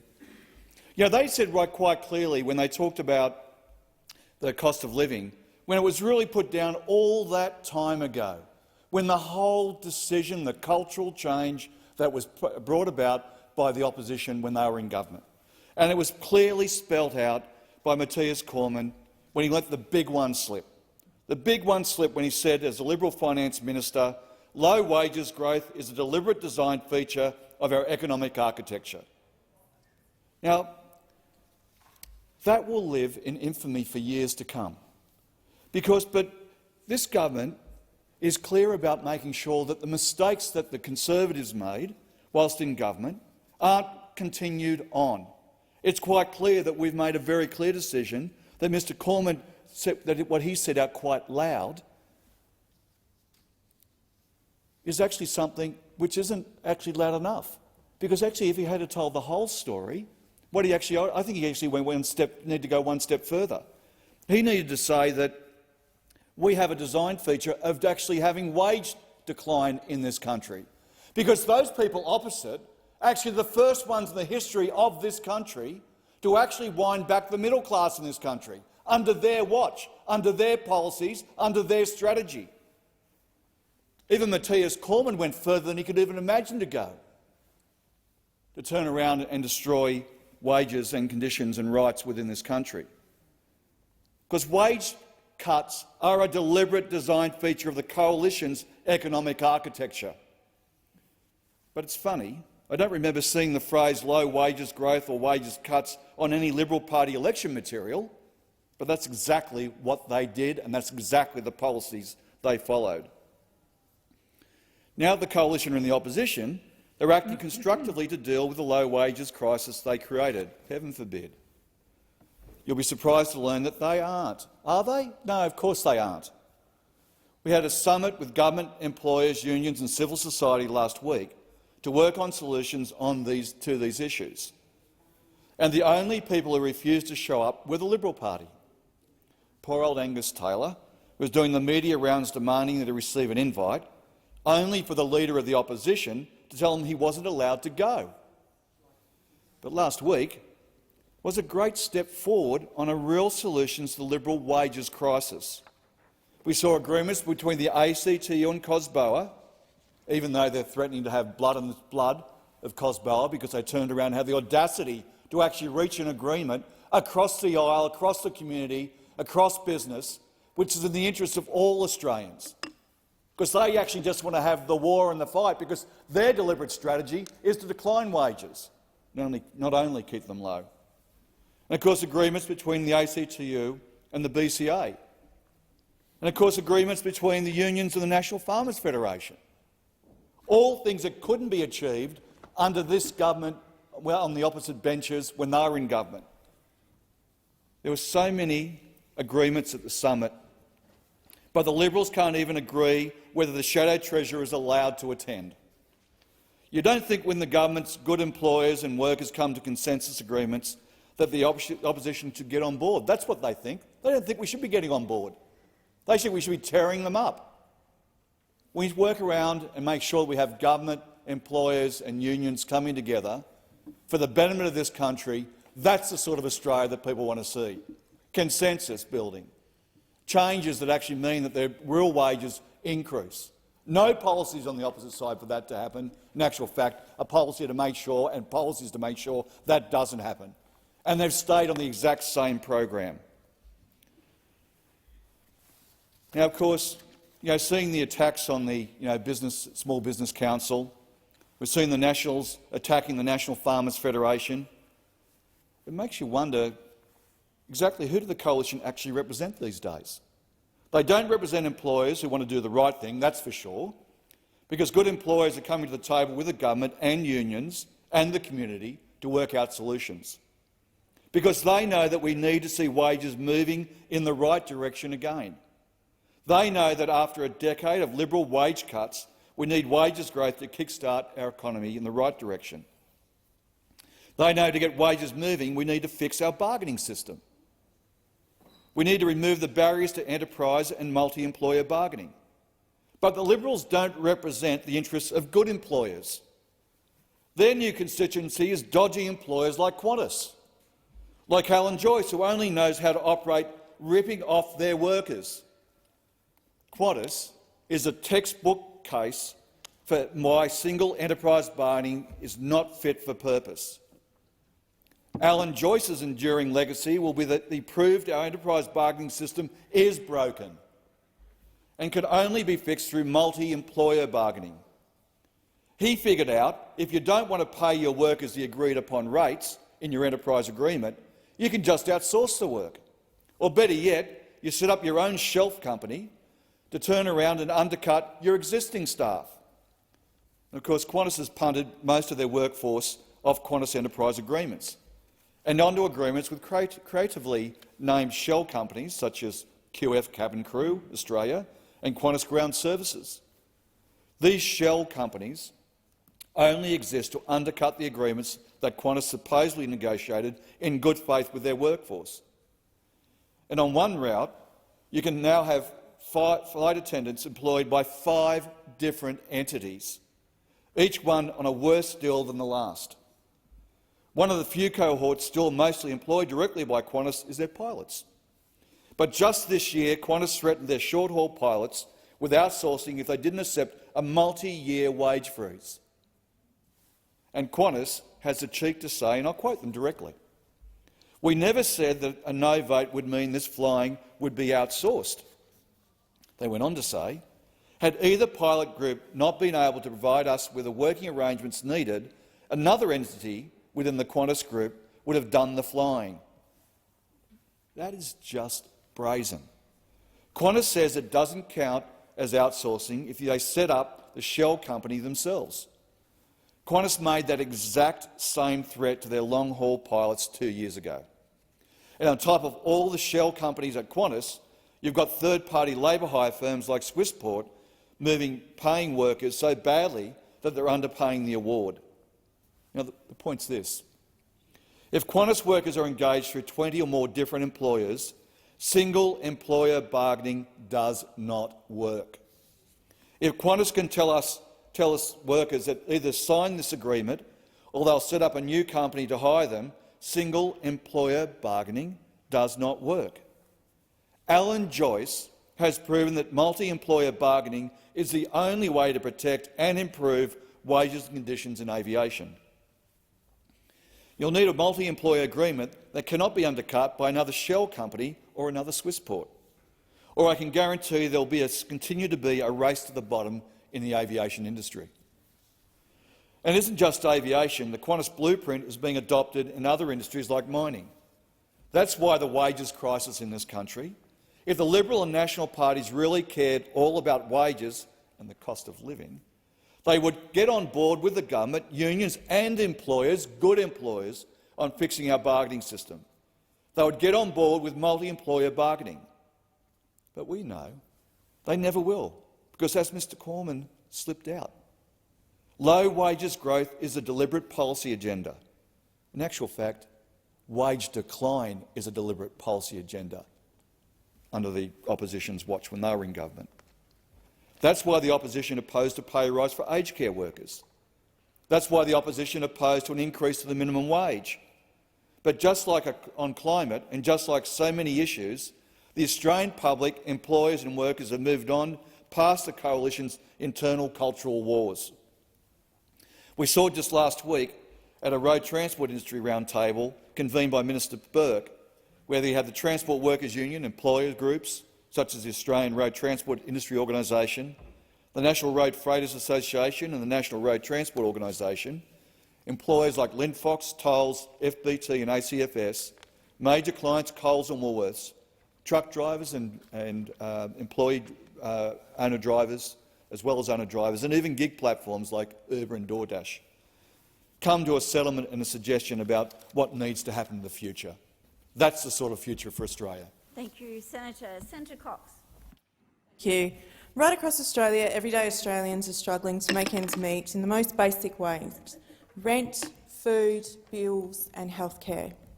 Too often, the people are the most impacted by these pressures are, in fact, First Nations people. My electorate office in Perth, we have had a constituent contact us who was a victim of domestic violence. She left her abuser but could not find appropriate, safe and affordable accommodation in a timely manner. She was in fact advised that she would need to wait years for public housing, even if she was priority listed, and this in itself is extremely traumatising. Poverty is a vicious cycle, and we know that once someone is experiencing poverty, it's unnecessarily hard for them to break out. We also know that poverty is a political choice. It is extremely bold of the opposition to suddenly come out strongly advocating for cost of living relief after 10 years of squandering opportunities by previous governments. The government of today needs a bold plan to undo the impacts of the last 10 years of inaction, which we unfortunately still haven't seen. So if the current government wants to prove that they are actually taking this issue seriously, axing stage 3 tax cuts are step number 1. It is unconscionable that the government is continuing with this when we know that $243.5 billion that will benefit the most wealthy people in this country can be used to make real change for those who need it the most. In fact, the Prime Minister showed just how out of touch he was yesterday in response to my colleague Max Chandler-Mather's question yesterday in the House, jokingly comparing the lavish housing he gets whilst being one of the highest paid officials in the world to the public housing system that has people sleeping in tanks because they can't access it. In the recent election, the Greens took a comprehensive policy platform that wasn't just about one policy, and that will help to address the cost of living pressures. The Greens know that a better future is possible, and currently the only thing that's standing in the way of that is the lack of political will from this current government. Thank you. Senator McGrath. Thank you. Now, the matter of public importance that we are debating today is one that's in my name, and I think it's important for those who are listening at home, because there's nothing else on the wireless, to make sure that they are fully aware of the words of it. And it is the failure of the Albanese government to have a plan that addresses the rising cost of living facing all Australians. And the most important part about that is plan, because it is pretty clear that this Labor government doesn't have a plan. It's abundantly clear that the Labor government, they won the election in May of this year, and my mob lost, and obviously I'm workshopping my pain about that still, but that side are in power. And what is interesting is how the new government, who have been in since May, so it's almost 6 months they've been in power, are failing to understand that they're the government, that they have the responsibility to look after Australians, and they can't keep acting like a bunch of wannabe student politicians. And when they go around continuing to blame the previous government for everything from their bad haircuts to lost socks in the washing machine, that in fact they're the government, they're the decision makers. And what is abundantly clear is that there is no plan.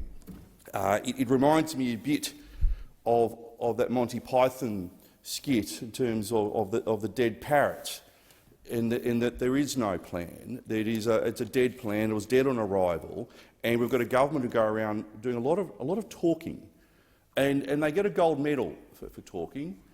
And we witnessed that in question time today, where both Senator Wong and Senator Watt were just in the hubris, the arrogance, the ego, the self-confidence, the self-congratulation sort of, I won't say orgy, but the self-congratulation sort of party that they are having in terms of how brilliant they are, but not delivering. But also they regard a series of press conferences as a strategy or a plan. They regard sending some tweets out as a plan. And the former British Prime Minister David Cameron once famously said that too many tweets make it's a word that members of the CFMEU would use to when they're abusing females on a work site. So you can imagine what the word is. So there's no plan. There's a lot of tweets, a lot of press conferences, a lot of media releases being issued.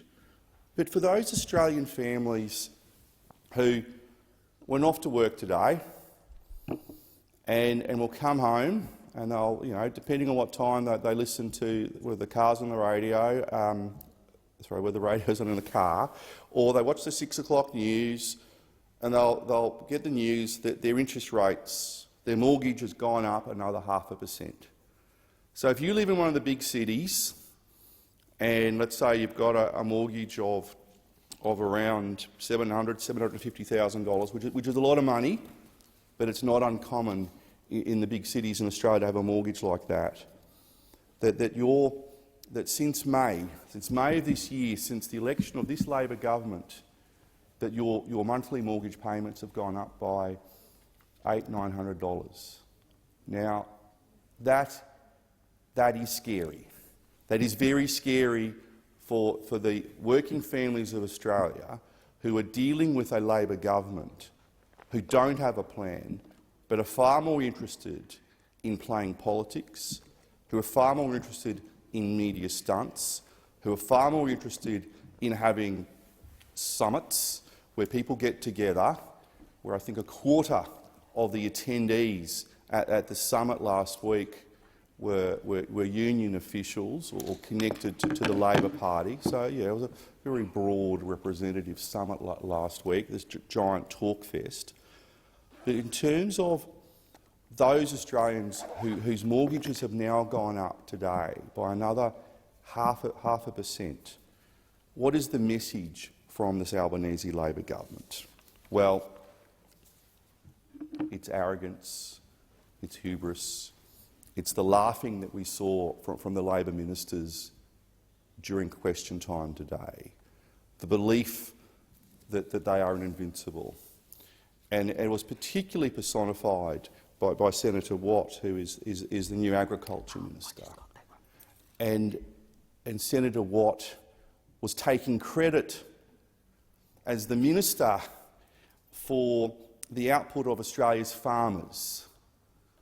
And I stand in this place as someone whose parents were cane farmers and grandparents were cane farmers and great-grandparents were cane farmers. You look at my hands, clearly they are not the hands of a farmer.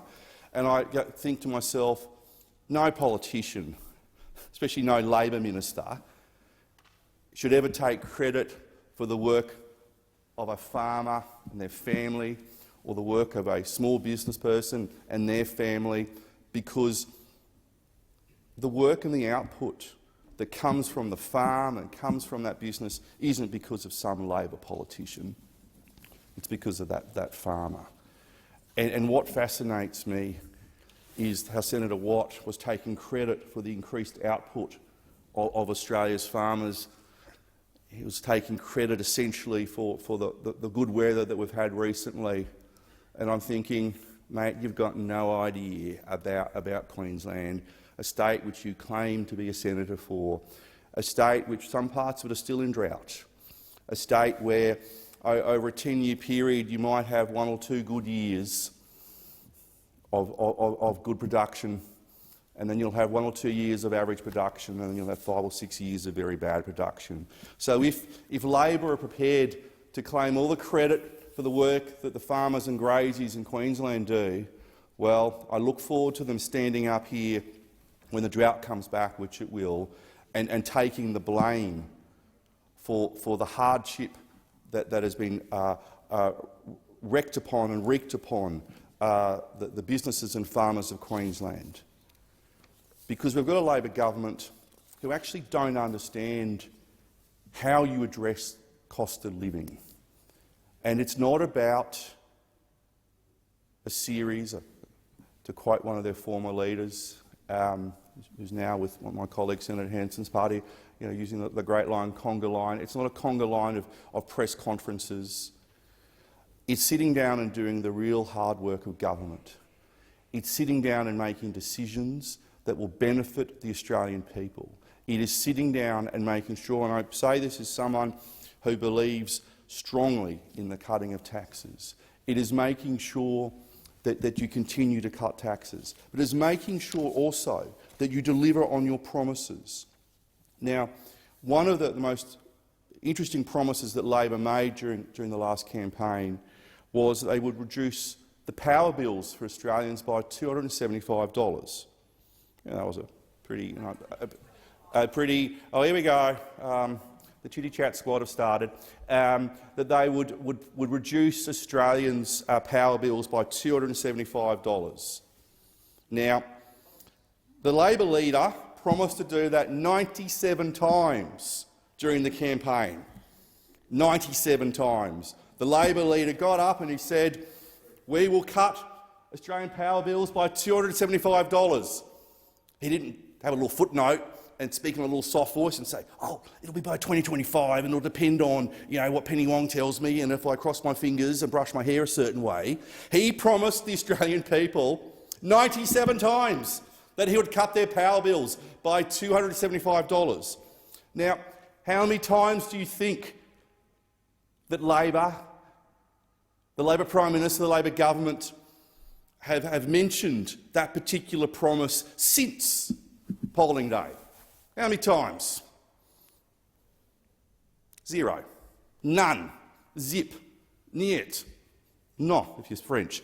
They haven't mentioned it at all because they lied to the Australian people. The Labor Party lied to the Australian people. So not only do they not have a plan to reduce the cost of living pressures on Australians, but during the election campaign, they lied, and they knew they were lying. When the Labor leader says 97 times, I'm going to cut your power bill, and then since that election, 0 times has he recommitted to cutting people's power bills. Because what you see over there is arrogance. And it's the arrogance of a government who think they are invincible. It's an arrogance of a government who think they know better than the Australian people. It's the arrogance of a government who are snubbing their nose at the working men and women of Queensland, or the farmers and the graziers, and shame on that Labor Party. Senator McGrath. Senator Polley. Australians are paying the price for a decade of missed opportunities and messed up priorities by previous Liberal governments, from Abbott to Turnbull to Morrison. $1 trillion debt. Those opposite with the Senator's last contribution, which was so disjointed, but trying to run away a million miles an hour from the fact that they left us with $1 trillion debt to the Australian community. High inflation, rising interest rates and the cost of living crisis, all of the consequences of the previous Liberal government's mismanagement. Australians do understand, Madam Acting Deputy President, they understand who created these challenges and the mess, because they know that the Liberals did nothing to address any of these issues until 5 minutes to midnight prior to the federal election. Petrol prices are up, groceries are up, rents are up, childcare has become too expensive and the price of health care is up, all under the watch of the previous Liberal governments. As a government, we understand what we inherited, but we're not going to deny making sure that the Australian people understand that $1 trillion debt was on their watch. But we've been elected to fix it, and that's exactly what we're going to do. COVID has exposed us to the many weaknesses in our economy. And let's not confuse the weaknesses by the mismanagement by the Liberal governments. But we know that they allowed manufacturing to be shipped offshore, and what we want to do is invest in manufacturing, bring those secure, well-paid jobs back here to Australia. Now again, those opposite did nothing for the cost of living, and all they do is criticise the Albanese government. I'd just like to correct the former member. He's obviously not very good at numbers, but we've only been in government 4 months. It might feel like 6 months in opposition, but believe you me, you're going to get used to it because you're going to be there for a while. We have an economic plan. We're a government that has listened to the Australian community. They're sick of the division, they're sick of the disunity. What they want is to work together. They want the opposition and the government and business and unions to work together to resolve these issues. You can come in here and whinge all you like about how bad we are as a government, but what we really will see is a stark contrast with a government that wants to bring people together. We want to listen to business, we want to listen to the unions, and we want to work together. Now, at the summit last week, what did we see?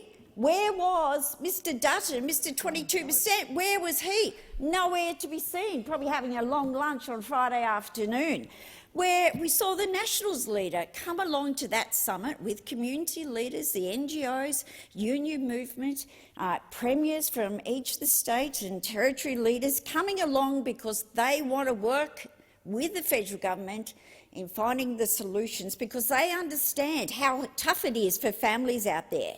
Now, what we've seen is a change in direction so that those pensioners, you don't have to go back to work, but if you're of pension age and you're fit and healthy and you want to go back to work to earn some money, we're going to support you to do that. We are going to support you because not only are you going to be earning additional money that will help you through this period, but you will also be mentors for those people that you work around, and that's a really good thing. It is a very good thing. Now, I've just met with representatives of the TAFE colleges from Tasmania, and what they've said to me is that they are suffering because over the last decade the Liberal governments have tried to run and have successfully, unfortunately, run TAFEs into the ground. And I see Senator Dunham over there smiling and laughing. Well, as a fellow Tasmania, I'm very disappointed because it's his state Liberal colleagues that have done exactly that. The Liberals are so afraid of what we might find out that they won't even allow Labor senators to visit the TAFE campuses. That's how paranoid they are. Well, the reality is we will, as we've already committed, we will invest in TAFE. We will ensure that Australians get the opportunity to get the skills and the training that they need for the jobs of today and the jobs of tomorrow. We know that it's going to take more than just those Australians that can enter the workforce now, but we do have a plan, that you can watch us implement from the other side. Your time has expired. Senator Hanson. Thank you very much. I think this is a very important debate. I've got 3 minutes to talk on this issue. So, you know, I'm listening to the debate that's going on here from either side. Did I hear answers from the government then how they're going to address the cost of living? No, not whatsoever. All I hear is about complaints about what the other side did. Let me remind the people that Labor, the Prime Minister at the time, Bob Hawke, said in the 1980s, no child will be living in poverty in this country by the year 2000. No child in this country. Nearly on a weekly basis it is that I watch TV, that I see the advertisement for the Smith Foundation stating that there are 1 million children in Australia living in poverty. Over 1 million children asking for help. I don't know if this chamber or the leaders of this nation in this place really can relate to the Australian people and how much they are hurting. When I turned on the TV this morning, I saw that 40% of people recognise the cost of living is the biggest issue for them. What has the Labor Party done to address this? All they've spoken about is a robo-debt Royal Commission, talking about Scott Morrison's ministry positions. They've, talking about the Jobs Summit. What was that? Really? About jobs. You talk about the pensioners working. Well, I'm sorry, that was my policy. And I'm pleased to see that the Liberal Party have taken up, but that was, again, my policy. You talk about the TAFE colleges. Again, it's something I've been speaking about for years. The apprenticeship scheme was my policy in 2018 to get the apprentices working. If you actually want to address, if you really want to address the cost of living in this country, then you readdress what is cost of electricity in Australia for not only the Australian homes, but you're driving up the cost of electricity for normal households, industries, manufacturing. This is going to drive increased prices. Farmers have told me they can't afford electricity. This is the problem, and yet you're bringing in an emissions target that's going to drive up electricity costs. Here we have it. They've done it in England. They've done it in Europe. Guess what? It's failed. To buy a pint of beer in England now is $34 a pint. You take that away from the Australian people to be able to go to the pub with their mates and have a beer. You're destroying their whole life, and that's what it's about. You don't realise what you're doing to the Australian people and the future generations of this nation. Don't talk to me about you. Your time has no expired. idea. Senator Askew, you have the call. Thank you, Madam Deputy President. I also rise today to speak on the matter of public importance regarding the failure of the Albanese government to have a plan to address the rising cost of living facing Australians today, despite the government's repeated claims during the election campaign that they had a plan. And how appropriate it is that we are discussing this today, the day the Reserve Bank increased interest rates by a further 0.5%, taking the cash rate to 2.35%. The highest level since December 2014. This rise is the fourth 0.5% rise in each of the 4 successive months since the election, and it will send even more Australians into mortgage stress. In Tasmania, where the average mortgage is around $450,000, payments could be increased by an extra $130 per month. That's $130 less money for those families every month. This interest rate rise comes on top of an inflation rate of 6.1% as at June this year, which is the highest rate of inflation in almost 32 years.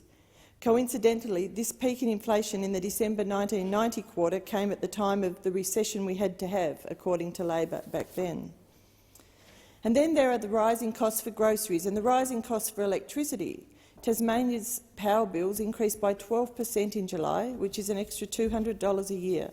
The cost of living is higher now than ever, but we are still waiting to hear of the Albanese government's plan on how they will deal with this crisis. The Parliamentary Budget Office, however, has some insight for us on Labor's policies. The PBO has confirmed that the government's policies will result in higher debt and deficits than the plans the coalition put forward ahead of the election. So not only are we in a worse position since Labor took government, but we will be worse off in the future too, due to the cost of their policies. The Assistant Treasurer is predicting hyperinflation and more industrial action. We don't need predictions about doom and gloom. We need action from a government that actually has a plan to get the cost of living down for Australians. During the Coalition's term, more than $1.9 million were created, jobs were created, with over 1.1 million of those filled by women. Female workforce participation grew to 62.2% under our watch, compared to 58.7% when we took over government, and the gender pay gap reduced too. The unemployment rate dropped to 3.9%, the lowest in decades, and the number of trade apprentices in training hit 220,000, which is the highest level since records began in 1963. Besides creating jobs so more people could earn their money, the Coalition cut taxes. Low and medium income earners became eligible for a tax offset in July, something which many people have already realised benefits from after submitting their tax returns in recent months. And we legislated the personal income tax cuts to ensure around 95% of taxpayers will not pay more than a marginal tax rate of 30 cents in the dollar in 2024-25. We also reduced the company tax rate for small businesses to 25%. And remember, small businesses are what drives Australia's economy, and the people running these important operations were being taxed at 30% under Labor. The Coalition introduced the unincorporated small business tax discount and lifted this rate from 5% in 2015-16 to 16% from 21-22. Combined, these changes will deliver more than $21 billion in tax cuts to small business from 2015-16 to 24-25, with around $2.6 billion estimated to flow through in 22-23. Not only did the Coalition expand access to small business tax concessions, but we also provided tax relief and reduced red tape. And then there's the Coalition's response to the COVID-19 pandemic. Over the course of the pandemic, the Coalition provided $314 billion in economic support to help Australians get to the other side of this huge economic shock. This support included JobKeeper, a program that saved 700,000 jobs and stopped the unemployment rate reaching 15%. It was the biggest economic support program in Australia's history. So where is the Albanese government plan to address the cost of living rises that are impacting us all? There is no plan. The Prime Minister has already broken his election promise to reduce power prices for families and businesses by $275, but we all know our energy bills are rising and look set to keep going up. Before the election, Mr Albanese said Australians will be better off under a Labor government. I don't think the people facing a 0.5% interest rate rise on their mortgage today feel they are better off. Thank you. Senator Bilyk. Thank you, Madam Acting Deputy President. I'd like to thank Senator McGrath for putting forward today's MPI because it allows us to outline the ways that Labor in our first 100 days have acted to help Australians with their cost of living and what we plan to do. This stands in bleak contrast to the former Liberal government, which ignored Australians as their costs went up, drove down wages and even delayed the release of a report on electricity prices electricity price rises for their own political gain. So let's just think about that. They had a report on electricity prices saying that the electricity prices would rise, and they deliberately did not release it for their own political benefit. Australians are paying the price of a decade of missed opportunities and messed up priorities under the coalition. Our government took office at a time of rising inflation, falling real wages, a skills shortage crisis, rising interest rates and $1 trillion in Liberal Party debt. These are the consequences of years of economic mismanagement by our predecessors. Australians actually do understand that we didn't create these challenges, but they did elect us to take responsibility for cleaning them up. And that's what we're doing. So one of the first acts of the Albanese government was to successfully argue for the minimum wage to keep pace with inflation, and this helped 2.8 million Australians. We followed that with a submission to the Fair Work Commission that unequivocally supports a wage increase for aged care workers. What did those on the other side do about aged care workers in the 9 years they were there? Zilch, not a thing. Our budget in October will include our plans for cheaper childcare and cheaper medicines, making a real difference to household budgets for millions of families. Labor will cut the maximum co-payment under the PBS from the current maximum of $42.50 to $30. This represents a saving of $12.50 or 29%. The changes to the PBS will take effect from the 1st of January 2023 and will save Australians more than $190 million a year in out-of-pocket costs. Let me tell you about Labor's childcare plan.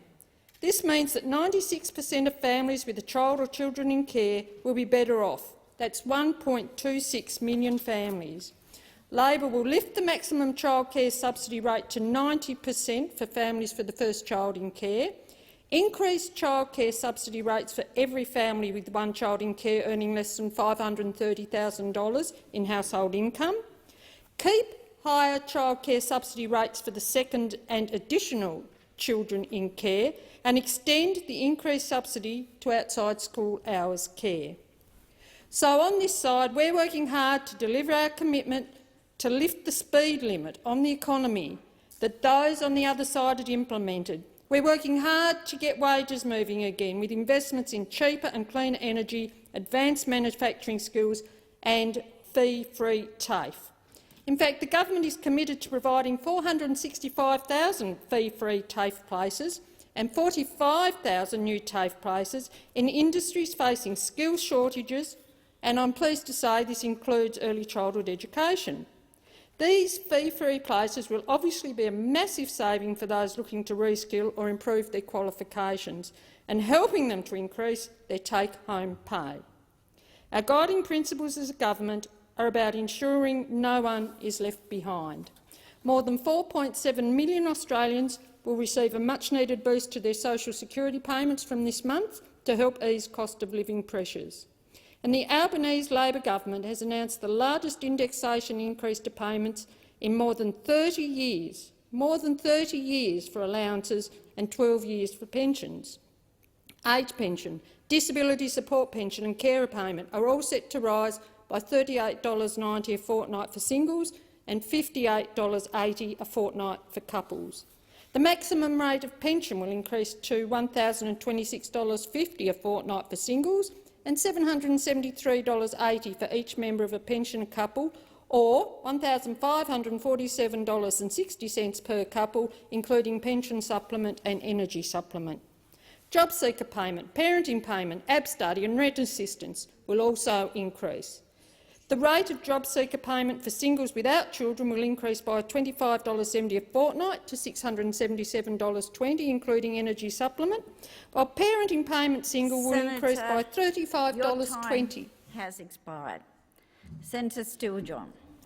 Make no mistake, this cost of living crisis is being made far worse by the indifference of this government to those who are doing it right now the very toughest.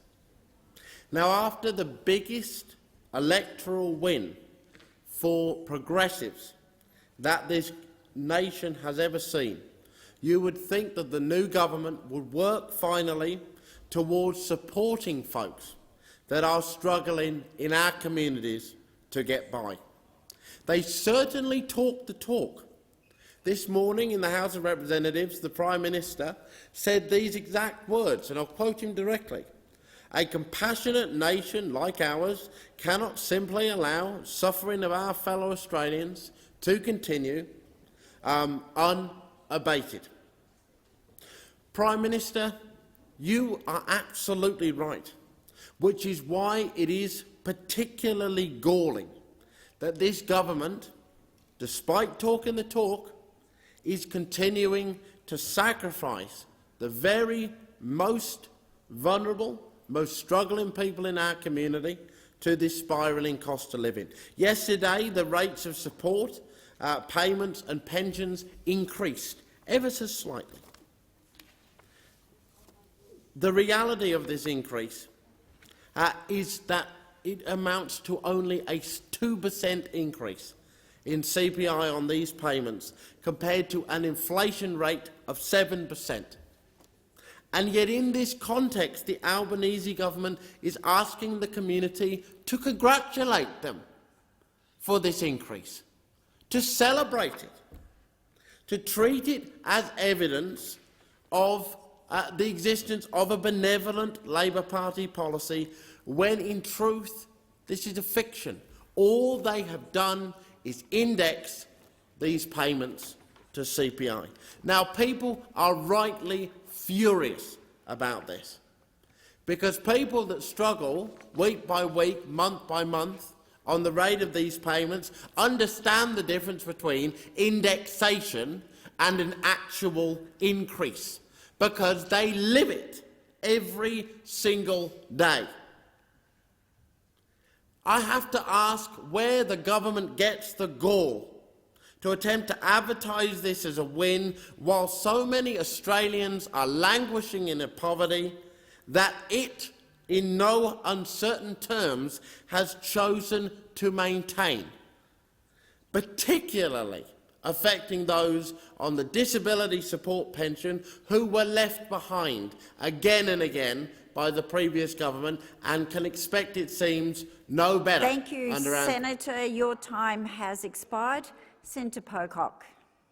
Madam Acting Deputy President, yesterday indexation increases to a range of payments were announced, including JobSeeker.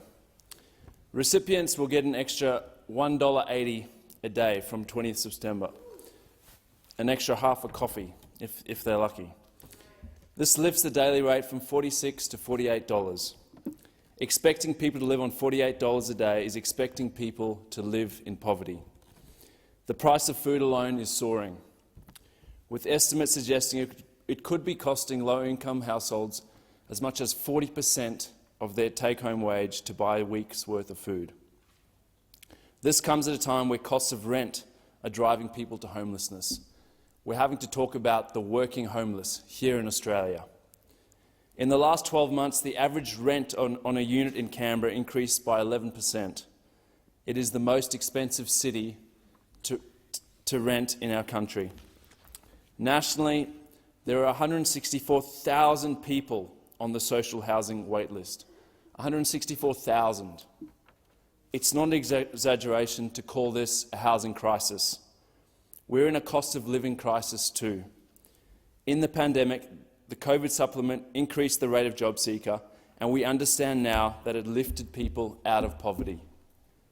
During that time, people reported improved mental health outcomes.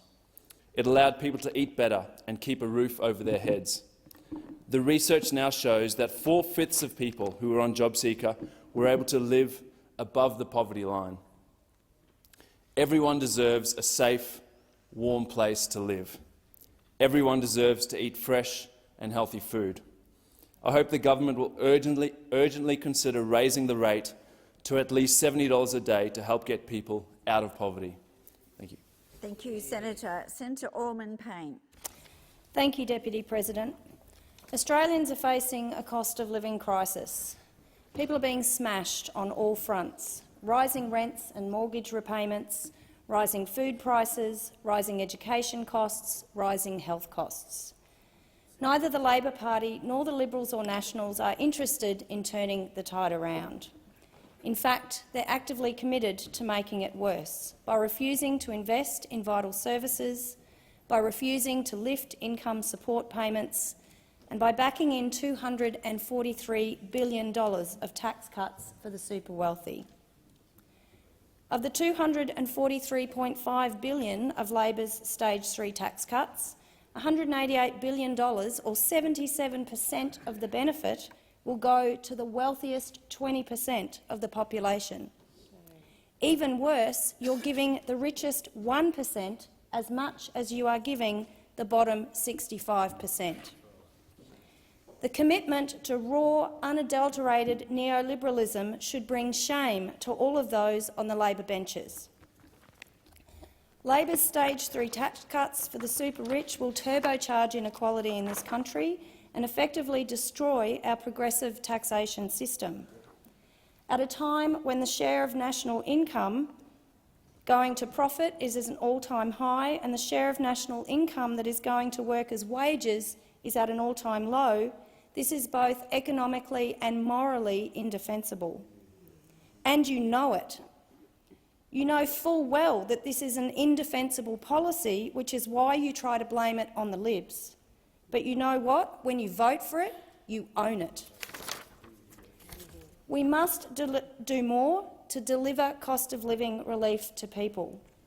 The Greens have proposed numerous policies that would meaningfully help people to live better lives. We've talked about freezing rent for 2 years and then capping rent hikes to 2% every 2 years. It's been done in Victoria, British Columbia, New York and Germany.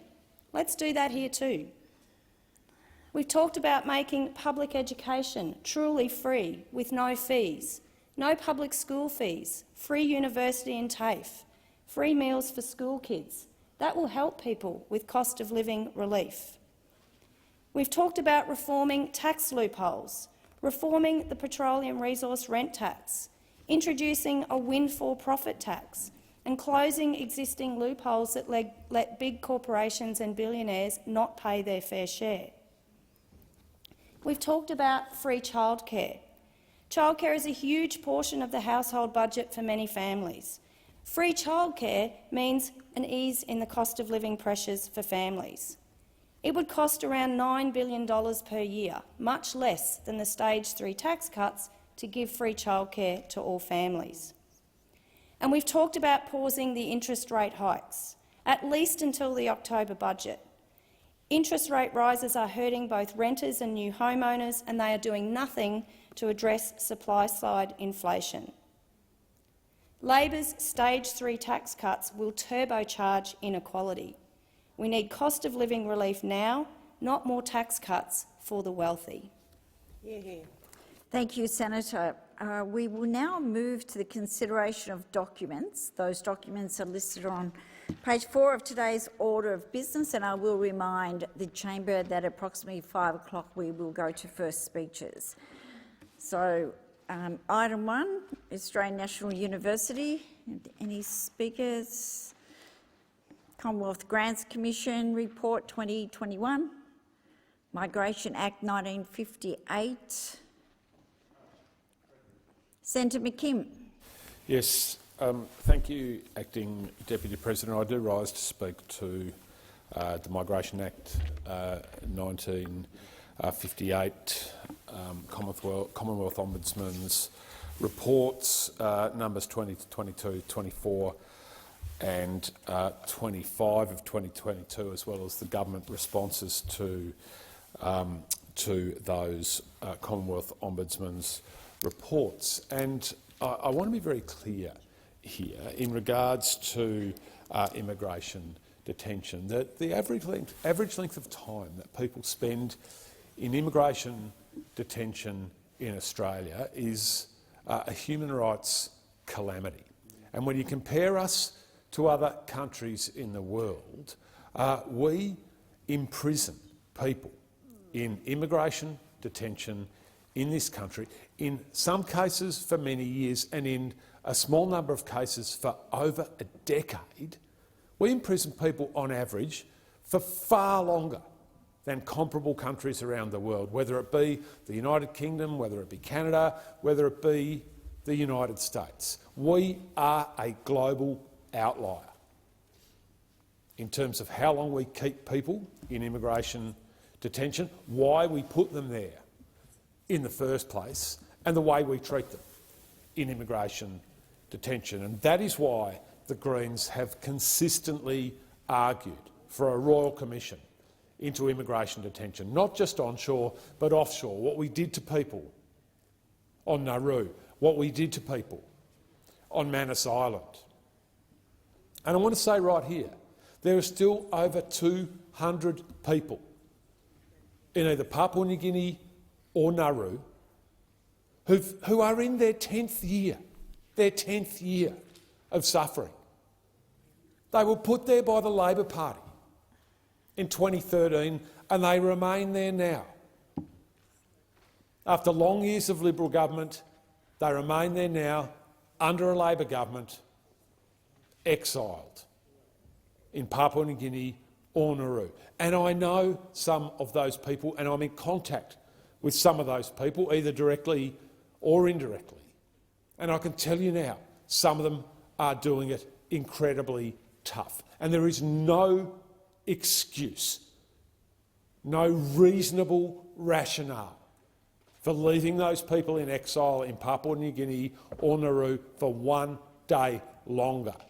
They should be brought to Australia and settled here. But even if the Labor Party won't do that, what the Labor Party should do is bring them here to Australia and allow them to stay here in this country until they are resettled in a third country. That would actually be in line with Labor Party policy. It is unconscionable that in the 10th year of suffering, they are still suffering so much and so grievously. In onshore detention, we have stateless people who've been locked up for year after year, arbitrarily detained with no hope of ever being released, locked up in our onshore immigration detention system.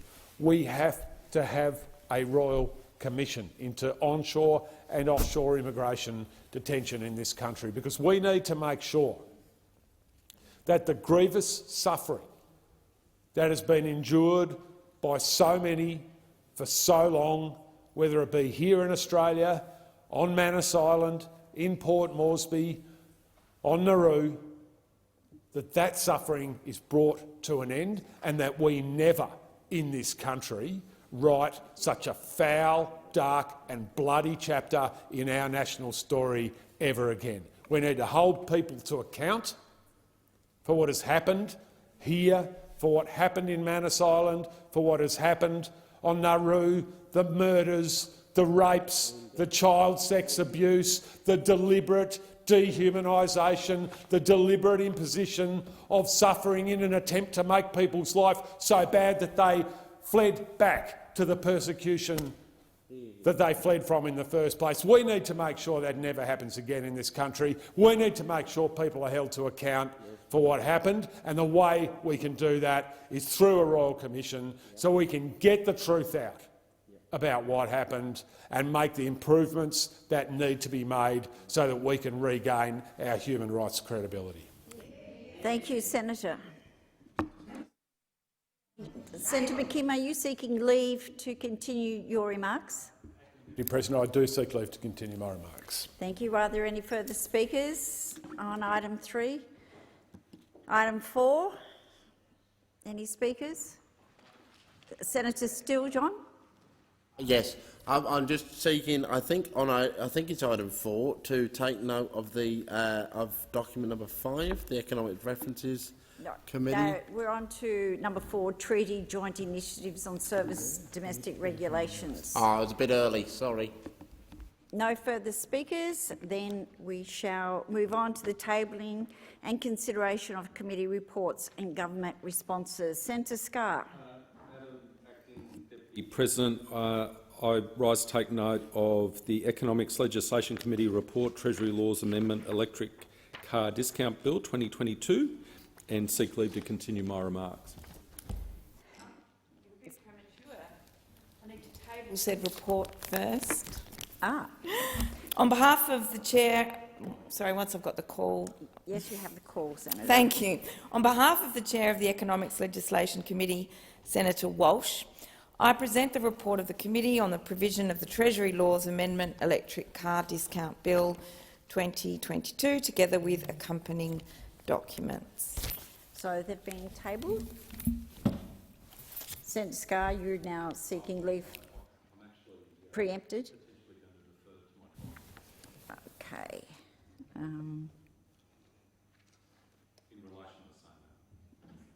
All right, Senator Canavan. Thank you, Madam Deputy President. I rise to take note of the Senate Economics Committee on the Electric Car Discount Bill. Look, I would like to commend the committee for this. Sorry, Senator. Sorry, yes. I've just been advised that you need to seek Okay. leave. Could I seek? Could I seek leave to take note of the? Is leave granted? We need to take leave. I don't think we need to take leave. We're allowed to do this.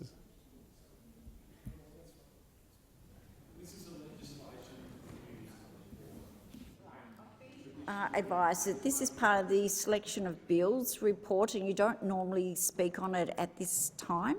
You wait till the bill comes before the chamber. Thank you. Senator Pratt.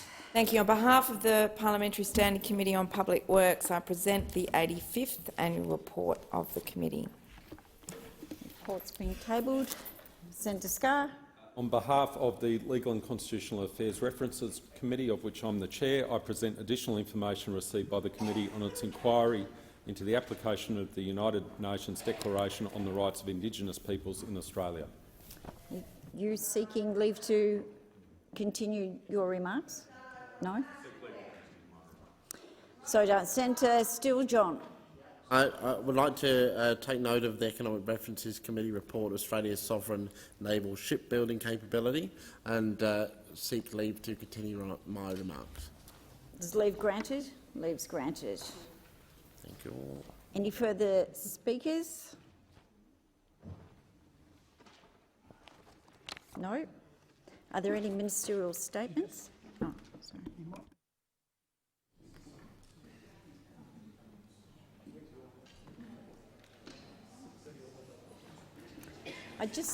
Yes, thank you. Just checking that no one wants to speak to the committee reports presented out of sittings, items 6 and 7 on the back of the order of business today. That's the Environment and Communication and Legislation Committee report. Or the... No further speakers? Then are there any ministerial statements? No. Committee membership? I seek leave to move a motion to appoint senators to committees. The President has received letters nominating senators to be members of committees. You're seeking leave for that motion. Is leave granted? Leave's granted. Senators be appointed to committees as set out in the document available in the chamber and listed on the dynamic red. Senator Walters? Yes, can I just seek clarity on which committee is being referred to, because we have a related motion that we would be seeking to move and make some contributions to, but we'd obviously rather not get in the way of first speeches.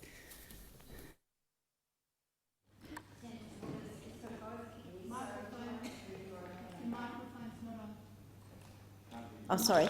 Senator Waters, it's for both committees of the Intelligence and Security. I understand you have a motion. Would you like to move that now? Amendment? Yes, well, we are willing to, unless the government would like to delay this until after first speeches. Up to you, just as a gracious thing. But you want to.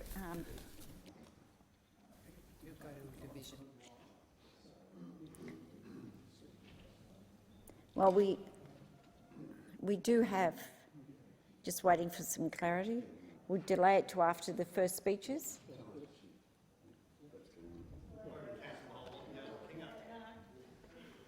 So I'm in the hands of the government. Senator Waters, you should move your motion. Okay, all right. Well, as per the motion that's been circulated in the chamber, I move to amend the motion that the government senator has put relating to membership of the joint committee PJCIS, and the motion has been circulated, and this pertains, and I'm now seeking to speak to that motion, assuming that I now have that right to continue on to do that, Pres. We've got 2 minutes. Yes, well, this is why I suggested that we delay it until after the first speeches. So I'm seeking some guidance from the chamber. So Perhaps you did actually offer that courtesy, Senator Waters. Acting Deputy President, and if I indicate to Senator Waters that perhaps the best way to proceed was if I could get an indication that Senator Waters would speak for 5 minutes prior to the. I'm just trying to arrange the speaking times, and that you be afforded speaking prior to the upcoming first speech, and then we'll continue with speeches in relation to that after the first speech. Yes, thank you. I might just, for the chamber's benefit, note that I imagine a number of other folk will also want to speak to my motion, so it may well be needed to do it after the first speeches. I'm once again offering that for everybody's. Look, I'm guided by the chamber, but I think in light of the fact that we have the two senators ready, that we should proceed to the first speeches, and we'll just change over the chair with the President.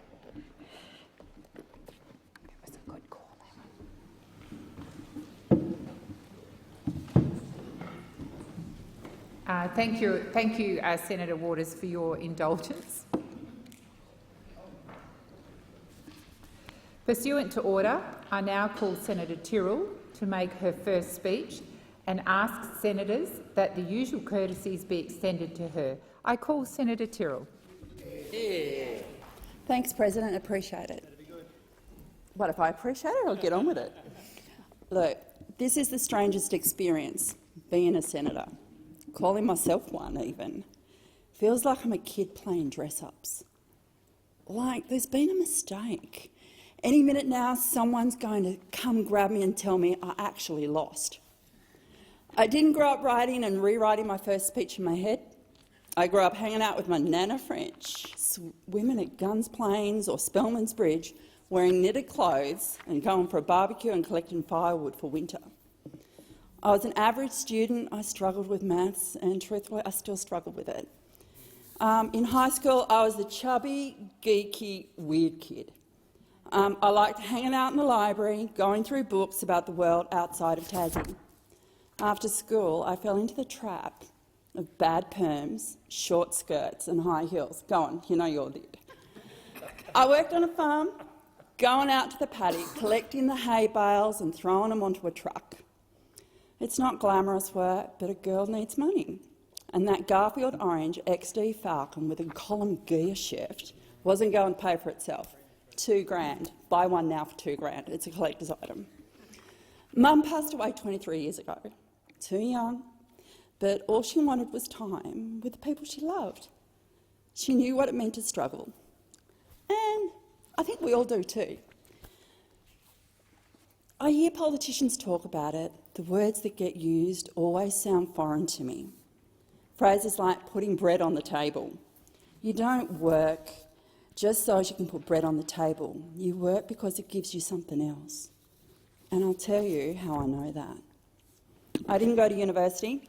I worked in paddocks, like I've said numerous times, and factories and offices. I've raised a family. They would judge me harshly sometimes, but that's okay. I've been unemployed in between. I worked for 15 years in the employment services, helping long-term unemployed back into work. And this is what I saw. When you first lose your job, people will ask you, what do you do for a living? And you say your old job, like you're still doing it. It's just out of habit.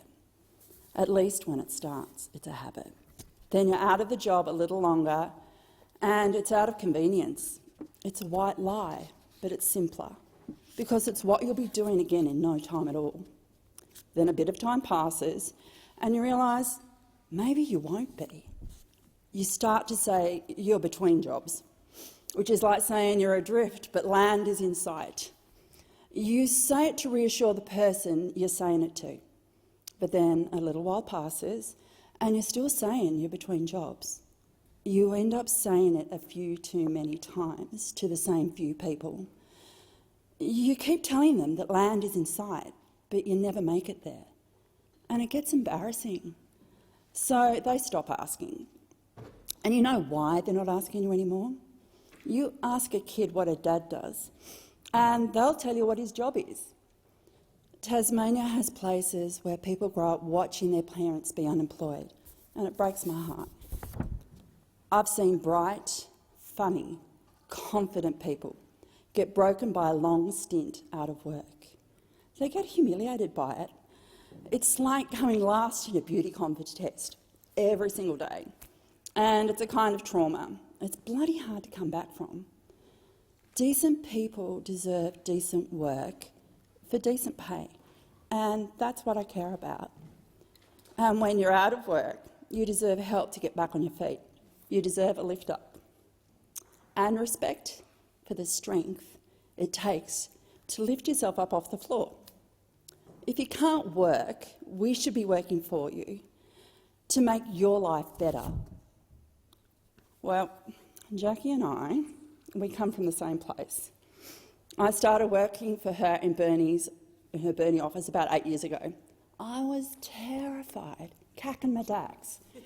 2 weeks in and I'm walking into a brand spanking new senator, and you've all met her. I didn't want to show how terrified I really was. The first thing she heard me say when I walked through her door was, "Honey, I'm home." And you know what? I don't think I've really stopped that ever since. Her huffing and puffing up the hallway every morning is my wake-up call. Working in a political office, you spend a lot of time helping people make sense of the rules. One thing that the job helped me appreciate is that these rules are made by people. You guys, me, into the future.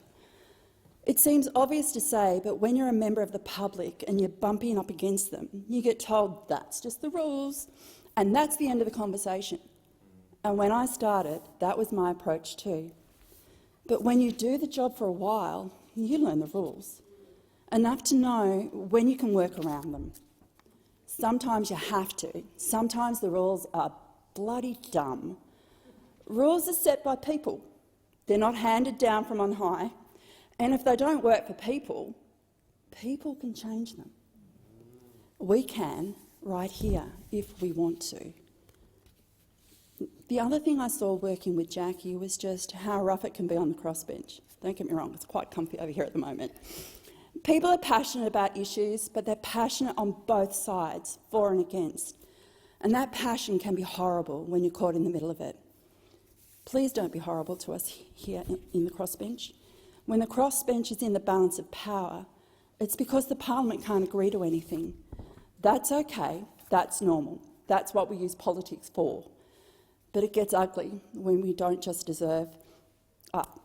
but it gets ugly when we don't just disagree, but we take it further half the country, represented by half the parliament, thinks the other half isn't just wrong but bad. I've never heard someone put their hand up to run for politics because of their burning ambition to make Australia a worse place to be. Everyone is here because they've got an idea of what would make our country better. Those ideas clash with each other, and that's all right. We have to start by agreeing that the person who holds the idea you disagree with isn't a bad person for not agreeing with you. I've never met a person who thinks their own views are immoral. Not one. Everyone thinks their views are the right ones, and the immoral ones are the people who disagree. That's a really toxic way to approach political debates. People who disagree aren't bad. They're not evil or less than human. They have a different way of what a good country looks like, but that doesn't mean they're the devil incarnate. I want to disagree nicer.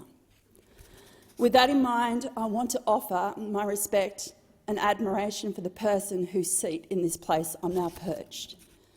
Former Senator Eric Abetz had a vision for what would make Tasmania an even better place to live. And for nearly 3 decades, he committed himself to making that vision a reality. It's not my vision, though, and I don't share his politics.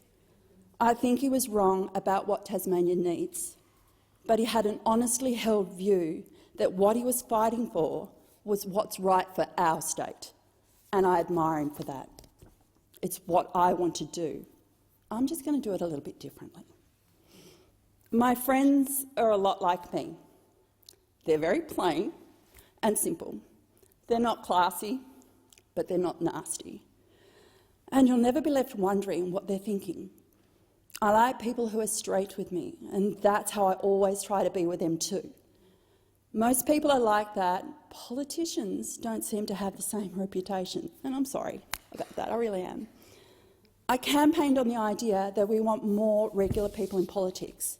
I still reckon we do. But we can't say what we want. No, I can't. But we can't say we want it, words, then get grumpy when we get it. That's the thing about normal people. They do normal people things.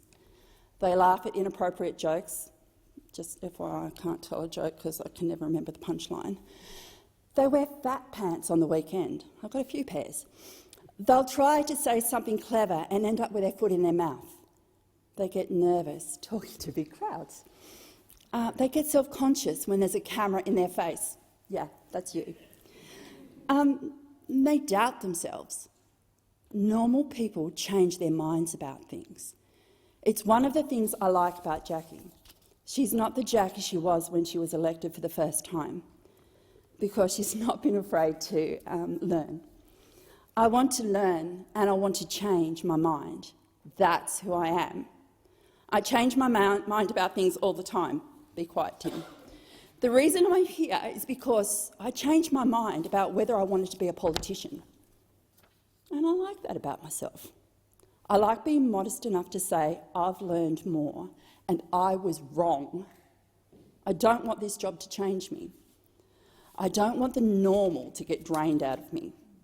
But politics is the only place where if you change your mind, you're punished. You're a flipper-flopper, you can't be trusted. I'm telling you now, I will get things wrong. I will make calls on how I vote, then I'll live to regret. I know that. I'm just hoping that I'm always open to learning how I got things wrong. And I'm hoping I won't be afraid to acknowledge it. Or even if I am a little afraid, I do it anyway. But everyone from out on the streets to up in the press gallery, you've got to be prepared to cut us some slack. Politicians won't acknowledge they've got something wrong or acknowledge that they've changed their minds if you go after them. If you want politics to change, you've got a role to play too. If you've ever criticised a politician for flip-flopping or reversing their position on something, or looking like a dork, I do that a lot, or feeling nervous about a media appearance, wait for it, that's happening soon. You're making it impossible for regular people to get involved in politics because you're marking them down for doing something regular people do. I don't want to start acting like a politician. Please don't try and make me. I don't want to lose that part of me that gets awed by the building every time I walk through the Marble Hall. It's an amazing place to be. I want to show people that regular people can be good at this. I want people like me to look at me here and say, if she can do it, so can I. Because you can and you should. I know the office of a senator is a rental. It's a 6-year lease, and if you're a good tenant, your landlord might give you an extension. But it's never yours. It's always theirs. And if you forget that, they'll remind you. I'm hoping I can look back years from now, when people ask me what it was like to be a senator, and I'm able to say good things. I hope people feel like they got value. Most of all, I want it to be something that's a source of pride for people, the ones who bent their backs to put me here. I want them to feel like they backed me to do good, and it paid off. I did good. I don't want to seek out the limelight. I want to be able to give the limelight to the rest of us. I want to make it hard for the rest of Australia to ignore us. I want it to be impossible to focus anywhere else. When they swear you in as a senator, they give you a little pin to wear, instead of tags everyone else has to wear. It's a little bit bougie. It's a way of saying, look at you. It's also to help the security guards know that you're somebody that needs to get somewhere in a hurry. They gave me a few. I guess they knew I'd lose them. So I'm sorry if this is going to get me into trouble, but I gave them to a few people who helped make it possible for me to be here. But they didn't give me enough pins to give to everyone who got me here today. So I want to give a shout-out to Sally. She volunteered during the election for 2 weeks straight. She was getting the bus for an hour to come and help us out. She's a cleaner.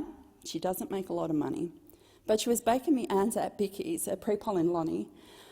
And Sally is the best kind of person. Then there's Franny. She's a pensioner who survived domestic violence. She can't get in to see doctors and she can't afford basics that others might take for granted. She was there helping me out on pre-polls and would bring Jackie and me banana cake and coffee with Kahlua icing, wasn't it? That was good. And Ron was our soup man. He's a postie. He kept us warm with homemade soup and he got extra brownie points for not forgetting the bread. Ron crashed his car on election night, totaled it.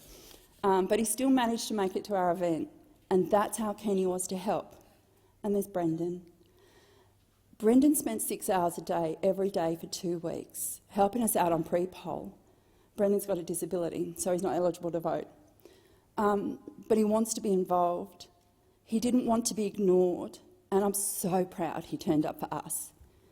Wendy is one of our biggest supporters. She's the one you turn to when you need help with anything. She waved signs, dropped pamphlets in letterboxes, knocked on doors of total strangers to talk about us, and handed out flyers on election day. She's doing all of this while she's raising children on the autism spectrum and trying to find long-term housing. Catherine, who made us a brilliant umbrella billboard. Bruce, who kept us a steady dose of Tim Tams. And there's Robert, who helped us more with signs than any small business owner has time to do. And Darryl, who's put his hand up to do everything, as long as there's no computer involved. No computers. I'd also like to give a shout out to my patient and supportive family who backed me, stood up for me and gave me a healthy dose of reality, sometimes telling me to suck it up, buttercup, eat that concrete and to build a bridge. My baby bears, Liam and Jackson, who have one of the loopiest mamas on the northwest coast of Tassie. Ree, my stunt double, thank you, you got me lots of votes there. And Tai and Kens, thank you so much for going out and pre-poll. Brother Gary, Dad and Valma, thanks for giving me permission to disappear from your lives for at least the next 6 years. And Timmy, I'm sorry. Thanks for putting up with me. My bad temper days, my car days, and basically helped me to look like a normal person on a daily basis. And let me buy a new puppy. I've already bought it. My work family, old, current and new. You are legendary. You have given me the best advice along the way, and trust me, most of it stuck. You have also shown that brilliant and clever people want to work to mould politics, but not necessarily for a major party. You chose us, and I'll be eternally grateful for that for a very long time. And I'm hoping we can do some amazing things into the future. Yes, and I'm going for the tissue right now. Okay. As you can see, thanks, Senator Lambie, appreciate that, girlfriend. I didn't get here on my own. I didn't get here because of Jackie. We got here together, and I love her to bits. Because we're a team. Jackie, me, Catherine, Sally, Brendan, Ron, Wendy, Daryl and Fran, and you lot. We're a team. We didn't get union money. We don't get invited to business forums. I don't know why, Jack. Why is that? We don't have billionaires cutting us cheques. We have our team, and we have the rest of us. And the rest of us are tired. We're always told there's no room in the budget to help us out. We've got to fund something else to make up some money, and we'll use that money to help us out. So we wait. We're polite. And we're at the back of the queue, and we're watching the queues get longer, and we're not getting any closer to the front. We're never the next cab off the rank. We just wait. And we're sick of waiting. So we're cutting the queue. We're next. My friends, they're next. And in my 6 years, I want to make Sally's life better, Wendy's life better, and Brendan's life better. They deserve better. They're why I'm here. That's what I promise. To stick up for them, to stick up for us, for the rest of us.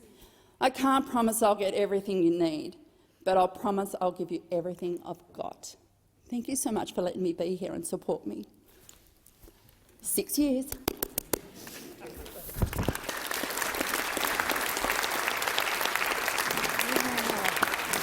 Happy days.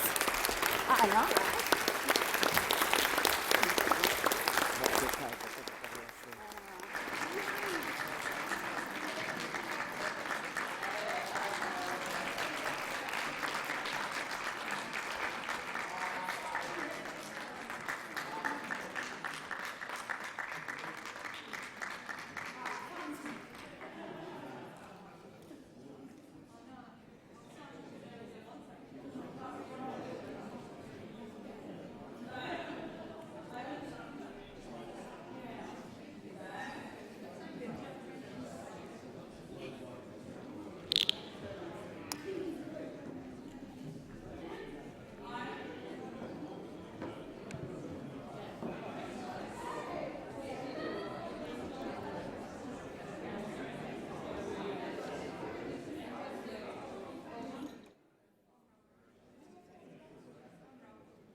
Senators, we're about to begin the next first speech. Please either leave the chamber or resume your seats.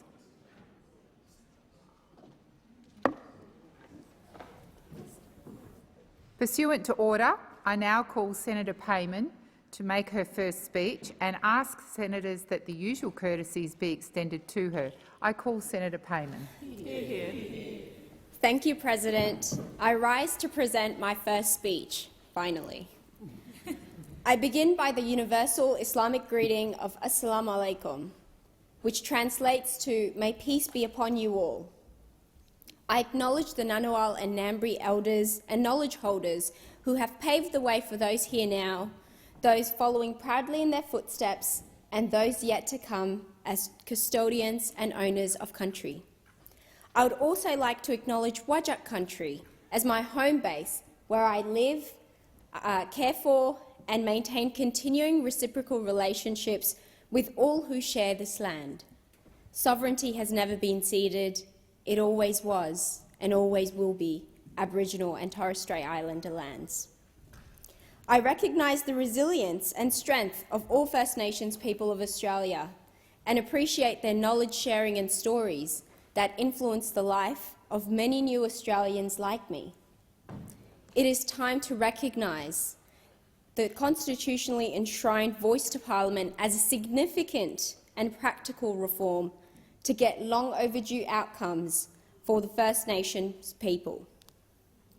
I am so proud to be part of a government, an Albanese Labor government, who will implement the Uluru Statement from the Heart, emphasising our support for voice, for truth and for treaty.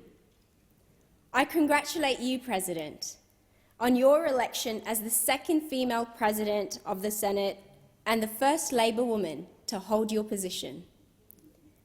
Your incredible sense of justice and fairness will make you perfect for the role. I wish you every success. I'd like to take this opportunity to thank my late father, Abdul Wakil, whose selfless sacrifices will never be forgotten and whose advices about hard work, perseverance and integrity I will hold on to as pearls of wisdom. To my mother, Shagufa,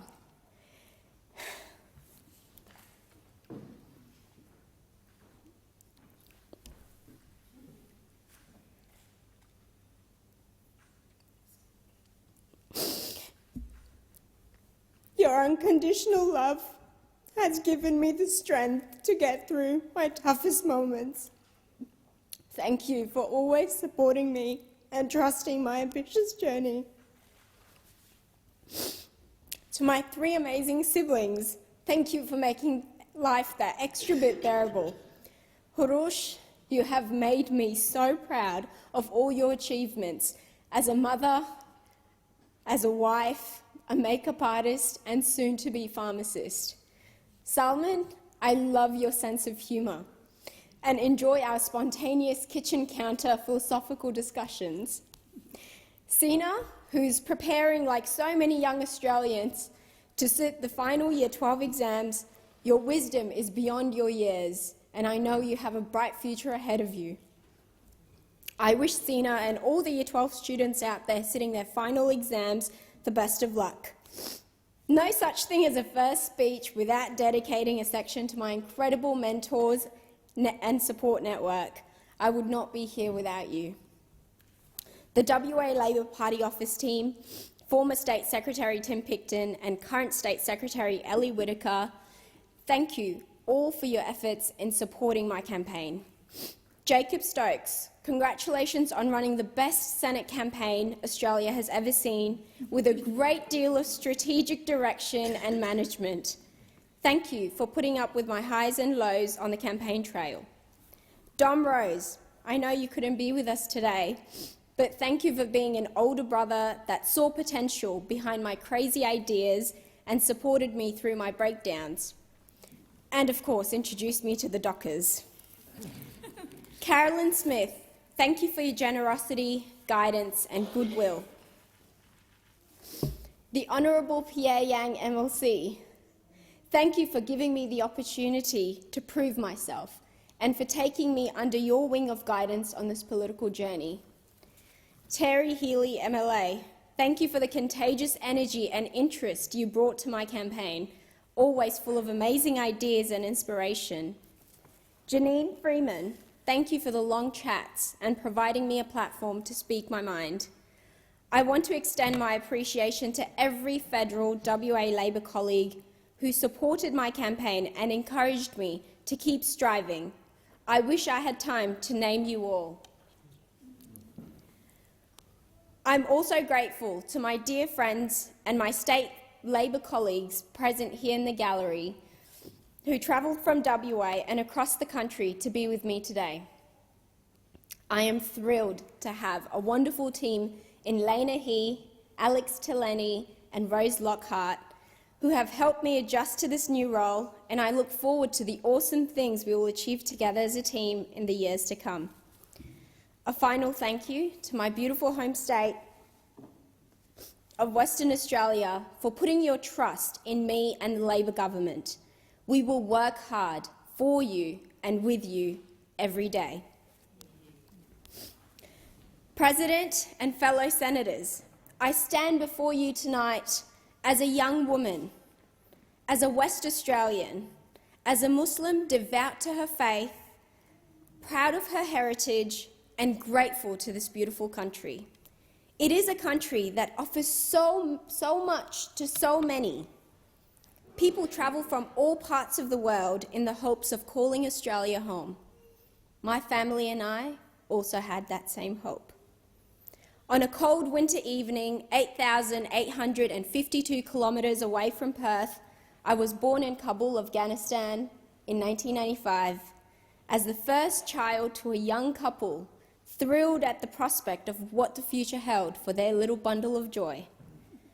That excitement did not last longer than a year, followed by the collapse of Afghanistan in the hands of the Taliban.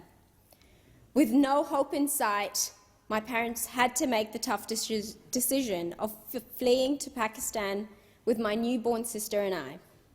Resettling was difficult, but not as difficult as what my mother was about to urge my father to consider, to migrate to Australia. In 1999, my late father risked his life and left his family behind to traverse the Indian Ocean for 11 days and 11 nights on a small boat in stormy weather in the hope of finding safety and security for his wife, 2 daughters and a son on his way. Anxiety and waves of doubt flooded my mother's thoughts as she waited and waited for any news of my father arriving safely in Australia. 4 months later, we finally received the good news. And from there on, for 4 years, my father worked around the clock as a kitchen hand, a security guard, a taxi driver, while learning English as a second language and saving up enough money to sponsor my mother, my 2 siblings and I. In 2003, we were finally reunited with my father and settled in the northern suburbs of Perth to begin our new life together. As we adjusted and adapted, I witnessed the struggles my parents went through to put food on the table, to pay for our education and to provide a roof over our heads. Like many hard-working Australians, this came as second nature to my parents, who just wanted the best future for their children. From discrimination and abuse to job insecurity and low wages, my father endured those hardships without complaining or seeking compensation. And when my youngest brother started kindergarten, that's when my mother embarked on a journey to start her own small business, a driving school to empower other women. Despite the unfamiliarity of the venture, my mother strived to alleviate the financial burden on my father to make ends meet. You see, my parents always encouraged my siblings and I, to aspire for greatness, to study hard, get a secure job, and be a respectable member of society, to always stay true to your roots and stay humble, to praise God and be grateful to his bounties, to be generous with our wealth and time towards those who are less fortunate. However, life took a bitter turn when my father was diagnosed with acute myeloid leukemia in 2017. He went through 11 months of intense chemotherapy, bone marrow transplant, and endless cycles of medications, but his health continued depleting. My once fit, independent, and healthy father became frail, weak, and required assistance to move around. Despite this, my father was still the strongest man I have ever known. Losing him at the age of 47 was the most difficult reality of life I had to face. He may have passed on, but his memories and teachings will forever remain, like little drops make a mighty ocean, or there is no substitute for hard work, or learn good manners from those who don't have them, or seek knowledge from the cradle to the grave. Life is short and very unpredictable, so we cannot even take a moment for granted. I have realised that in order to live a productive and impactful life and contribute towards my father's legacy, I must seize every opportunity that comes my way. Carpe diem. Easier said than done, though. Life has its own way of throwing figurative punches. The onus is on us to see every challenge as an opportunity, as a chance to grow, as a lesson to learn, and as a part of life. When my attempts to study medicine were not successful, I took my late father's advice to pursue pharmacy, with the perception that the medical field was the only way to serve humanity. Cruising in my own world of endeavours, I stumbled upon my first experience of being made to feel like the other at a university tutorial when a young man ridiculed my hijab. You see, I never felt different growing up. Perth felt like home from the get-go, because home is where the heart is, and my heart was with my family. So I didn't feel different or strange. I felt like any other Aussie kid growing up in the northern suburbs of Perth, catching public transport to university and hoping to become a productive member of society. But comments like, "Go back to where you came from," or inferences to extremism forced me to feel like I didn't belong. So I started volunteering in the hopes that being part of the change, if I was seen to be spreading goodness in society, perhaps then I will be accepted as an equal member of this nation. I joined the Edmund Rice Centre and became involved in youth leadership through the guidance of Joe Moniotis. I joined the WA Police Muslim Community Advisory Group as the youth representative. I served as the president of University of Western Australia's Muslim Students Association for 2 years and worked hard to have an active presence on university grounds to break down those barriers of the unknown. Through my community work, I met the Honourable Pierre Yang MLC, Upper House member for North Metropolitan Region in WA. That is when my journey in the Labor Party began.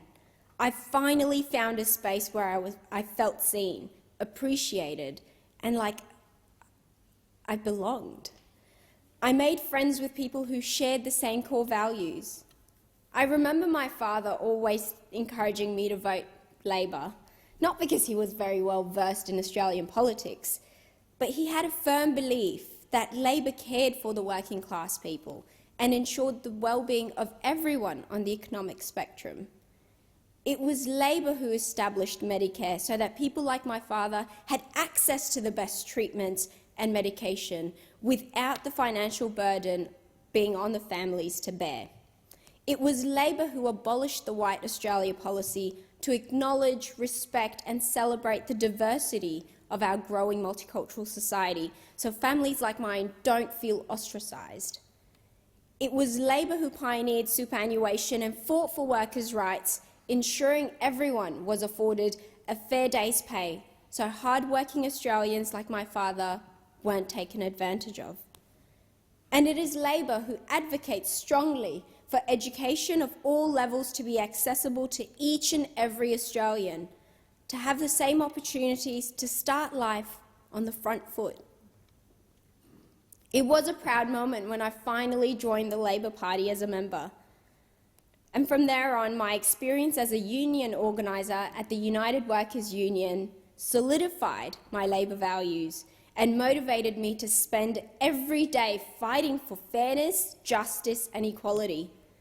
I realised that my father was not alone in receiving poor treatment at work, so I strived to give the voiceless a platform to share their concerns and help to shape the policy that impacted their lives. Thousands of vulnerable workers in industries ranging from aged care, disability care and early childhood education to enrolled nurses and paramedics to hospitality workers are all being underpaid, overworked and find themselves in very poor working conditions with little to no annual or sick leave. I knew they deserved better, and I wanted to be part of fighting the good fight for them. After years of volunteering and dedicating myself to the movement, I finally felt my calling.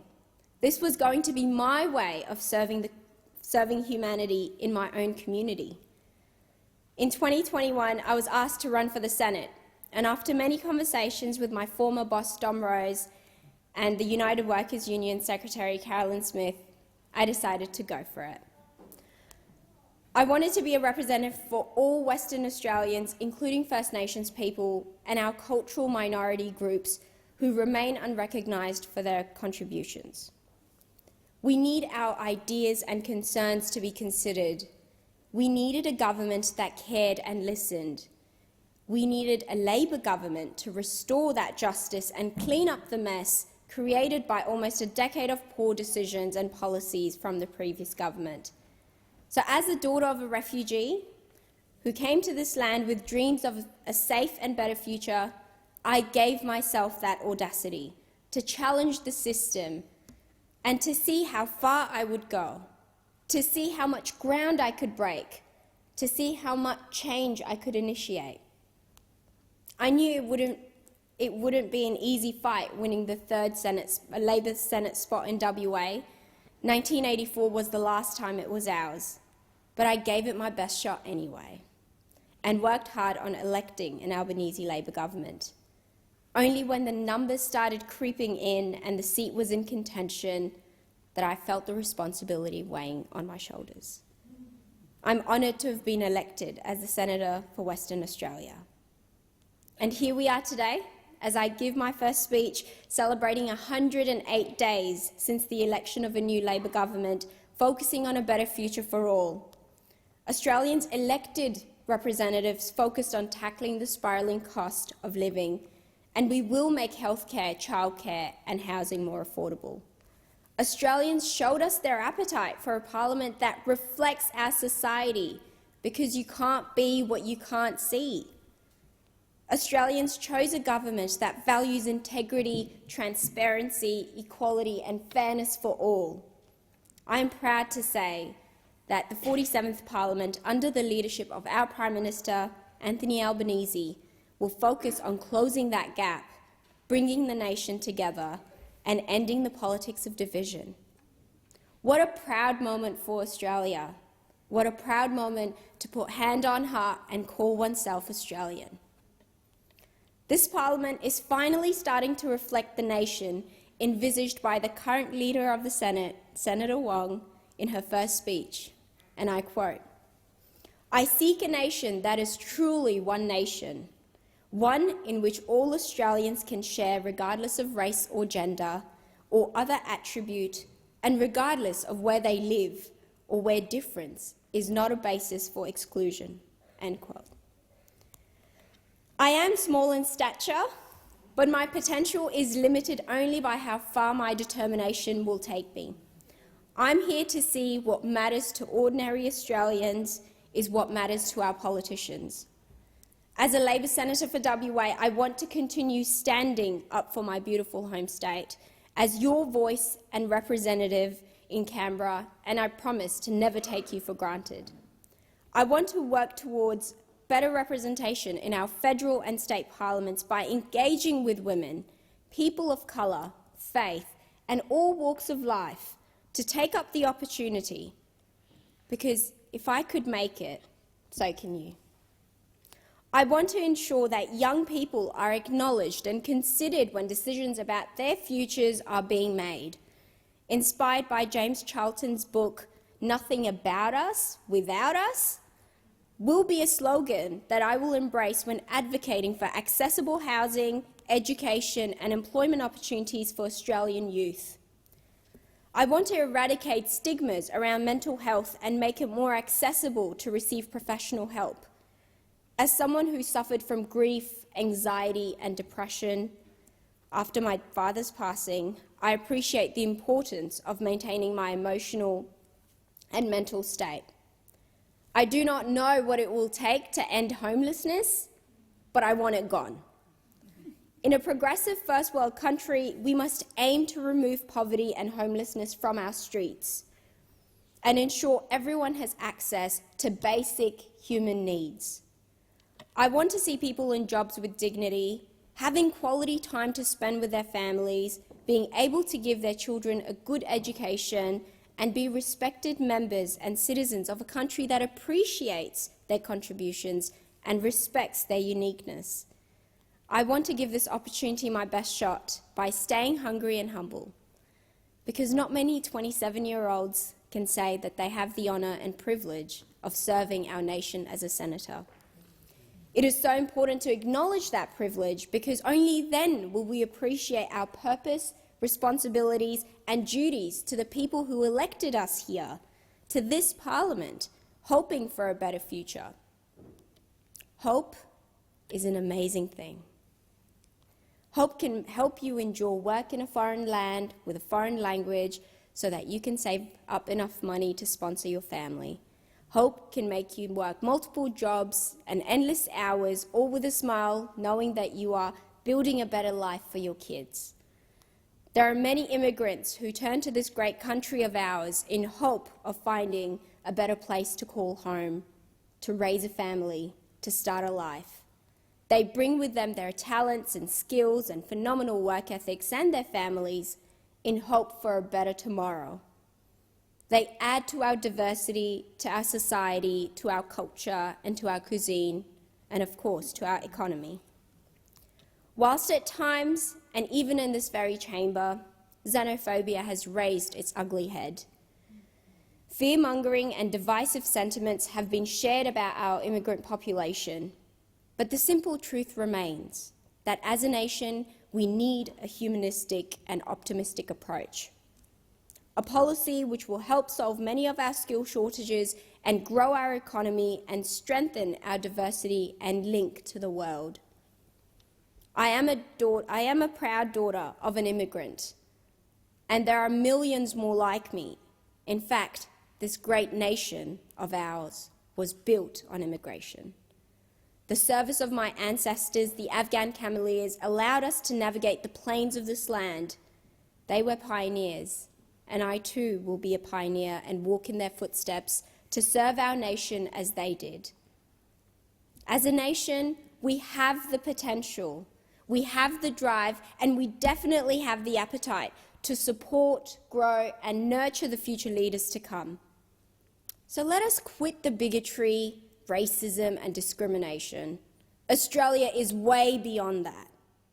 Let us not settle on multiculturalism being just a brand we associate with or take pride in as a nation, but rather fully embrace it by caring for one another, by accepting each other for who we are and what we can become, and by ensuring all voices are heard at the table. It is time to love, care and respect one another. It is time to unite, not break away and divide. It is time to use our diversity as our strength and seek wisdom in our differences. Because we all know beneath it all, we all belong to the human race. I'll finish by sharing the poem by Saadi Shirazi called Bani Adam, which translates to Children of Adam, a truly timeless piece that my late father would always recite to me in Dari. بنی آدم ازهای یک دیگرن که در آفرینش ز یک گوهرن چو عضوی به درد آورد روزگار دیگر عضوها را نماند قرار تو که از محنت دیگران بیغمی نشاید که نامت نهند آدمی. Which translates to, human beings are members of a whole, in creation of one essence and soul. If one member is afflicted with pain, other members uneasy will remain.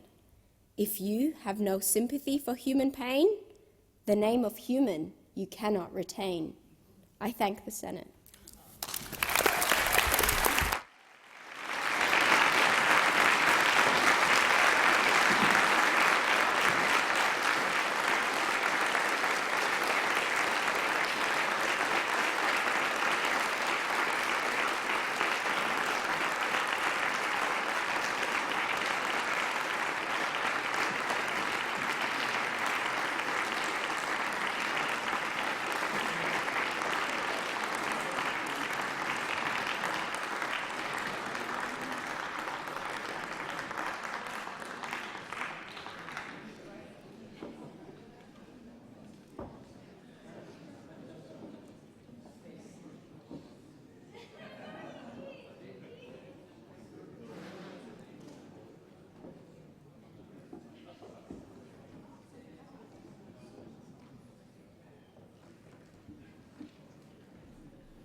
All right, we'll be returning to the order of business now. If I can ask senators to take their seats or move through the chamber quietly. I call the clerk.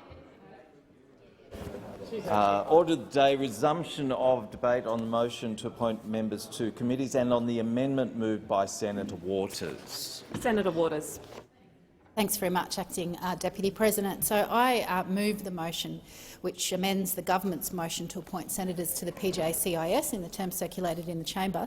The Greens are calling for these nominations to the Parliamentary Joint Committee on Intelligence and Security to not be approved because the current proposal fails to comply with the requirements of Schedule 1 of the Intelligence Services Act 2001.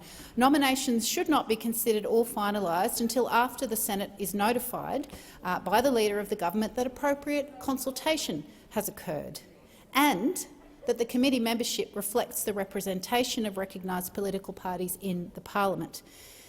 Now, at the last election, a third of the population of Australia voted for someone other than the Labor and Coalition parties. They elected a diverse parliament, including a record 16 Greens.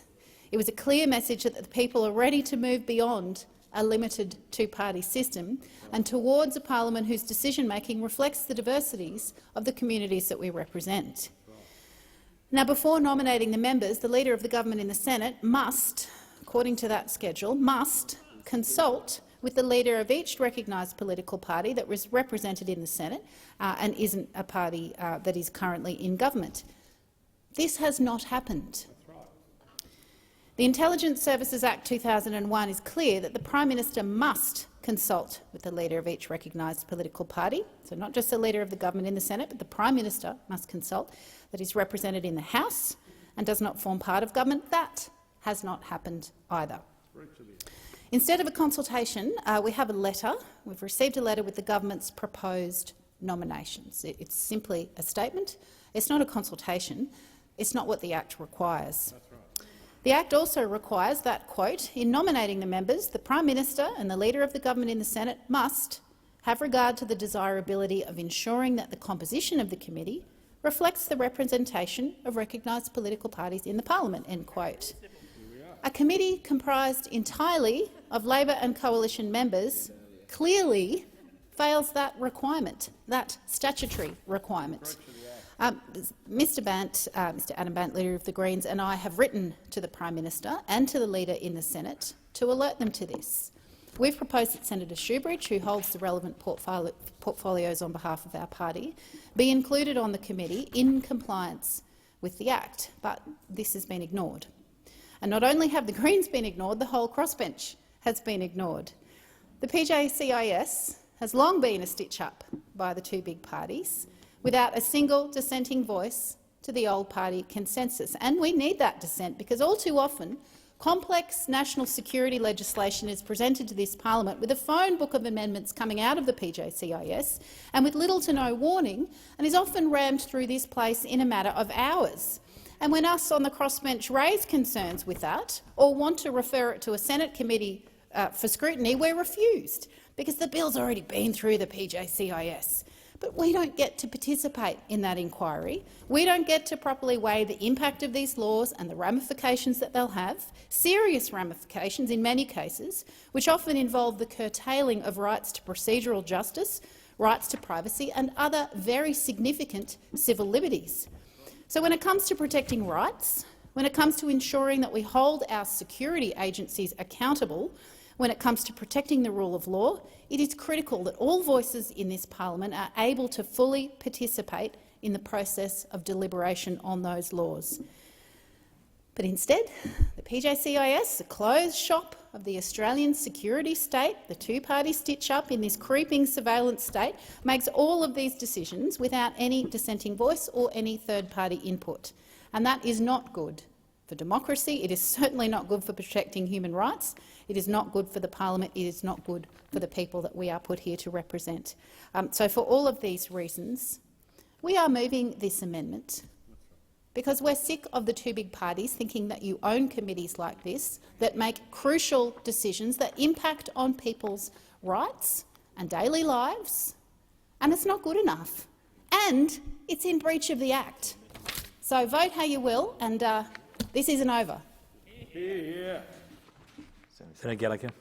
Thank you, Mr Deputy President. The government opposes the amendment to the motion moved by Senator Waters, and I think we would disagree strongly with Senator Waters' presentation in her remarks that the government has not complied with relevant clauses of the Intelligence Services Act. The Leader of the Government in the Senate has consulted with all leaders of each recognised non-government political party in the Senate about the membership of the committee as required by Clause 14. Now, it might not have been the consultation process that you were after, but we have met the requirements of the Act. We have consulted as required by Clause 14 of Schedule 1.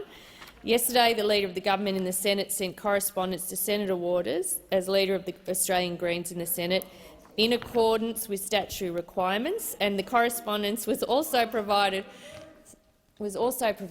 to the Leader of the Australian Greens, Mr Bandt. No response has been received from Senator Waters to that correspondence. The Leader of the Government also sent the same correspondence to other party leaders, including Senator Birmingham, Senator McKenzie, Senator Lambie, Senator Hanson and Senator Babbitt. And I could assure Senator Waters that extensive consideration was also given by the Prime Minister to the desirability of ensuring that the composition of the committee reflects the representation of recognised political parties in the parliament, and I tabled the correspondence sent by Senator Wong to Senator Waters. Can I give that to someone? I'll consider it tabled. Thank you, Senator Gallagher. Do you have any further contributions, Senator? No. Senator Birmingham, you're seeking the call, and then I'll give the call. Senator Shoebridge, you're seeking the call after that? Yeah. Senator Birmingham. Thanks, Deputy President. I thank the Senator. I don't wish to detain the Senate, as the appointment of members to this committee should be a relatively straightforward process. I think Senator Gallagher has just outlined the government's actions in relation to compliance with the provisions and requirements in relation to appointments to this committee. This committee is unique in relation to the functions it fills and the way in which appointments processes are undertaken with the stewardship of the Prime Minister and the government in that regard. The opposition respects the processes that have been put in place in that regard in terms of ensuring that, that this committee is comprised in a way which can enable it to fulfil the very sensitive undertakings that it is tasked with.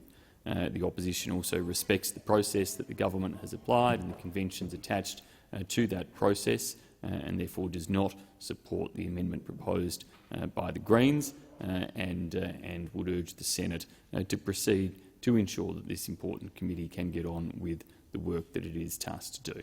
Thank the Senate. Senator Shoebridge. Deputy President, it's just not a good start from a new government to directly flout the law in one of the key committees that it seeks to establish in the life of a new parliament, which has, if I might remind members of this chamber, about 1 in 4 senators are from the crossbench, totally excluded from this committee. About 15% of the other place is the crossbench, totally excluded from this committee. And as Senator Waters said, 1 in 3 Australians voted for non-government and non-coalition representative in this parliament, and then this government and the opposition, Labor and the coalition, have this old boys' club stitch-up to start the new parliament. That's not the parliament that Australia voted for. Limiting the membership of this committee to just the Labor and Liberal parties is more than the closed-shop politics as usual we saw in the Morrison government. It's remarkable, though, that despite the law requiring full consultation, and despite the law requiring, and I'll read it, it's Clause 14 of Schedule 1 of the Intelligence Services Act, it says this: in nominating the members, the Prime Minister and the Leader of the Government in the Senate must have regard to the desirability of ensuring that the composition of the committee reflects the representation of recognised political parties in the parliament. That's what the law says. And you have directly flouted the law. And we hear these mealy-mouthed comments from the opposition, seemingly okay with the government breaching the law. We have this nonsense proposition from the government that they have consulted, because the problem with not consulting is that it's mandatory. You can't choose to consult or not consult because the law requires you to consult. And it says, in relation to the Senate, before nominating the members, the Leader of the government in the Senate must consult with the leader of each recognised political party that is represented in the Senate and does not form part of the government.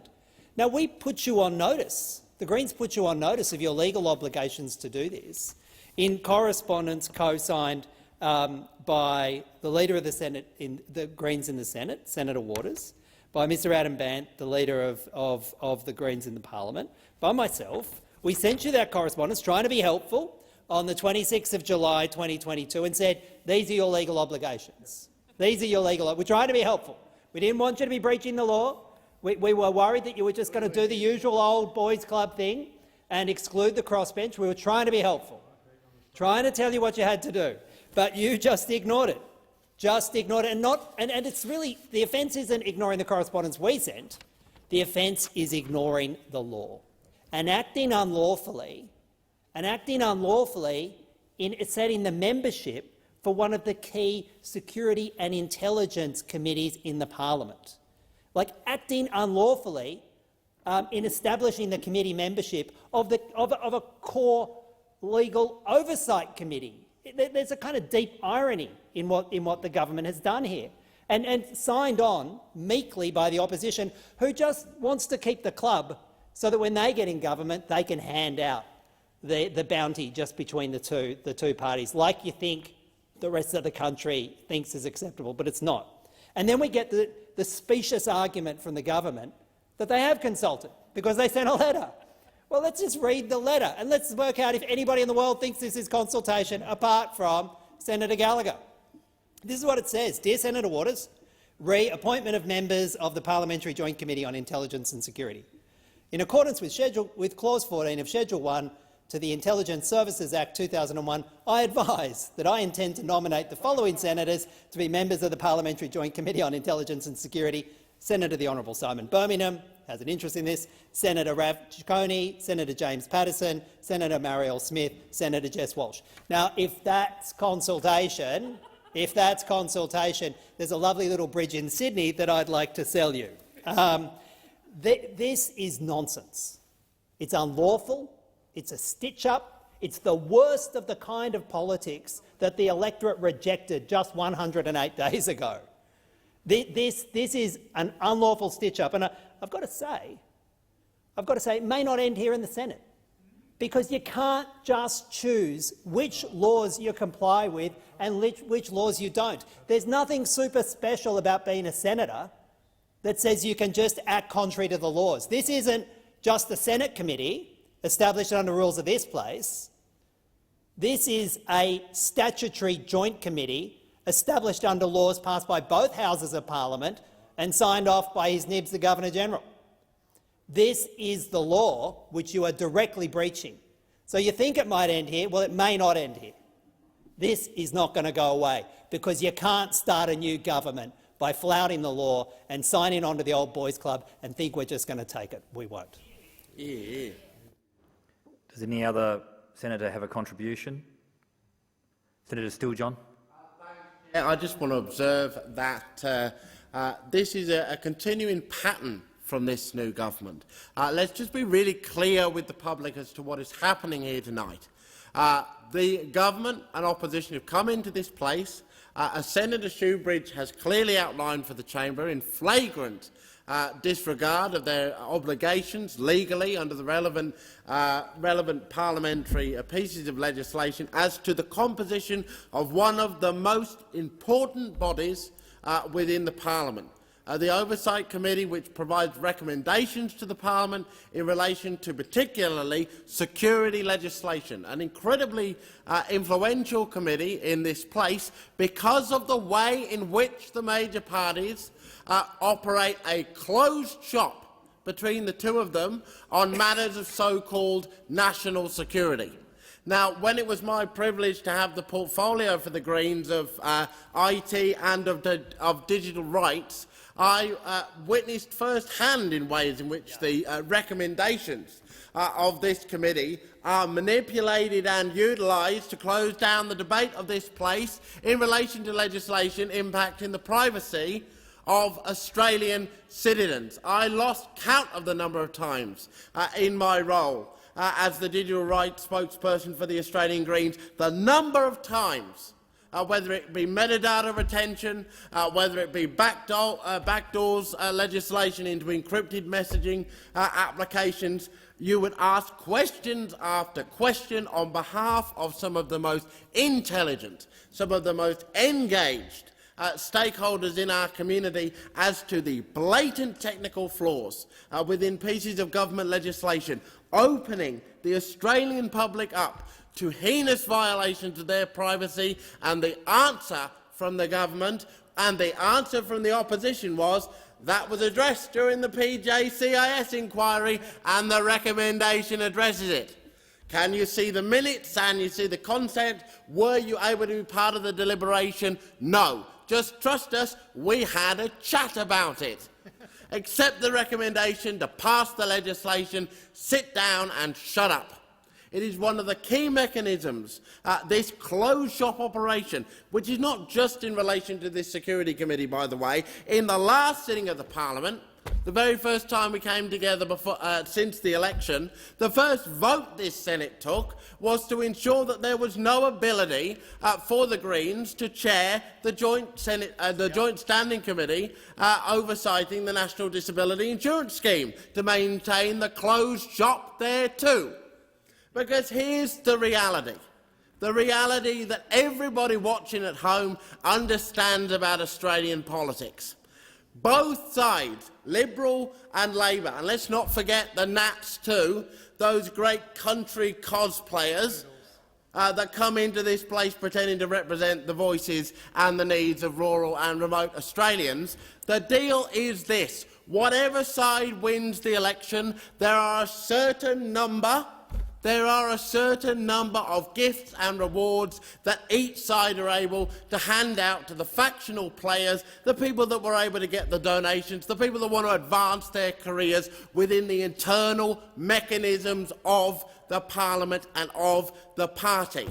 And there are a second set of rules that operate together at the same set of times, particularly in the Senate, which is, let us remind the entire place, once again, the House of Review, created, manifested to review legislation on behalf of the community. This place has within its power the ability to properly scrutinise many pieces of legislation, to demand the attendance of ministers, to be able to act as a true check and balance upon the executive of the Government of Australia. And yet, again and again, the ability of this Senate to play that oversight role is given up, because on key questions of integrity and oversight, that both sides of you get together, your Senate leaders get together, and to say it's been a long-standing practice of the so-called parties of government in this place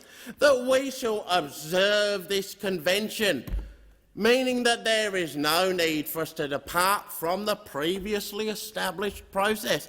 That would be to upend convention.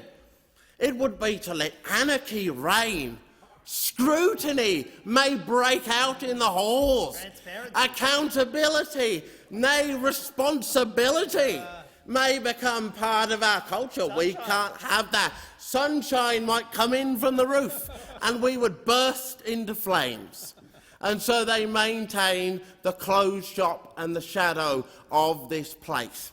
Now, quite seriously, in these times when there is so much in our political debate that is silence based on two words: national security.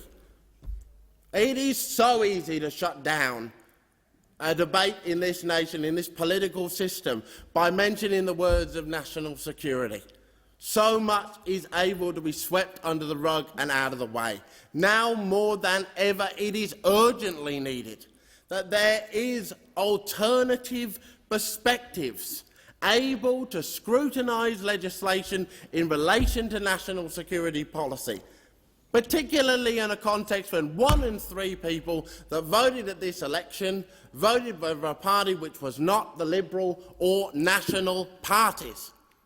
The Liberal or National parties. You people are not trusted by growing and greater and ever greater portions of the Australian public for very good reason, particularly because of the decisions you make in relation to national security. Whether it is the exorbitant expenditures upon defence programs, such as the submarines, such as the frigates, such as the various pieces of military capacity which are purchased without any thought of value to money to the public, or what we might otherwise do with those funds, or whether indeed it is the pieces of national security legislation which are rammed through this place, making Australia one of the weakest nations in the world in relation to its human rights structures, in relation particularly to the digital rights protections that are available to its citizenry.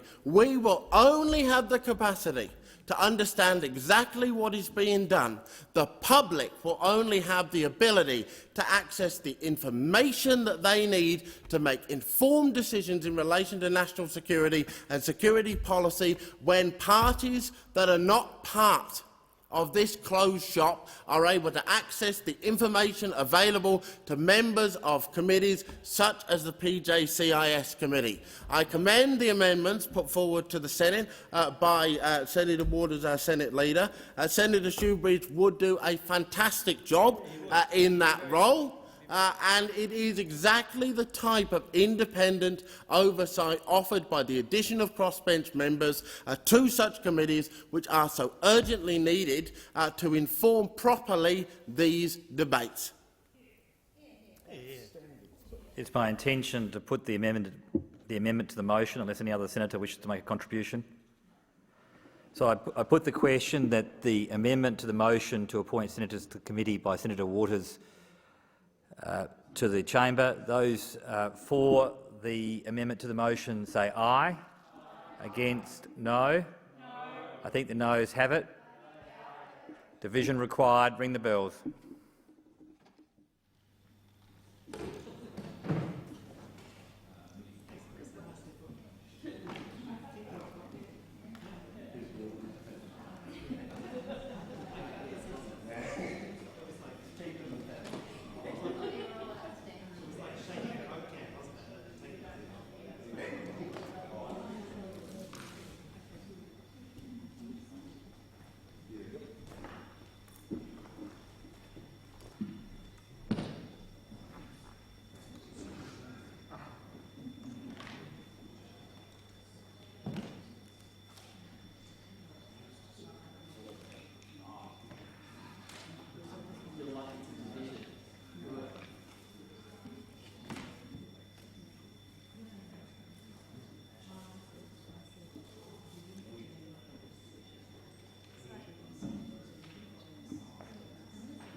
Lock the doors.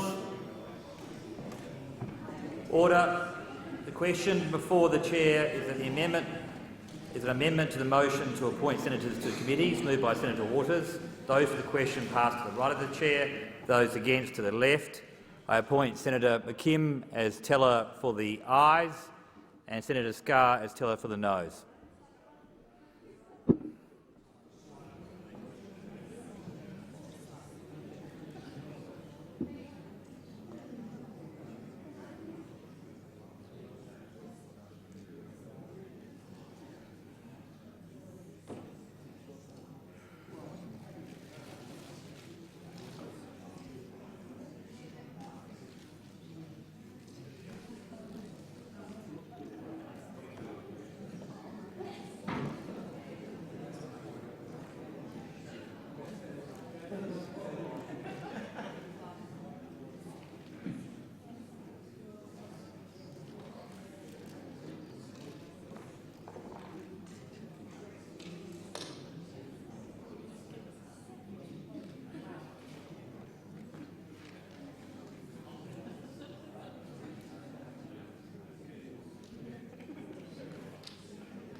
Honourable Senators, there being 13 ayes and 35 noes, it's passed in the negative.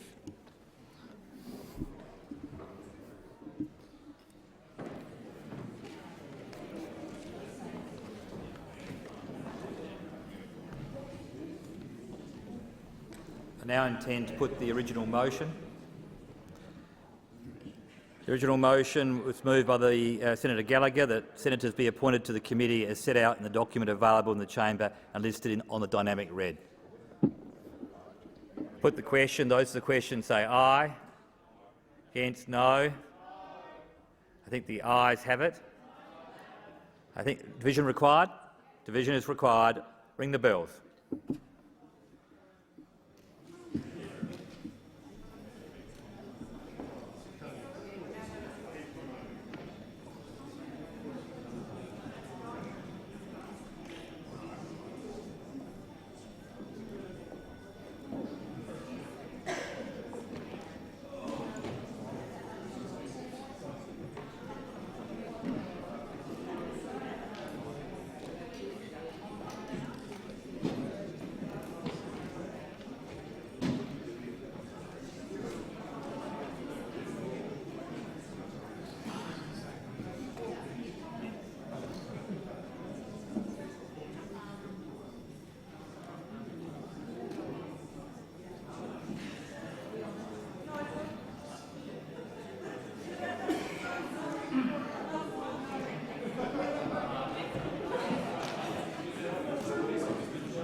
lock the doors. The ayes will pass to the right of me, noes to the left of me. I appoint Senator Pratt as teller for the ayes and Senator McKim as teller for the noes.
Honourable Senators, there being 29 ayes and 13 noes, it's resolved in the affirmative.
Honourable Senators, the President has received messages from the House of Representatives forwarding the following bills for concurrence: Military Rehabilitation and Compensation and Other Legislation Amendment, Incapacity Payments Bill 2022, and Narcotic Drugs Licence Charges Amendment Bill 2022.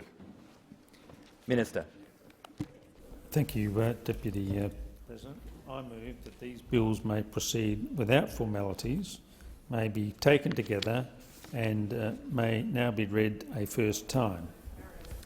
I put that question. Those for the question say aye. Against no. The ayes have it. Clerk. Military Rehabilitation and Compensation and Other Legislation Amendment Incapacity Payments Bill 2022 and Narcotics Drugs Licence Charges Amendment Bill 2022. Minister. Thank you, Deputy President. I move that these bills be now read a second time, and I seek leave to have the second reading speeches incorporated into Hansard. Is leave granted? Leave is granted. Minister. Thank you, Deputy President. I move that the debate now be adjourned and that the bills be listed as separate orders of the day. I put that question. Those of the question say aye. Against no. The ayes have it. Clerk. Business of the Senate, notice of motion number 1, standing in the name of Senator Faruqi, motion for the disallowance of the Export Control Animals Amendment, Northern Hemisphere Summer Prohibition Rules 2022. Senator Davey caught my eye. Senator, I'm not quite sure who last spoke. Senator Faruqi, I'll give you the call. Thank you, Deputy President. I move the motion. On the 5th of April, the ban on live sheep exports to the Middle East was rolled back by the former Morrison government. This was just before the height of the northern summer. It was cunning timing, just before a federal election being called, which meant the Senate was denied the crucial opportunity to scrutinise or to act on these last-minute changes. This motion seeks to reverse those changes which unwind the northern summer ban, which wasn't perfect in the first place, but did provide protection to animals in some of the hottest months. Let me make clear at the outset that the entire live export industry should be shut down, and it should be shut down as soon as possible. It is beyond repair. Its social licence has well and truly expired. It cannot be made safe for animals.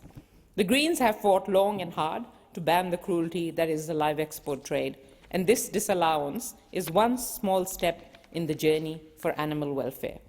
It is worth reflecting on some of the history to see how far we've come and how much further we have to go.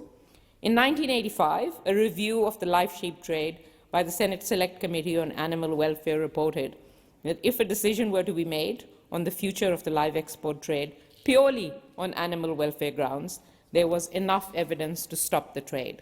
Since 1985, at least 10 government and parliamentary reviews have examined live export, and the evidence in support of that statement has only piled up. The death toll has been enormous, with tragedy after tragedy. In 1980, 40,000 sheep died aboard the Farid Faris. In 1986, 67,000 sheep died aboard the Uniseb. In 1999, 800 cattle died on the Temburong. In 2003, 5,000 sheep died on the MB Cormo Express. In 2014, 4,000 sheep died in the Badr 3. In 2016, 3,000 sheep died on the Al Masela.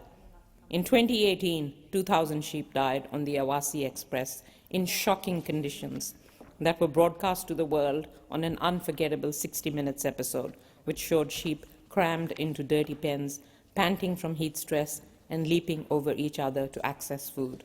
Piles of sheep carcasses were also shown.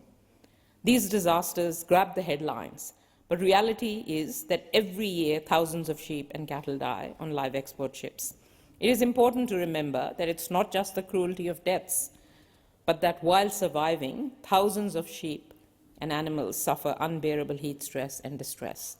Laboured breathing, open-mouthed panting, and extreme discomfort is experienced by animals. Deaths are caused by a range of factors, from heat stress and disease to injuries developed on board. This is considered routine and fine as long as exporters keep their voyage mortality rates under what the government considers an acceptable level. However, those accepted mortality rates translate to thousands of deaths. How is that acceptable? And since 2006, there have been at least 70 occasions where that so-called acceptable mortality level was exceeded. Animals suffering from heat stress literally cook from the inside out. They can suffer for days as their organs shut down one by one on these crowded floating ovens. Whistleblower live export vet Dr. Lynn Simpson says she once took the temperature of a fallen sheep on a ship and was blown away to find it was 47 degrees Celsius, almost 10 degrees higher than normal. Their fat was melted and like a translucent jelly, she said. They were cooking from the inside. After that, any animal that looked like it was about to collapse, I killed. Lynn is one of the many brave whistleblowers who exposed the cruelty of the live export trade at great personal cost. Trainee navigator Fasalullah is another, and I pay tribute to them today. Their courage led to the northern summer ban in the first place. The ban officially came into force in 2019 in recognition of the fact that the risk of heat stress for sheep on live export ships to the Middle East during the northern summer months is simply too dangerous. Unfortunately, the ban only prevented live sheep exports from June to September, though science clearly tells us that it should be from 1 May to 31st October. Nonetheless, the ban has been important in reducing mortality rates and in keeping sheep off ships at the most dangerous time of the year. And now, instead of listening to science and expanding the ban, the Department of Agriculture has wound it back. The Export Control Animals Amendment Northern Hemisphere Summer Prohibition Rules 2022 reduces the ban on exporting sheep to Red Sea destinations by 2 weeks in June and reduces the ban on exporting sheep to Qatar by 10 days in May. Animal welfare experts agree that this reduction is alarming. In its submission to the Northern Summer Prohibition Review, RSPCA Australia stated, "The RSPCA does not support the proposal to reduce the prohibition to or through the Red Sea by a further 14 days because the Indian Ocean equatorial region is hottest in May and June. Updating the animal rules in support of this proposal would be irresponsible given the scale of known animal welfare risk and the government's responsibility to protect animal welfare. The RSPCA understands that Red Sea destinations represented 22.6% of the sheep exported from Australia under the current regulations in the 3-year period between 2019 and 2021. The Alliance for Animals, whose members include Animals Australia, Voiceless and Humane Society International Australia, were also firmly against these changes, stating that allowing sheep to be exported through the Red Sea in June would push them to their biological limit and risk a significant mortality event. Perversely, the department claims that the instrument is a win for animal welfare because the rules also ostensibly introduce stricter conditions for a 10-day period to some Persian Gulf destinations in May. However, there are no additional monitoring and enforcement measures to ensure these conditions are met. Given that the current monitoring and enforcement framework is already inadequate, we can safely conclude that these conditions will be meaningless. And the Greens aren't alone in this view again. The RSPCA were also critical of the effectiveness of imposing additional conditions, stating such conditions have not proven to protect animal welfare to date due to inadequate inspection requirements and insufficient enforcement. The insufficiencies are significant. For example, the additional new conditions include that each individual sheep be of a certain weight and have a certain length of wool to mitigate against heat stress. But the enforcement framework does not require sheep to be assessed individually. They are assessed in groups, which makes it impossible to ensure that necessary heat mitigation conditions are actually being met. There is also a lack of independent third-party inspection arrangements and a lack of independent and appropriate veterinary care. Only one accredited veterinarian is required on long-haul voyages and that can carry tens of thousands of sheep at one time across multiple decks. The Department of Agriculture justified rolling back the ban based on climatology data, but in a warming world, this is a patently laughable excuse. In fact, the department didn't even consider the increasing temperatures associated with climate change before deciding to send more sheep to the Middle East in the hottest times of the year. Predictive climate analysis on expected future temperatures was also not considered, despite these being an important indicator of the level of heat that sheep would be exposed to. And even worse, the department made these changes before it had even finished its own review into the ban, which we are still waiting on. It's hard to conclude that the changes were based on anything other than the commercial interests and profit margins of live exporters, who have been lobbying the department to wind back the ban. Sadly, the department's capitulation is not surprising. It has a long history of failing to adequately prioritize animal welfare. The department is inherently and fundamentally conflicted because it is also responsible for promoting the interests of farmers and exporters. Animal welfare will always come second to profit-making. And I don't make these assertions lightly. In 2018, Philip Moss released a comprehensive independent review into the regulatory capability and culture of the department. The review found that there had been a catastrophic failure to regulate the live export industry, and that a culture of fear within the department meant staff were not reporting their concerns about animal welfare within the industry. It was a pretty damning indictment. The report found that, on occasions, in our view, reportable mortality reports were revised or redrafted to dilute or expunge findings which adversely reflected on the regulatory framework. Following the Moss report, John Lawler was appointed to investigate whistleblower allegations that staff were dissuaded from reporting the full extent of animal welfare breaches. This investigation stopped due to whistleblower protection laws. Those accused of wrongdoing have never been forced to explain their actions. Nor do we know if the culture of secrecy and fear within the live exports regulator has been adequately addressed. The community should have no faith in the ability of the live exports industry to operate ethically, or the regulator to in fact oversee animal welfare. The rot is set too deep. What we desperately need is an independent Office of Animal Welfare to protect animals from cruelty and exploitation. As long as animal welfare remains the responsibility of the Department of Agriculture, the interest of animals will be ignored. The end of the Liberal National Government is welcome news from any perspective, particularly from an animal welfare perspective.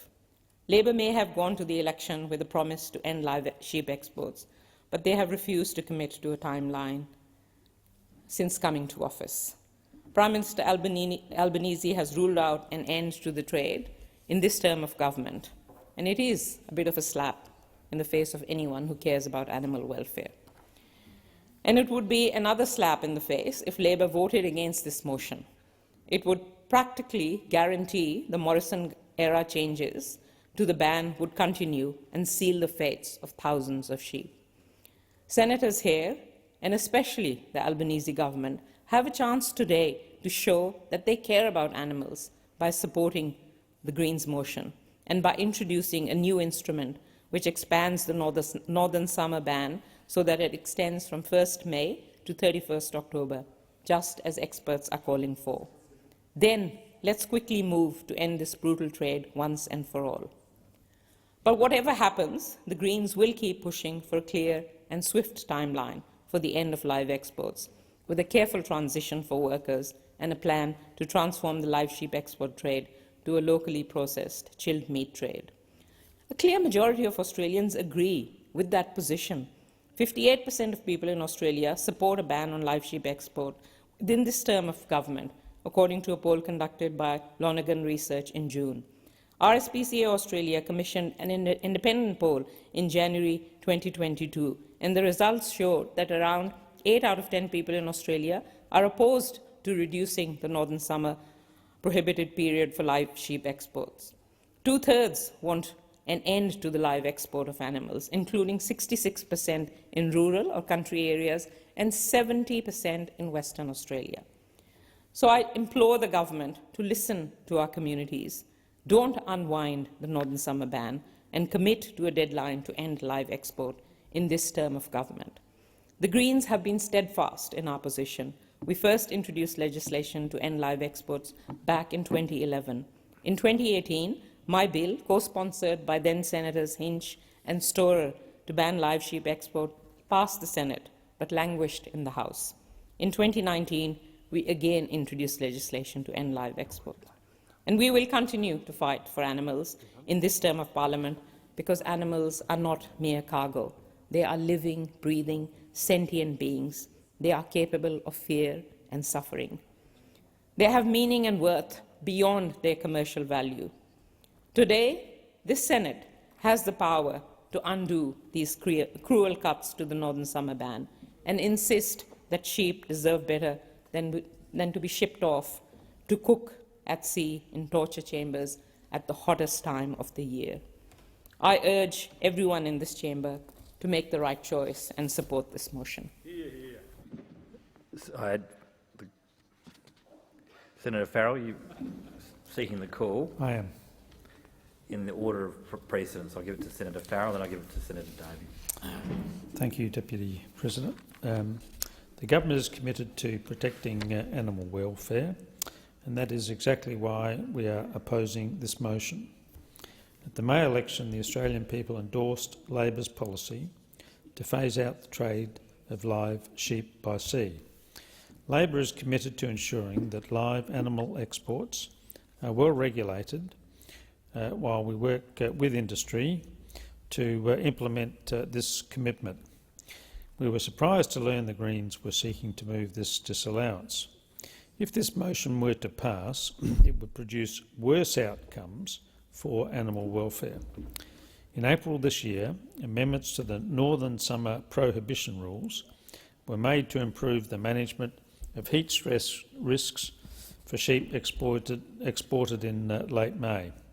The rules introduce a 10-day conditional prohibition period, preventing export to some Persian Gulf destinations off the back of new data that showed an increased risk of heat stress during this period. That change to the rules strengthens animal welfare. The rules further impose additional conditions, targeted heat stress risk reduction that must be met during the designated period. Again, those changes strengthen animal welfare. To disallow this instrument would force the regulators of the live sheep exports to find new and likely weaker measures to protect animal welfare. The government does not want that. The Australian people do not want that. So why are the Greens voting for it? Voting for this disallowance is a bad outcome for both animal welfare and exporters. The government's commitment to phase out the trade of live sheep by sea reflects community sentiment. Balancing community expectations and the Australian industry remains a key priority for this government. That's why we will continue to support regulators to protect animal welfare as we work with industry to phase out the trade of live sheep at sea. Senator Davey. Thank you. Well, we know what the Greens actually want to do. The Greens want to ban all live export. And we know what a lot of the organisations that the Greens have quoted in their justifications for this disallowance actually stand for, and that is to end all livestock industries. I mean, if you're quoting from the Alliance for Animals or Voiceless or Animals Australia, you know, you're really scratching at the anti-livestock industries barrel. But as Senator Farrell quite rightly said, disallowing this instrument will lead to worse outcomes. Disallowing this instrument will also disallow new animal welfare standards. And let's face it, Australia's live export industry now has the best animal health and welfare standards in the world, bar none. Since 2018, the former Liberal and Nationals government, working with industry, working with the veterinarians and the department, have developed some of the strongest animal welfare standards in the world. We've used new technologies where we can now actually count the amount of pants per minute a sheep does. We've increased or decreased the amount of sheep per pen on boats. We have constant monitoring. Every ship has to have an accredited vet on a long-haul journey. And we have significantly improved the animal health outcomes. But the Greens don't accept that. While the Greens say we've got to listen to science, they only want you to listen to the science that supports their argument. They don't want you to listen to the many vets who have seen the improvements in animal health and welfare standards that we have put in place since, yes, that dreadful event on the Awasi Express that Senator Faruqi mentioned. But that was 4 years ago. We can't live in the past. We've got to move forward. The other issue that disallowing these amendments would create is we would just be exporting our problem.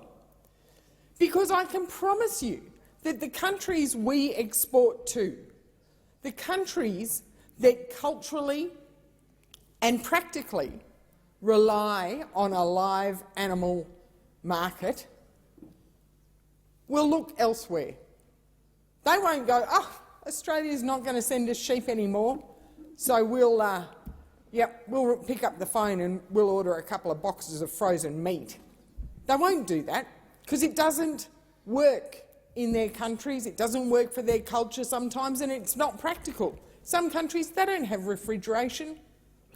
They don't have easy access like we do to a Coles or a Woolworths. So it's not practical for them. So they will go elsewhere to fill that live market gap.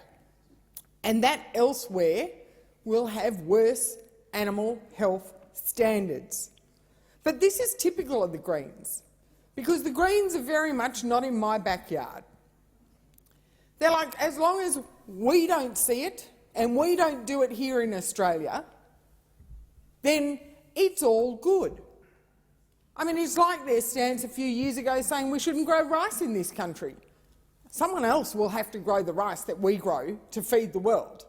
But that's okay, because it's not happening here, it's not our problem. It's a bit like former Leader of the Greens, Bob Brown, with his NIMBY stance on wind farms. I want the world to move towards renewable energy, but not if you're putting a wind farm off the coast of Tasmania, because that's too close to home for the Greens. And that's what the Greens' mentality is.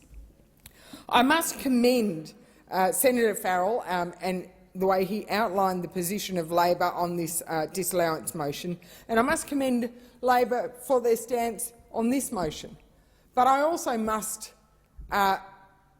highlight that Labor are still threatening our live export industry with closure of the sheep industry, particularly impacting Western Australia, although they say not this term. Well, I hope they use this term of government to get on the ground, to talk to the live export industry in Western Australia to really understand what closing that industry would do. I hope Labor learnt from the debacle of the closure of the live export industry under the Gillard government that saw a very successful class action and record payouts having to go back to the farmers that were absolutely crippled due to an ill-conceived reaction instead of working with industry, which is what our government did after the Iwasi Express. The Liberals and Nationals in government worked with industry to identify the problems, to find solutions, to implement the solutions, to regulate the solutions, and to make sure that we now become the envy of the world.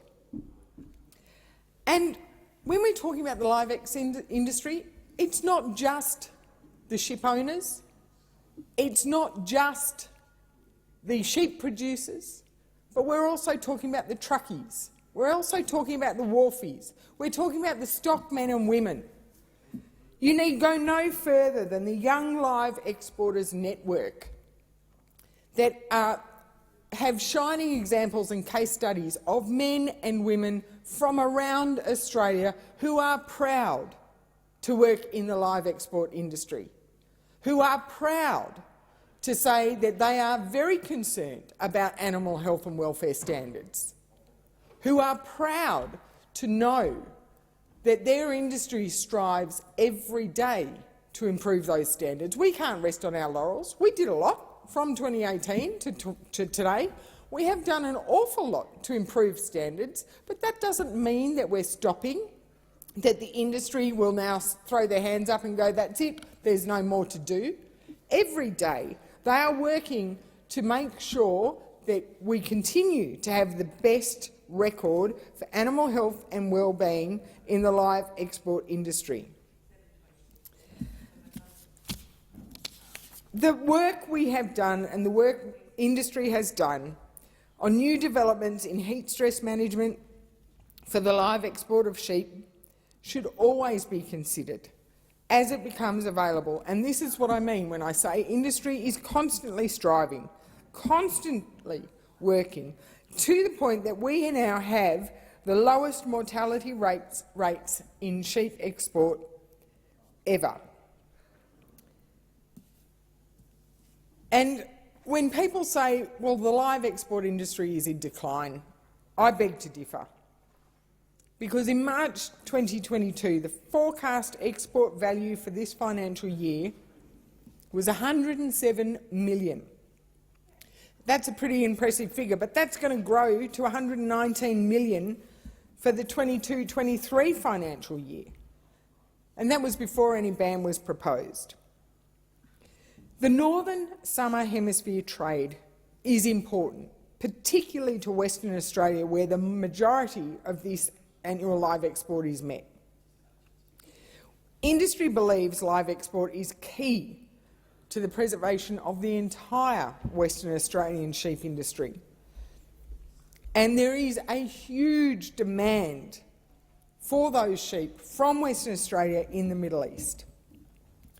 And as I said before, this demand is not only on a cultural basis, but also on the basis that they don't have the cold storage facilities. This is about food security in these nations. This is about food security across the world, and it's also about industry security here at home. If the live sheep export industry was shut down, then countries with poorer animal welfare standards will fill the void and take Australia's market share. And I implore the chamber not to export our problems, not to push issues offshore and then pretend that it doesn't happen, but to work with industry and to work with our trading partners. Because that's the other thing that a ban ignores. We have people onshore in our trading markets working with the purchasers of our animals to ensure that our animal welfare standards go from Australia to the ship and to the port where they are exported to, and even into the markets, because that is our commitment to animal health and welfare. So I implore the chamber, don't export our problems. Don't hide your head in the sand and think that if it's offshore, out of sight, out of mind, and it doesn't happen. We have a responsibility as a trader. We have a responsibility to our international friends and colleagues to make sure that we retain the best animal health and well-being statistics, but also that we do our bit to feed the world, and we don't do it ignoring cultural and practical issues. So we will not be supporting this motion in any way, shape or form, and I am pleased to hear that nor will the government, and I urge the rest of the chamber to also not support this disallowance. Thank you. Mr. Smith. Thank you very much, Madam Deputy President. I thought I would rise this afternoon just to make a few remarks in support of this matter also, and just to follow Senator Perrin, who has made it very, very clear that the Coalition will not be supporting this this position put by Senator Faruqi and the Australian Greens. And I speak, of course, as a West Australian senator, and this is an agricultural industry that's very, very important to the livelihood of Western Australia, Western Australian regional families, Western Australian regional communities. And just to quantify that for people, that in 2021-22, the industry was worth in excess of $100 million to Western Australia, and in 2022-2023 in excess of $110 million. So it makes a very sizable contribution to the welfare and prosperity of our state. I think there's a very, very important point to be made, and indeed a point to be reiterated, and that is that if the position of the Australian Greens is to be supported, and is to be upheld, then we actually have this perverse outcome that countries with poorer animal welfare standards will be lifted and raised in the global trade to fill the void left by the Australian and indeed the West Australian trade. And I think that's a very, very important point. And as Senator Davey remarked, if Australia, and Western Australia in particular, was to leave the live export industry, it does not mean that the trade gets better. In fact, the very, very real outcome is an industry, a global industry, that has lower standards than currently exist. It's the participation of the Australian live export industry, I believe, that maintains very, very high standards across the world. And indeed, it's the existence and participation of Australian traders that ensure that the highest standards are in fact replicated. Over the last few years, I think the industry has met and understood the changing community expectations that exist around the live export industry. And not only does the trade generate important wealth and income for the Australian economy, supporting thousands of people employed across associated industries throughout rural and regional communities, and like I said, in particular in my home state of Western Australia, the ongoing success of the trade depends also on the very hard work of producers and exporters and their strong and continuing commitment to world standards in regards to animal welfare, and their very, very strong endorsement of robust rules that are based on science and evidence. And I think that's an important point, that when I think about the live export trade in Western Australia, I am reminded that the industry has been very alive to changing community expectations. I'm alive to the fact that they have used an evidence-based approach to lift standards, and in particular, new developments in regards to heat stress management for the live export of sheep should always be considered as they become available, and that is an experience and a practice that the Australian industry does endorse. These amendments take into consideration new data to continue to manage heat stress. The focus on animal welfare has resulted in historically low mortality rates in sheep exported in recent years. Labor have indicated they will ban the live sheep export trade, but not in this term. And that's a very, very stark warning. That should be an alarm bell for West Australian agricultural producers, that while Labor has said that they will not ban it, that is not their future position. Labor have indicated they will ban the live sheep trade at some point in the future, just not in this term. In June, the Minister for Agriculture, Fisheries and Forestry claimed that there was no evidence the animal welfare issues with live sheep exports could be addressed. That's a position that West Australian senators like myself and indeed other members of the West Australian Federal Parliamentary Party, including Rick Wilson, Slade Brockman, Senator Matt O'Sullivan and others, all agree and all support. Labor have also indicated that the industry is declining. I invite them to travel across regional Western Australia so that they can see for themselves just how important this industry actually is. So, in those brief remarks, may I just add my support, my strong endorsement for the success of the West Australian live export industry and the great work that they do in not just meeting and exceeding community expectations, but rising to the challenge of making sure that the trade is based on the best possible science, is evidence-based, and is making a really important contribution to Australia's agricultural wealth and the wealth and prosperity of every West Australian town and family. Thank you, Senator Smith. Senator Shoney. Thank you very much, Acting Deputy President. And look, I want to make a very brief remark this evening on the disallowance motion that's been put here in the Senate tonight by the Australian Greens, and echoing, I guess, the comments that we have heard not just from Senator Dean Smith, Senator Perrin Davey, but also Senator Don Farrell as well. The motion that's been put before us here tonight, Senators, I think, fails to really deal with the substance or the policy area which we need to really deal with, and which is animal welfare. And the point that's been missed in the debate by some of the contributions tonight, the animal welfare standards in this country are at the strongest that we've ever seen. Yes, there have been Senate inquiries and other reports and reviews into the animal welfare standards in this country, and for good measures too. Like, we should be having the world's best practice, in my opinion, when we do export live animals overseas. But we also should do it in a way that supports industry, supports the economy, supports jobs, many regional jobs that are really reliant on this industry. Now, and that's not to say that the industry hasn't got issues and has not had times where it needs support in dealing with how we best export, particularly in this case sheep.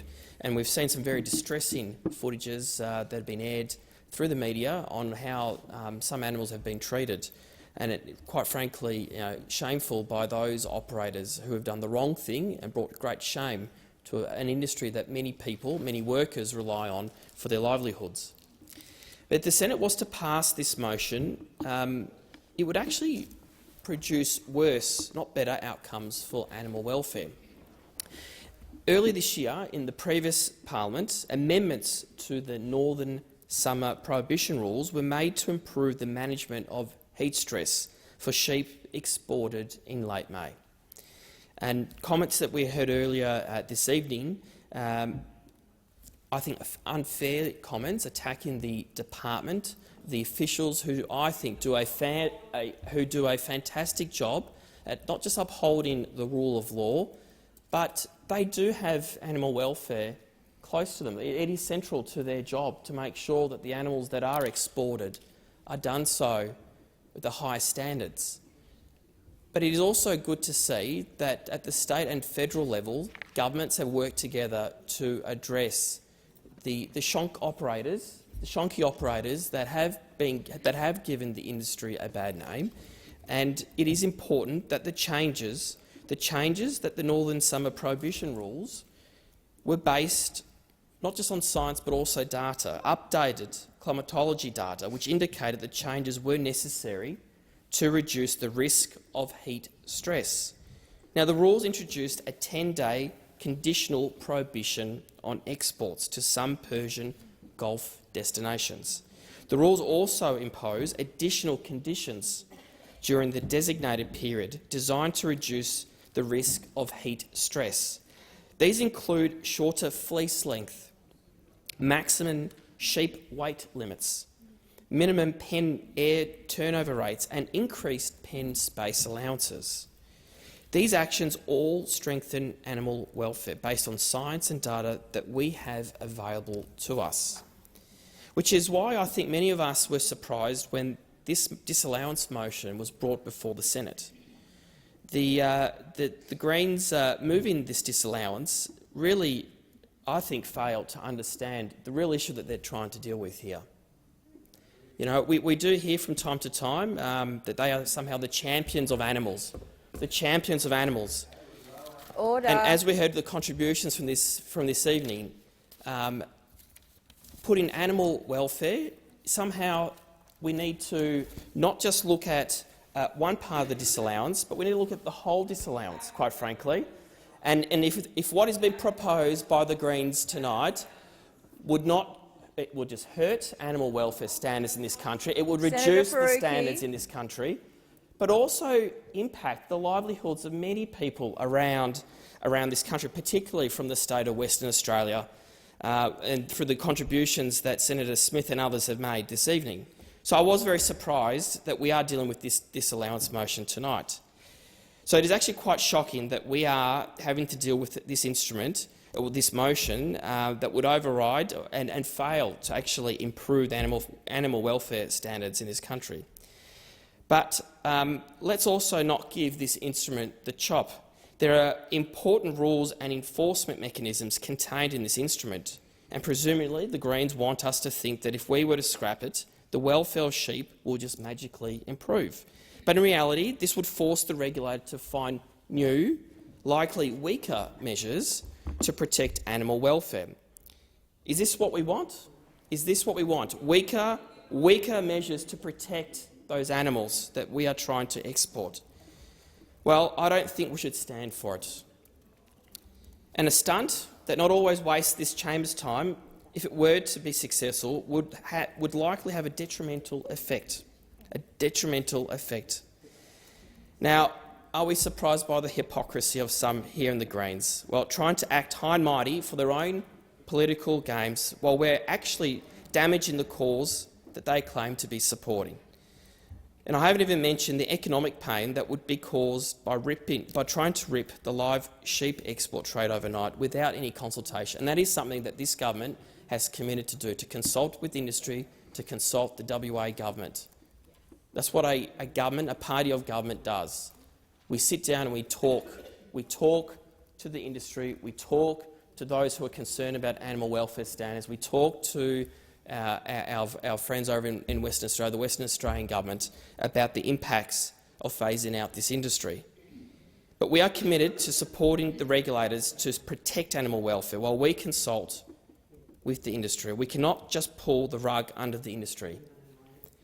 Like any change that responds to concerns from the community, this change has to be done in a way that is sensitive to the impact on individuals and communities that currently rely on the live export of sheep. Careful consultation and a considerate approach might not get as much traction on social media, but good government and sound decision-making is more important than likes and shares. Thank you. Senator Napajimpa-Price. I stand with my colleagues tonight to oppose this motion brought forward by the Greens. I am the senator for the Northern Territory. I also represent the concerns of those in the Northern Territory. Make no mistake that when the Greens want to shut down live export of animals, they won't stop at sheep. They will move further beyond that. And our grave concerns, not only for the sheep export trade of Western Australia, who will most detrimentally be affected by such a motion, but also for the Northern Territory and our vast cattle industry as well. The Coalition put the work in place to ensure that Australia has now got the highest standards for animal welfare in terms of the live export industry. It's the highest standard in the world. What concerns me is the fact that the Greens fail to consider the livelihoods of everyday Australians, those that work hard to ensure that there is food on our tables as well as a strong economy. In the Northern Territory, Australia's live cattle export industry, with excess of 40% of the nation's live export trade, goes through the Darwin port, so it is close to me. The latest comprehensive economic assessment completed as part of the Northern Australian beef situation analysis indicated the cattle industry's estimated economic value in Northern Australia is worth approximately $5.03 billion, of which $3.7 billion was attributed to the production at the farm gate level. This is what the Greens propose to put at risk when they put up motions such as the disallowance motion that we're now debating tonight. And I find it ironic that instead of standing here and debating this, I would like to be just over in the Great Hall where tonight the AgriFutures Rural Women's Award Gala Dinner is taking place. I would urge the Greens to go over there, go over and speak to those women farmers who live this. This is their livelihood. This is the way in which they pay for their children's futures, their children's education. This is the way in which they uphold our communities, not just the Western Australian communities, not just the Territories communities, but for communities right across Australia. in the way that they contribute.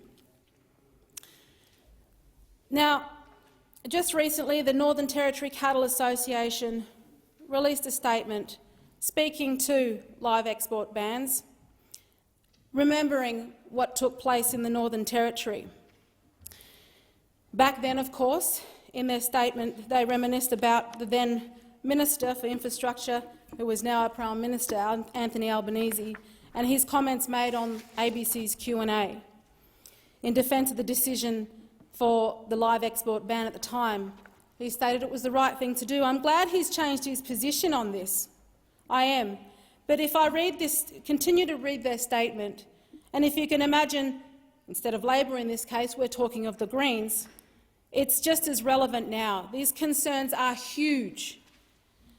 So at the same time Mr Albanese made these comments, Northern Australia was in turmoil. Members of the NTCA and beef producers across the north had been forced into letting their staff go, bringing their children home from school and university while desperately trying to decide what to do with a business that no longer had a market to sell to. Even before the ban, many of these families were struggling through drought, something the government knew at the time. As the ban continued, trucking companies— Senator Nampijinpa-Price, it now being 7:20, I propose that the Senate now adjourn and you will be in continuance on this motion. I now call Senator Antic. Thank you. A wise man once said, breaking someone's trust is like crumpling up a perfect piece of paper. You can smooth it over, but it's never going to be the same. In 2022, Australians have a right to feel this way about many institutions they used to trust. Our government departments are now highly politicised. They subscribe to ludicrous ideological claims along the lines of race, gender, sexuality, and refuse to deviate from them for fear of angering the intolerant Diversity, Inclusion and Equity Brigade. Yet they can't even tell us what a woman is. Why? Because they're highly politicised. Sadly, leftist political ideology has invaded every sphere of life, from sports teams being forced to wear pride Guernseys and bending the knee for Black Lives Matter, to the entertainment industry relentlessly pushing propaganda onto our children, and our educational institutions seeking to erase every hint of our great heritage from the curriculum. We've also witnessed our educational institutions and once trusted academic journals become captured by ideological zealots. The key to understanding this phenomenon is understanding the long march through the institutions, a term coined by German Marxist intellectual Rudi Dutschke, who advocated for Marxist revolution not by violent means, as Marx did, but by a gradual infiltration of Western institutions and subversion of their principles from within. The revolution would take place not by tearing down buildings, but by changing what occurs within them. They've gradually infiltrated the universities, the media, the bureaucracies, where these theories don't have to work to be taken seriously. It's also why Marxists are interested in controlling our educational institutions, which shape the minds of future generations. There, left-wing curriculum makers seek to deny children the opportunity to learn about their Western heritage and replace it with a false notion that Australia is a racist country. This disrupts social cohesion and fosters resentment, making it easier to replace our heritage with a Marxist worldview of the power struggles between groups. So the Long March has been successful. The principles of our institutions have been dismantled and replaced by a left-wing ideology obsessed with oppression and oppressors. People who don't subscribe are vilified and face social penalties for not conforming to the woke status quo, even losing their jobs. You're right to question your institutions. The Therapeutic Goods Association told you that the experimental COVID mRNA shots were safe and effective, but they were neither. Your public health bureaucrats locked you in your homes, and it didn't work. Professional bodies have swapped professional advocacy for professional activism. All have failed because rather than focus on their work, these institutions have become exploited by politics. Public health is now politicised.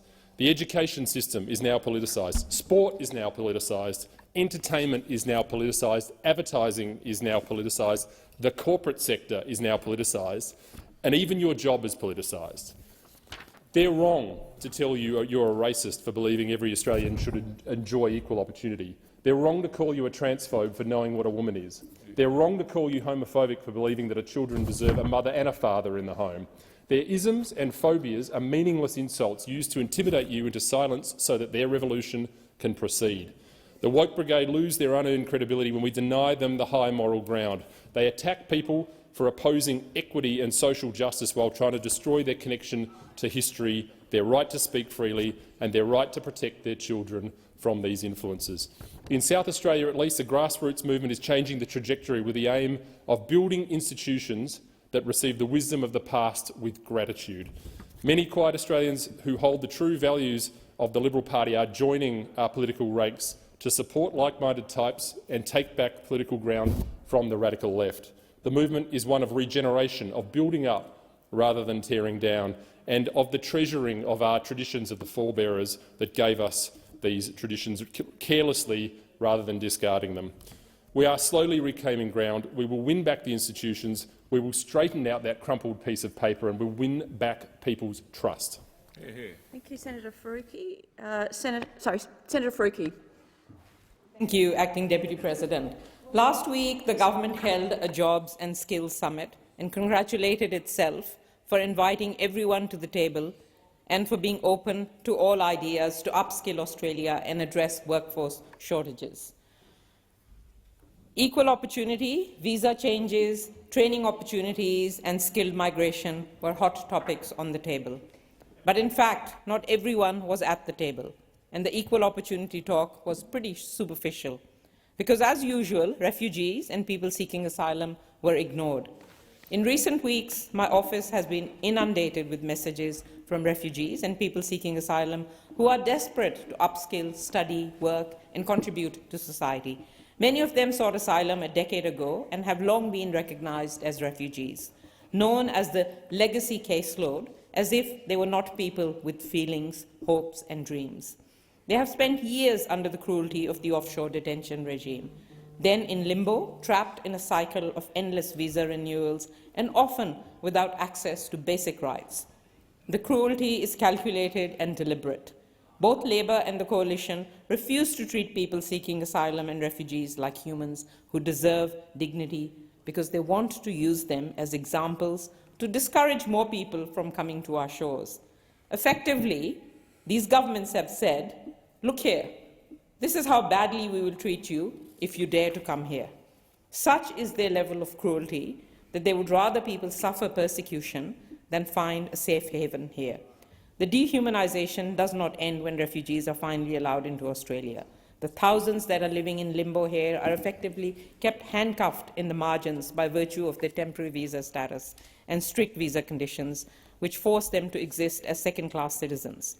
The most heartbreaking injustice is how the government denies young refugees the right to higher education. Denying people their right to study and learn is nothing short of sadistic. I want to speak about two young women who have reached out to me and whose experiences illustrate this cruelty that so many others are encountering. I won't name them to protect their privacy. When she was 9 years old, the first of these women came here by boat and was immediately sent to Nauru. While detained, she was subjected to trauma which no child should be subjected to, including witnessing suicide attempts. Her mental health was severely impacted. She was finally evacuated from Nauru in 2018 on medical grounds. Once in Australia and in community detention, this woman, a recognized refugee, began attending school where she excelled. Last year, she was granted a full scholarship to a university. Then she turned 18 and the government stripped her of her study rights because of a temporary visa status. She had to forfeit the scholarship, and just like that, the window of hope for a better life slammed shut. The second of these women has a similar story, arriving 10 years ago as a 19-year-old and then being sent through straight to offshore detention on Nauru. On Nauru, she was subjected to horrific treatment, including solitary confinement. No one was ever held accountable for these injustices. She was finally evacuated on medical grounds and has spent the last 2 years repeatedly urging the government to let her study. Before she fled her country, she was studying medicine. I understand that these women have both contacted the minister, but to no avail as yet. There is a simple fix. Transition people onto permanent visas and grant them the right to study, work and live here. This is consistent with international law, which recognizes that everyone has a right to an education, including refugees. So many young refugees are being denied study rights by this government. They are full of promise and potential. They have had many of their childhood and adolescent years stolen by the Labour and Liberal governments. But they are determined. As Saba Vasefi, a refugee advocate, wrote in The Guardian recently, but some who are now adolescents continue to experience the punitive effects, legal limbo and structural violence of Australia's deterrence system. They are not asking for compensation or an apology or a handout. They're just asking to study. But both Labour and Liberal governments should hang their heads in shame. The women I met are some of the most passionate and strong people. They and others like them have suffered too much at the hands of Australia's cruel policies. Earlier this week, Senator Wong expressed dismay that girls in Afghanistan could no longer go to school. We should be extending the same concern for refugees and those seeking asylum in Australia who want to study here. So I urge the Labour government and Minister Giles to urgently make the changes needed to allow them to study. This country, any country, would be lucky to have them. Let them study, let them stay.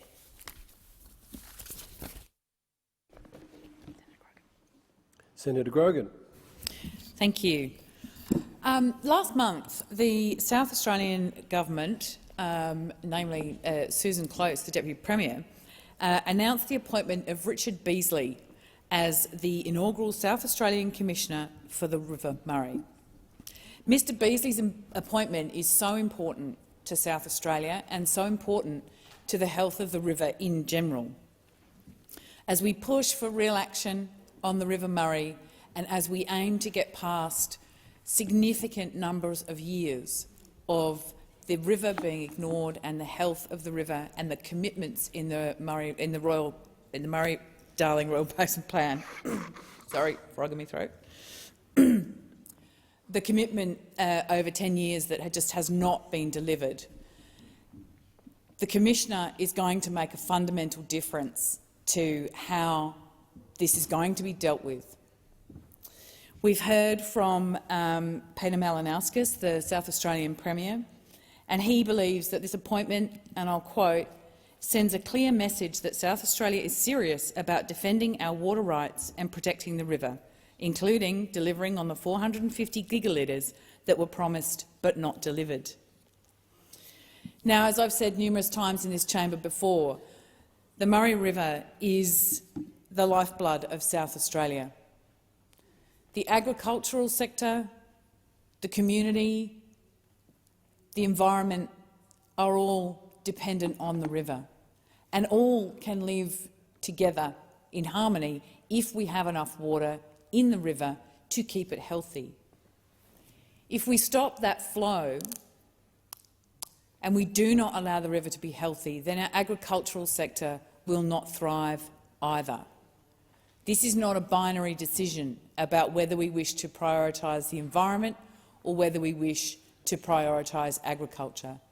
This is a scenario where we need to have everything working in harmony. Delivery of that water is critical, and I have a huge amount of faith in Richard Beasley, and I have a huge amount of faith in what the South Australian government has committed to in terms of his role. Now, his role will encompass a whole range of engagements, including working with community, working with the federal government, helping secure that flow that has been promised to South Australia for so long. From the lower lakes, the Coorong, across the whole gamut of the river. His work will make a fundamental difference. It will help us get that water. And now that we have a federal government who is determined also to deliver on the promises in the Murray-Darling Basin Plan, I have great hope that the South Australian government, the federal Labor government and the Commissioner and the relevant ministers can, between them, in concert with the stakeholders and with those people whose lives depend upon that river, can work together to get an outcome that will protect the environment and will also protect our agricultural sector. I look forward to working very closely on this project that Mr Beasley is about to engage in, and I really look forward to us seeing some genuine outcomes delivered and reported on in this place about how we will improve the health of the River Murray. Thank you. Senator Canavan. President, I'd like to ring a warning bell this evening, a warning bell that should be ringing a lot louder than it is across our land, because last week energy regulators, our major energy regulator, the Australian Energy Market Operator, revealed that we can't guarantee that the lights will stay on in Australia over the next 3 years. We're a developed nation. We're a nation blessed with energy reserves, the world's largest coal and liquefied natural gas exporter, yet in the next 3 years we cannot guarantee to Australians that their lights will stay on. It is a damning indictment of the policy settings that we've been obsessed with over the past decade in this place. I've been critical of my own side on those settings. We've been obsessed with installing unreliable renewable energy, and our energy system is about to crash unless we do something about it. We are installing solar and wind in Australia faster than anywhere else in the world, by many margins. Don't listen to the rhetoric from the new government on the other side that somehow the coalition government didn't invest in renewable energy. That is a lie. That is a total dead-set lie. We are installing, and the Australian Energy Market Operator also said this a few weeks ago in their integrated system plan, we are installing solar and wind at a rate 4 times higher than in Europe or North America here in Australia. We have retired 4.1 gigawatts of reliable power over the past decade, dispatchable power in the jargon. That's about 4 major power stations, and we have only replaced that with less than 1 gigawatt of reliable power. We've got a reliability deficit in this country. When the sun sets and the wind doesn't blow, we are in big trouble. In this latest Australian Energy Market Operator report, they say that over the next 3 years, 3 states will fall into deficit in being able to meet the reliability standards to keep the lights on all the time in this country. First, South Australia next year, they're first on the chopping block, then Victoria, and then the year after that, finally New South Wales as well. Later, Queensland also has some issues later in the decade. We need to change now and change fast, yet instead this new government is doubling down on the failed policies of the last decade, the failed policies in Europe, the failed policies in California. As I speak today, California has had blackouts, another nation, another region leading the world in renewable energy, doing so well. We are doubling down on this despite the warnings of people like Paul Broad, who has resigned as the CEO of Snowy Hydro because the new minister, Chris Bowen, won't listen to common sense. Won't listen to common sense. And if the lights do go out in the next 3 years, if we do get blackouts, we can blame one group of people in here. There is one group of people we can blame, is the Australian Labor Party, who are ignoring the expert advice. Chris Bowen is clearly ignoring the advice of Paul Broad, who has said to him in no uncertain terms, he said publicly since in an interview with the ABC, that green hydrogen cannot be added to the Kurri Kurri gas plant next year, and we should proceed with that gas plant just on gas to start with as per the original plan. Instead, Chris Bowen has effectively sacked Paul Broad, and the rumours around the industry is that he was effectively told to go by the minister, a totally scandalous intervention, ministerial intervention on what should be an independent statutory authority. He's ignoring that advice and persisting with a technology which has not been tried anywhere, putting in hydrogen into a gas plant. We don't even know if it's going to be safe. It's a very flammable material. This is ridiculous. We need to keep our lights on. Further to that, I give credit to Paul Broad for having the courage to resign his position instead of being asked to do something that he knew would increase risk and not deliver results for the Australian people. But he's further advised the Australian people in an interview that in not just Kurri Kurri, we should be building more gas plants, more than just Kurri Kurri. And that is clearly shown in this Australian Energy Market Operator report I started my contribution with tonight. That report says we have inadequate investments in reliable power in the years ahead to guarantee electricity supplies. When are we going to listen? When are we going to wake up? Are we going to wait until we have another South Australia and the lights go out everywhere? Are we going to wait until thousands of more manufacturing jobs leave these shores to benefit the Chinese Communist Party and Vladimir Putin's Russia? Are we going to wait until we end up in a situation like the United Kingdom's facing now, where people's electricity bills, energy bills, for this year are $6,200 Australian dollars, £3,549, and they're estimated to go to over $10,000 Australian over the next year? Are we going to wait until Australians are suffering in poverty and energy deficiencies before we act and make common-sense decisions to guarantee the basic essentials in a developed country blessed with energy resources. Senator Steele-John. Tonight, to use my voice in this place on behalf of the community of Western Australia to urge Labor, do not continue with your plans to give $243.5 billion to billionaires. From the university student living in the Perth CBD, to the dad living in Bassendean, to the FIFO worker I met at my local shop in Baldivis, all are united. Billionaires do not need more money from this government. Not now, not ever. Labor's plan, the so-called Stage 3 tax cut, would see them give, again, just for the record, folks, $243.5 billion with a B over to the mega wealthy over the course of the next 10 years. It is hard to imagine just how big that amount of money is.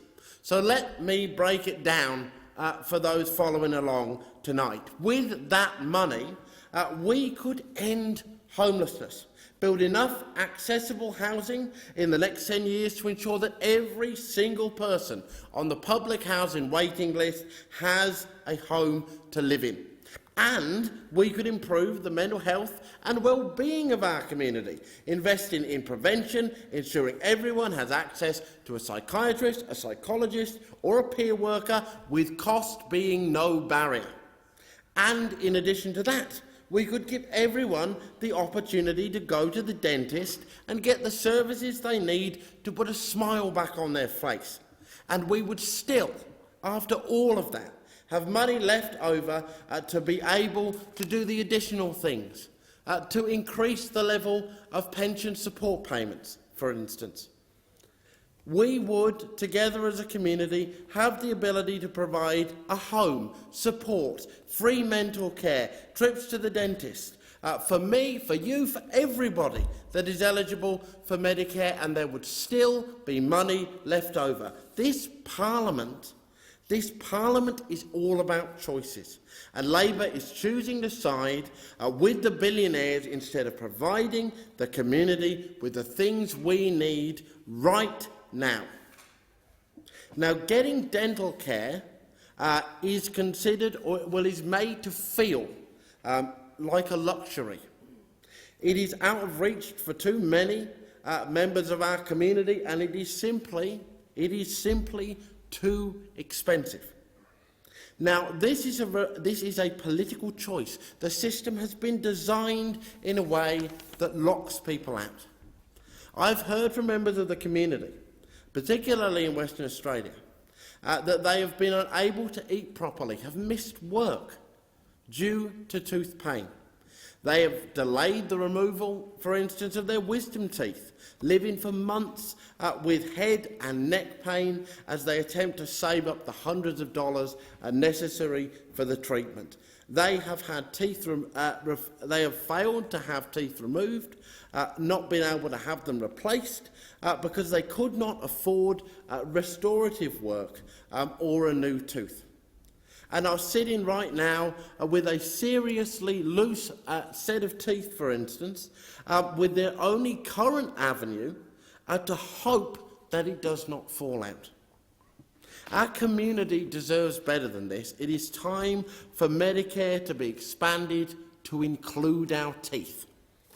The Greens have a plan to make dental care free. We must move to a universal dental system that tackles dental disease proactively.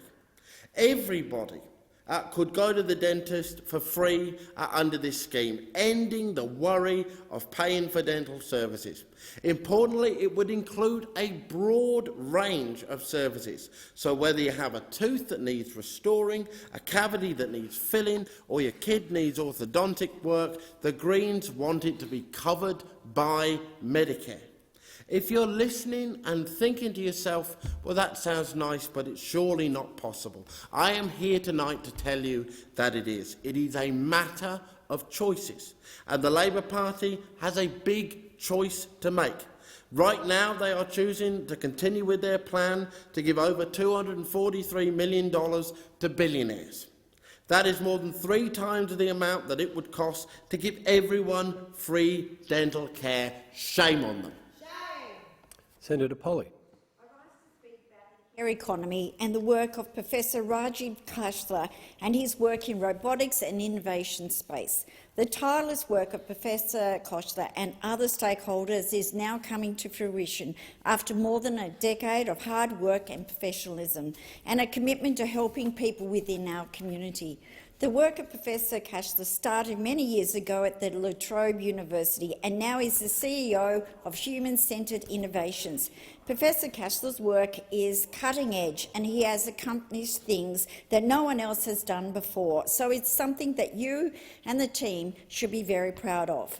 More importantly, he is improving the dementia journey for many and bringing joy to people living with a dementia diagnosis. It doesn't matter your age, we all want to experience joy at different times in our lives, and just because you have a dementia or you have a disability diagnosis does not mean you can't experience joy and fulfilment in your day. During my advocacy over the many years within the aged care sector and as a Senator for Tasmania and as the former Assistant Shadow Minister for Aged Care, I've mentioned Matilda and Professor Khosla to countless people. I do admit, though, that Matilda is often difficult to describe to people how exactly she functions and what she brings to someone's day-to-day experiences without seeing her in action firsthand. Matilda isn't just a social assistive robot, she is an embodiment of a decade of research and development, an embodiment of the people who created her. I think it's fair to say that you, Professor Khosla, has developed Matilda in your own image. She's intelligent, innovative, caring and compassionate. Therefore, I think it would be reasonable to say that she's almost a sentient being. She has the qualities of a human being. She responds to what she interprets and perceives in her surroundings. And those interactions with individuals shape her ability to help who is in front of her and who will utilise what she can offer in the future. Matilda isn't just Professor Khosla and his team's innovation. It's an empowering tool for individuals, families, researchers, business and the sector, and it inspires them all to do better, to strive to make aged care better, to strive to improve dementia-friendly communities. The government believes that every older Australian deserves love and care in their senior years. Our parents and our grandparents deserve to have someone or Matilda to sit and engage with so they can feel wanted, needed and, most importantly, respected. A study found that Matilda can remind people living with dementia about their daily schedules, communicate to them the news of the day, the weather, engage with them through music and bring back those memories that are still deep within them. We can't just look at Matilda in a binary way. She's multifaceted because she can also provide respite for carers. In the disability sector, she has improved the social and communication skills of children with autism. Matilda is working in the care economy, and by the sounds of it, she is like every aged care worker across the country. She deserves a pay rise. For those who want to know more about this innovative and evidence-based research, the findings have been published in the International Journal of Human-Computer Interaction. So I'd like to congratulate Professor Khosla and the team at Human-Centred Innovations for continuing to evolve and progress Matilda and her work. And already she can now, they've advanced that much more, that she can interact without being online. She can speak 34 languages. So this is really innovative when it comes to people that are on that dementia journey, when they revert back to their first language. It's encouraging, it's inspiring. But I think it also says something about this government, the Albanese government, that we are about reforms. We want to improve the aged care sector. We want Professor Khosla's plan for further innovation to work in unison. We have a strong ambition to provide high quality and dignified care for older people and people with disabilities. This will not happen overnight, but we have started the process and it will be a journey that we will see through to the end. And I encourage people in this chamber and anyone else that's listening to invest a bit of time, because Matilda, my husband, has already said he wants one. As we age at home, I think it's a fantastic tool, and I congratulate them for all their work and research. Thank you, Senator Polley. Senator Askew. Thank you, Mr Acting Deputy President. It's been cold here in Canberra, but when it's cold like this in Tasmania, that's when Tasmania really hits its stride. The ground might be covered in slippery white frost, the days are shorter and the thermometer hits minus territory, but that's when Tasmanians come out to play. Instincts might tell us to stay in and rug up, but anyone who has visited Tasmania during the cooler months knows getting outside to enjoy the state's cultural events has become a popular winter pastime. Mainlanders and international travellers are following Tourism Tasmania's advice to come down for air in droves. Marketed to visitors as the off-season, the most recent tourism campaign positions the state as a must-do winter experience. Not only does this support our tourism and hospitality industries, both of which were hit hard during the COVID-19 pandemic, but it shows off Tasmania's wintry attractions to a new audience, or to those who already know how good a winter party can be. Celebrating Tasmania's cool climate has been a tourism campaign winner since the late 1800s. The state was marketed as a health destination for mainland Australians and visitors from India and England escaping warmer climes. Indeed, the Tasmanian Government Tourist Bureau promoted the opportunity to cool off in Tasmania in 1929. This tourism campaign by artist Harry Kelly features a man pointing to a thermometer hitting 62.3 degrees Fahrenheit, or around 17 degrees Celsius. The same artist produced the Switzerland of the South poster for the Bureau in the 1930s, which depicted Mount Ida and Lake St Clair. Some of the biggest attractions are our winter festivals, where we don our Tassie tuxedos, huddle around log fires and watch as creativity comes out of the dark. Starting the winter festival season with a bang was Dark Mofo's 2022, offering a resurrection which celebrated the opportunity to come together again after the forced isolation of COVID lockdowns. Dark Mofo included the Winter Feast and live performances of dance, song and light that culminated in the nude solstice swim. Crowds flocked to Dark Mofo events at both ends of the state this year, with more than 300,000 attending festival venues. Visitor numbers in 2022 were just shy of 2019's pre-COVID levels. Revenue generated topped $3.5 million, and of Dark Mofo's 45 ticketed events, 65% were brought by interstate visitors. The revenue and visitor statistics from Dark Mofo alone show just how popular Tasmania is in winter. But the cold season is not just about Dark Mofo. There is much more on offer throughout winter.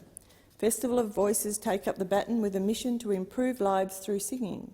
This was the event that started the idea of celebrating Tasmanian winter culture 17 years ago. In fact, Tourism Industry Council Tasmania Chief Executive Luke Martin considers this festival of song, choirs, composers and stories to be the unsung hero of winter tourism. Then there is the Huon Valley Midwinter Fest at Willie Smith's in Grove, with live music, poetry, storytelling and the wassail ceremony to awaken the Huon's apple trees as the bonfire crackles and Big Willie burns. The temperature drops again for the biennial Australian Antarctic Festival in Hobart, the gateway to Antarctica. This festival aims to inspire Antarctic adventures and careers while sharing stories about the pioneer who explored the continent and raise awareness of the work to conserve Mawson's huts. Smaller in size to the other events but big on flavour, the Tassie Scallop Fiesta celebrates the North East region's fishing and maritime heritage. There is plenty of produce to eat and drink, chef demonstrations and wine masterclasses, live music and a full program of fringe events. Science and art come to the fore during the Beaker Street Festival in August. This event challenges our ideas about the way the world works and allows us to engage with scientists and innovative art at talks, dinners and join the Tassie Science Road Trip. Science of a different kind steps up during Tasmanian Whisky Week. More than 30 of Tasmania's whisky distilleries share their stories and spirits with whisky lovers via tastings, dinners, Meet the Maker events and the Tasmanian Spirits Showcase. And this year, for the first time, the Winter Light Festival was held in Hobart at the Salamanca Arts Centre during August. This arts festival was created to attract a new demographic to Tasmania by celebrating the end of winter and the coming of the light. These events have truly transformed what was traditionally Tasmania's quiet and dormant off-season, providing a welcome glow for visitors near and far. Thank you. Senator Thorpe. Thank you, Acting Deputy President. Given that you fellas always want blackfellas to provide cultural awareness training for you all, today I thought I'd teach you a little bit about our language and our culture. Today I'll talk about the term gammon. Labor are really great at being gammon. They got that down pat, committing to 43% emissions reduction while opening up over 46,000 square kilometres of our ocean for oil and gas exploration. Now that's gammon.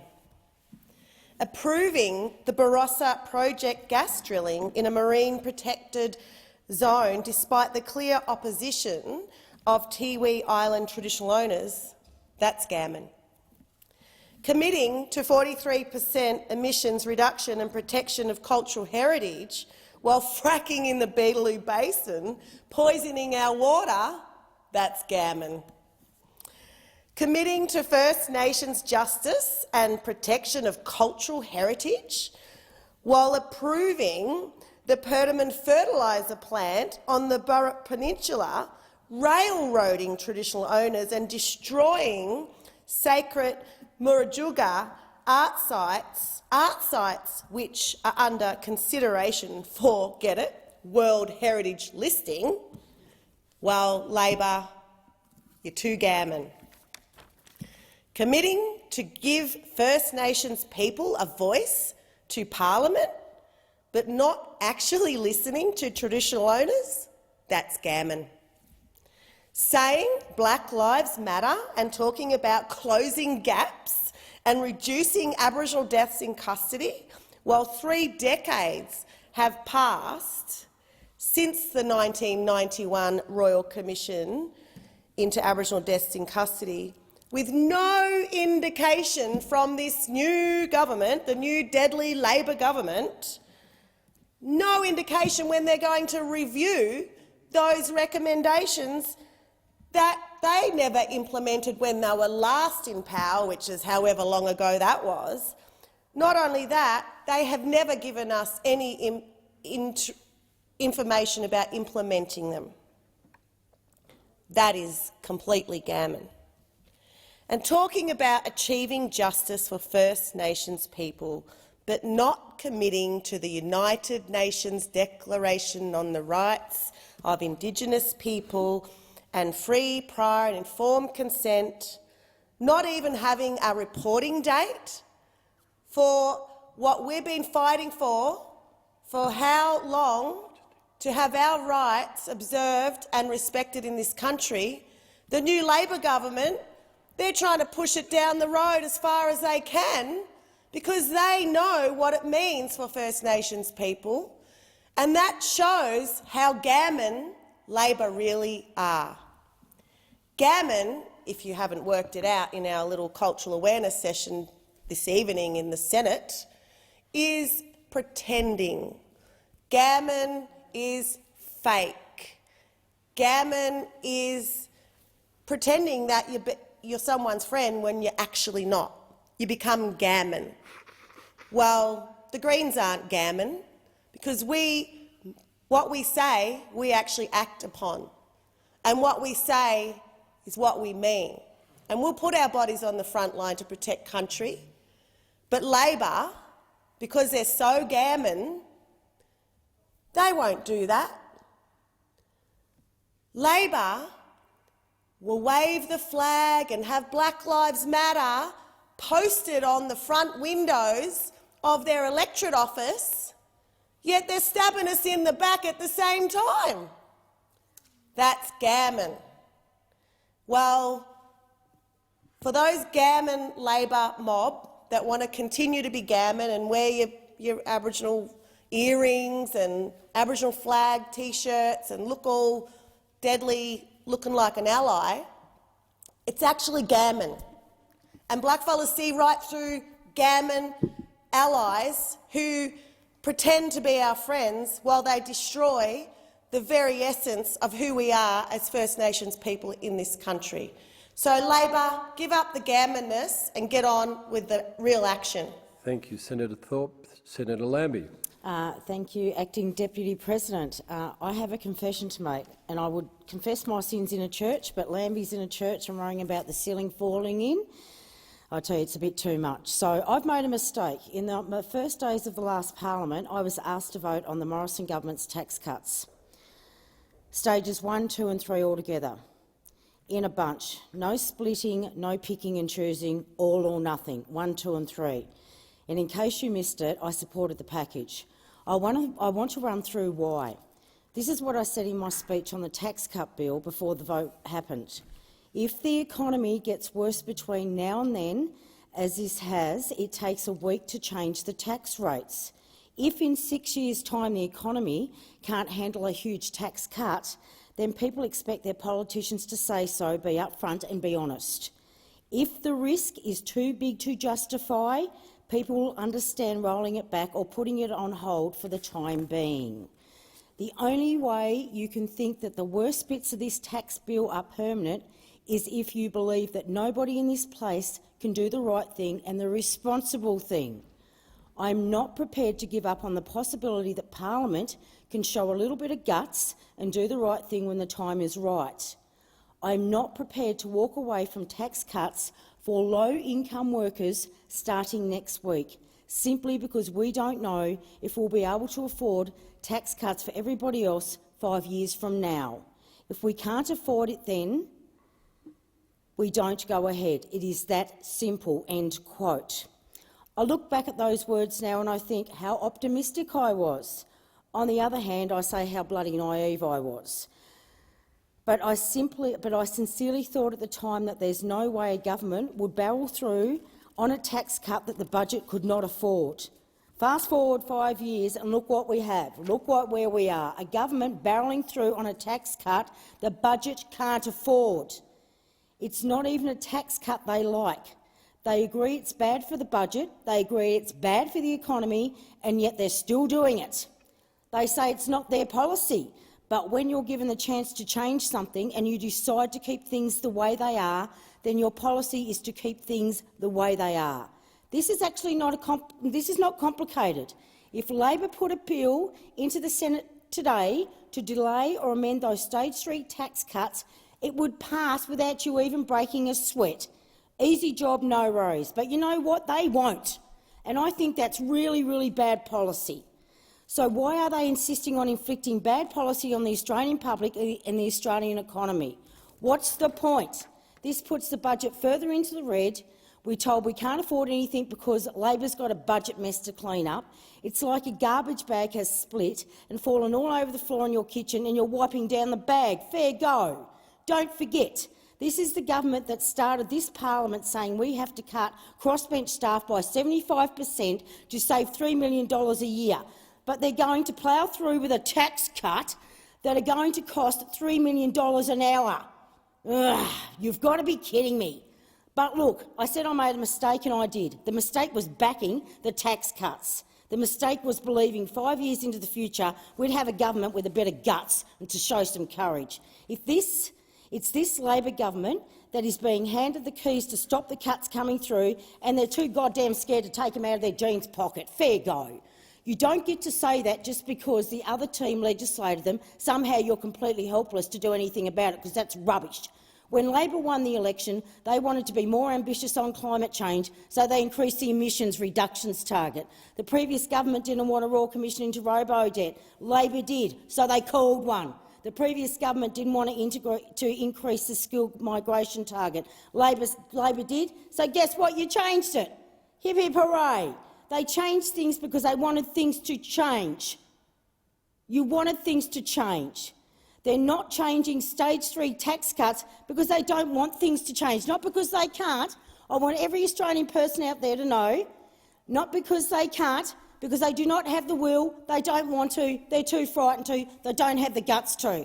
3 months in, 3 months in, they don't want to remove those stage 3 tax cuts because they don't have the courage and because they know that is the best thing forward for this country in the economic climate we're in right now. Lacks the guts. 3 months in. I can tell you now, if you're not going to change the stage 3 tax cuts because you don't want to change, you don't want things to change, that's a decision for the Labor Party, but you wear it. Thank you, Senator Lambie. Senator McGrath. Thank you, Mr Acting Deputy President. Prior to the election, the coalition government was supporting our regions and agriculture sector with record levels of funding for water infrastructure.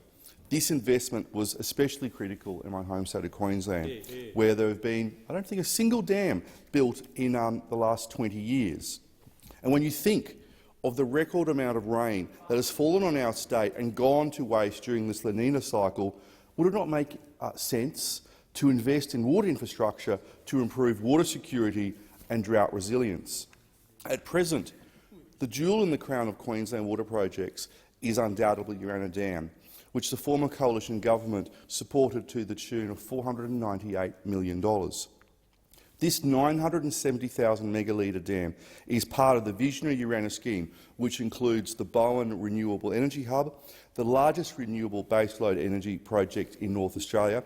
Once operational, it will generate over 1,400 megawatts and reduce carbon emissions.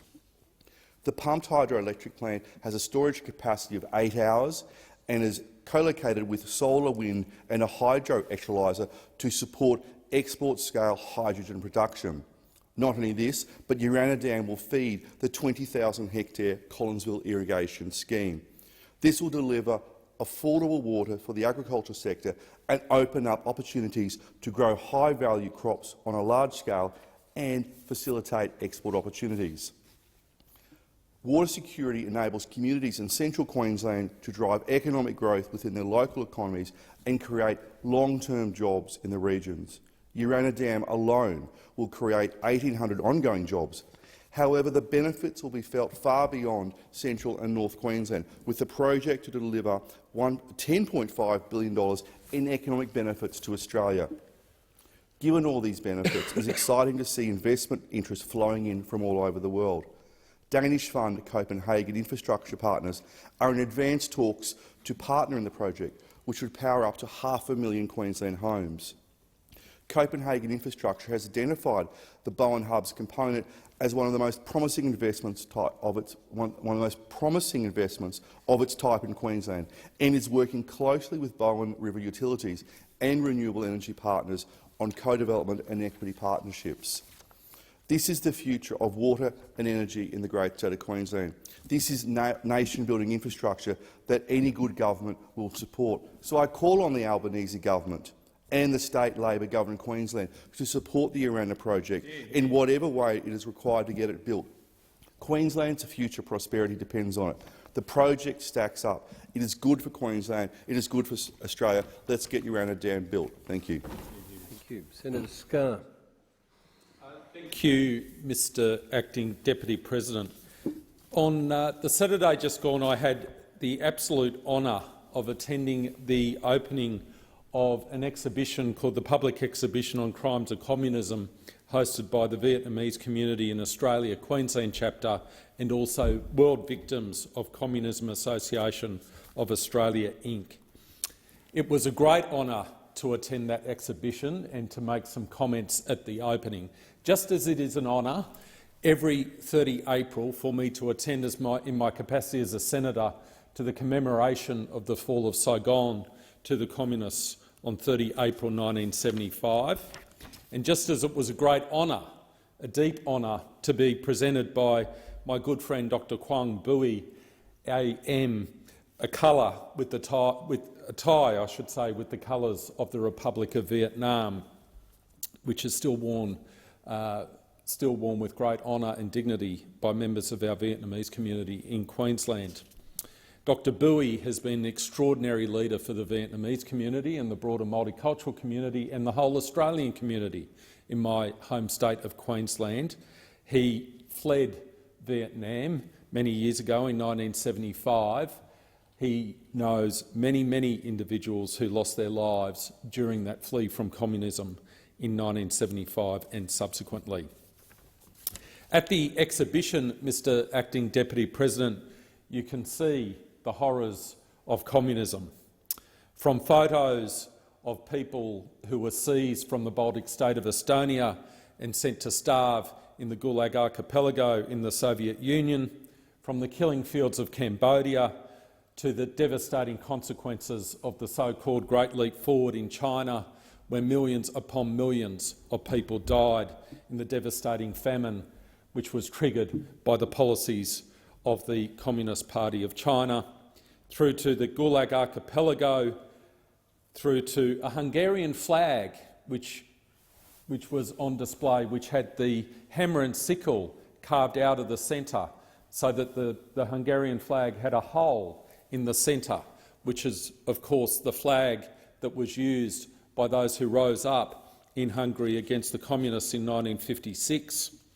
And perhaps most movingly, we heard a presentation from a Hong Kong democracy activist who told us about the horror of what is happening on the ground in Hong Kong today under the rule of the Communist Party of China. So at the exhibition, Mr Acting Deputy President, I made a number of reflections in relation to the exhibition. First, in relation to the inherent evil of communism and how it is anathema, absolute anathema, to the fundamental freedoms of the individual, the freedom of speech, freedom of religion, freedom of association, freedoms which all of us in this place hold sacred. How the evil of communism is totally anathema to the family as the essential building block of our society, which puts the state above all else in our society. And how the evil of communism is anathema to economic progress and prosperity. The second reflection I made was that Australia has become the home to so many people and generations that have lived and prospered here who have fled the horrors of communism, whether it was from those Baltic states, including Estonia that I referred to, from Poland, from Hungary, from Soviet Union, from Vietnam, from Laos, from Cambodia, from Cuba, from other countries all over the world that have suffered the scourge of communism. So many people have lost their lives fleeing communism, including hundreds of thousands of Vietnamese. The third reflection I made was the importance of the exhibition in terms of shining a bright light on the horrors of communism. And in that respect, I had a conversation with a member of the Vietnamese community called Tony, who was explaining to me how he is in the process, with support from the United States government, of exhuming the remains of one of his family members from a re-education camp gravesite in Vietnam, modern-day Vietnam, and that is occurring in darkness at night because the Vietnamese government doesn't want photos to be taken of the exhumation. And that surely is the best example of why it is necessary to have exhibitions such as this, to shine a bright light on the evils of communism and all those who have suffered from communism over generations. So I say to the people of my home state of Queensland, take your children to see this exhibition. Take your children to see this exhibition and show them the horrors of communism. But not only that, take your children to see this exhibition so that they can talk to the survivors of communism and what they experienced and how much it means to them that they've found safety in our beautiful country of Australia. And I should note, Mr Acting Deputy President, I said a few words earlier in the week about the fact that the Greens member for Ryan, Ms Elizabeth Watson-Brown, refuses to display the Australian flag in her electorate office. Refuses to display the Australian flag in her electorate office. That's the member for Ryan, Ms Elizabeth Watson-Brown MP. And my good friend Senator McGrath has drawn attention to this fact that Ms Elizabeth Watson-Brown MP, member for Ryan, refuses to display the Australian flag in her electorate office. Well, I suggest, through you, Mr Acting Deputy President, that Ms Elizabeth Watson-Brown should make her way to that exhibition against the communism, the evils of the evils of communism. Ms Elizabeth Watson-Brown MP, member for Ryan, who refuses to display the Australian flag in her electorate office, should go to that exhibition, which is being put on by the Vietnamese community in Queensland. She should go to that exhibition, she should consider that exhibition, and she should consider the fact that the Vietnamese community at that exhibition is proudly flying the Australian flag. And the fact that I and Mr Milton Dick MP, member of the other party in the other place, Speaker of the other place, presented the Vietnamese community with an Australian flag that had flown in this chamber, and the Vietnamese community, though that wonderful community, hundreds of thousands of people who have made their way and prospered in this country, who sought refuge and gained refuge in this country, they are displaying our beautiful Australian flag in that community centre because they understand the significance of the flag and they understand what it means to them because this country provided them with safety. And how appalling is it? How appalling is it that the Greens member for Ryan, Ms Elizabeth Watson-Brown, refuses to display the Australian flag in her electorate office when the Vietnamese community across the river in Darra at their community centre is displaying proudly, with honour, an Australian flag that is flown in this Senate chamber, because they, our Vietnamese community, appreciate the values of this country and what it represents to all those people who have fled from persecution and the evils of communism and other extreme authoritarian regimes all over the world. They appreciate the significance of that flag, our Vietnamese community. Dr Bui, who Milton Dick MP and I presented the flag to, they appreciate the significance of that flag, but the Greens MP for Ryan, Ms Elizabeth Watson-Brown, can't bear to display the flag in her electorate office. What an absolute disgrace. What an absolute disgrace. So I say to Ms Elizabeth Watson-Brown, Greens MP for Ryan,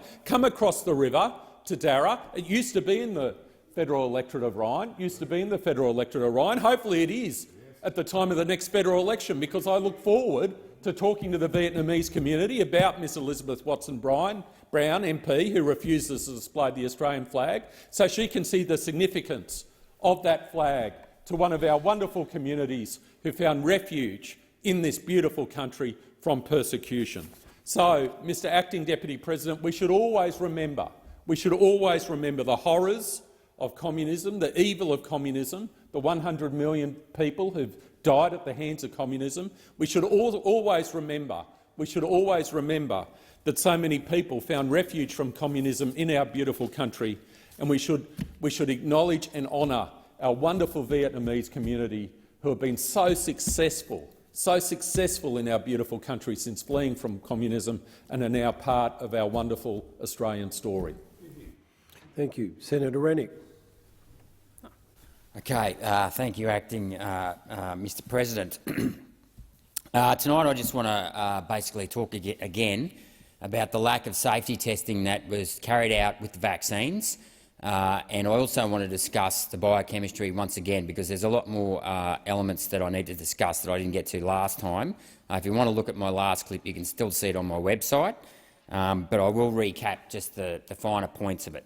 Effectively, this vaccine produces a spike protein. It's unlike a normal vaccine that produces 28 proteins, and the virus that has 29 proteins in it. This vaccine only takes one of those proteins. Now, because of that, it is a much smaller molecule, and it can cross via the endothelium into the capillaries and go throughout the bloodstream. And we know that because in the TGA non-clinical report on page 45 was a distribution table of the rats where it showed the distribution of the spike protein throughout the of the lipid nanoparticle throughout all the organs in the actual rat. I did say spike protein, but that's not true because they never actually tested the spike protein at all. I mean, that's like testing a bomb without the actual explosives inside of it. What is the point of actually testing the vaccine if you didn't put the spike protein in it? No, what they did was they used a benign enzyme called luciferase, and they tested that in the rats. But anyway, long story short, went throughout the whole body, despite the fact that we were told initially that it was only going to stay close to the injection site. Now, the second point we need to note out, and I'm going to come back to this in a minute, is the fact that they use this process called transfection. Now, what that means is it bypasses. This is makes the lipid cationic. I'll get it wrong again. Cationic, and means it bypasses the ACE receptor and the transmembrane serine protein that is required for the virus to actually enter the cell. So, therefore, it is a lot more infectious. Okay. The other thing is that the protein that they did deliver, the spike protein, is not the same as the spike protein in the vaccine, in the virus. Sorry, the vaccine spike protein replaced uridine with a synthetic molecule that's not found naturally in the human body called methyl pseudouridine. Now, studies showed that used that because they wanted to evade the immune system when the actual lipid nanoparticle was delivered to the cell membrane, step one, and it was also shown to have greater self-amplifying properties, which in other words, it made more of the protein. It also had another 70-adene nucleotide stuck to its polytail, which meant it lasted a lot longer in the body, and it also had 2 proline insertions, proline's an amino acid, in position 986 and 987 to give it greater strength and stability. Right? So in other words, it's going to take longer to break down in your body than the normal virus. Now, the other thing that we need to touch on is in the studies they actually showed that your body delivered an IgG response, which is the antibody that you see that basically is your prime antibody in your blood. Now, the problem with that is that it's a respiratory airborne virus, so it comes down through your mucosal system, and your predominant antibody in your mucosal system is your immunoglobulin A. So it's all very well getting an immunoglobulin G response or a T-cell response, but that's only one half of the equation. The other half of the equation is that you need to see that it's actually going to sterilise the antigen. Right? It's like a football team. My son's football team runs off the field and I say, "How'd you go, son?" And he said, "Oh, we scored 10 points. Well, that's great, but what we need to know is that he actually beat the other side. So if the other side got 30 points, it doesn't mean that you won. So you can produce an antibody, but you've got to demonstrate that it actually sterilised the antigen. Now, so I touched on that before, and I'll leave it at that. But what I want to touch on is some of the press cracked it last time when I actually spoke about this, because I made the mistake of actually comparing the lipids to sausages, and they thought I oversimplified that issue. Now, I should just clarify that wasn't actually my terminology. That was the terminology of the head of the TGA, Professor Skerritt, that he used towards me, said to me in estimates. And I'm just going to quote what he said to me. I asked the question. About the lipids, and he goes, "The dose of lipids in the vaccine is below the threshold that internationally is assessed for genotoxicity and carcinogenic." So, in other words, yet again, I've said this before, they didn't test it for genotoxicity and basically cancer. Now, these lipids, this is where Skerritt has misled. Professor Skerritt, head of the TGA, has misled me. These lipids are commonly used in a range of other human therapeutics, and even at a higher level, there isn't evidence of anything. Now, let me say this: an absence of evidence isn't evidence of absence. Okay, you need to demonstrate that there are no ill effects. But then he goes on to say that the lipids are hydrolyzed and destroyed by the body fairly rapidly, as are dietary lipids, and they are distributed through a range of parts of the body, as are lipids that if you have a sausage or steak for breakfast. Okay, so before you start having a crack at me, Ray Hadley and Alice Wokeman, just make sure you go and actually read what was said in estimates initially. Now, the reason why Professor Skerritt has actually misled me on that is that right here I have documents right from Pfizer on their website, and it talks about how they developed their own raw materials to ensure a steady supply for the COVID vaccine.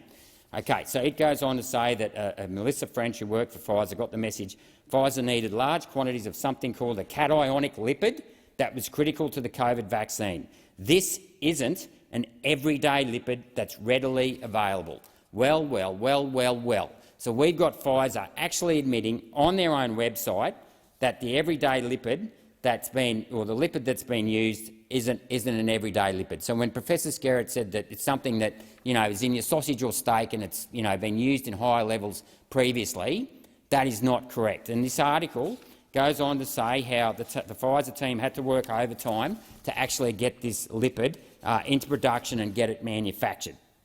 So I find it very concerning that Professor Skerritt would mislead a senator in estimates on that.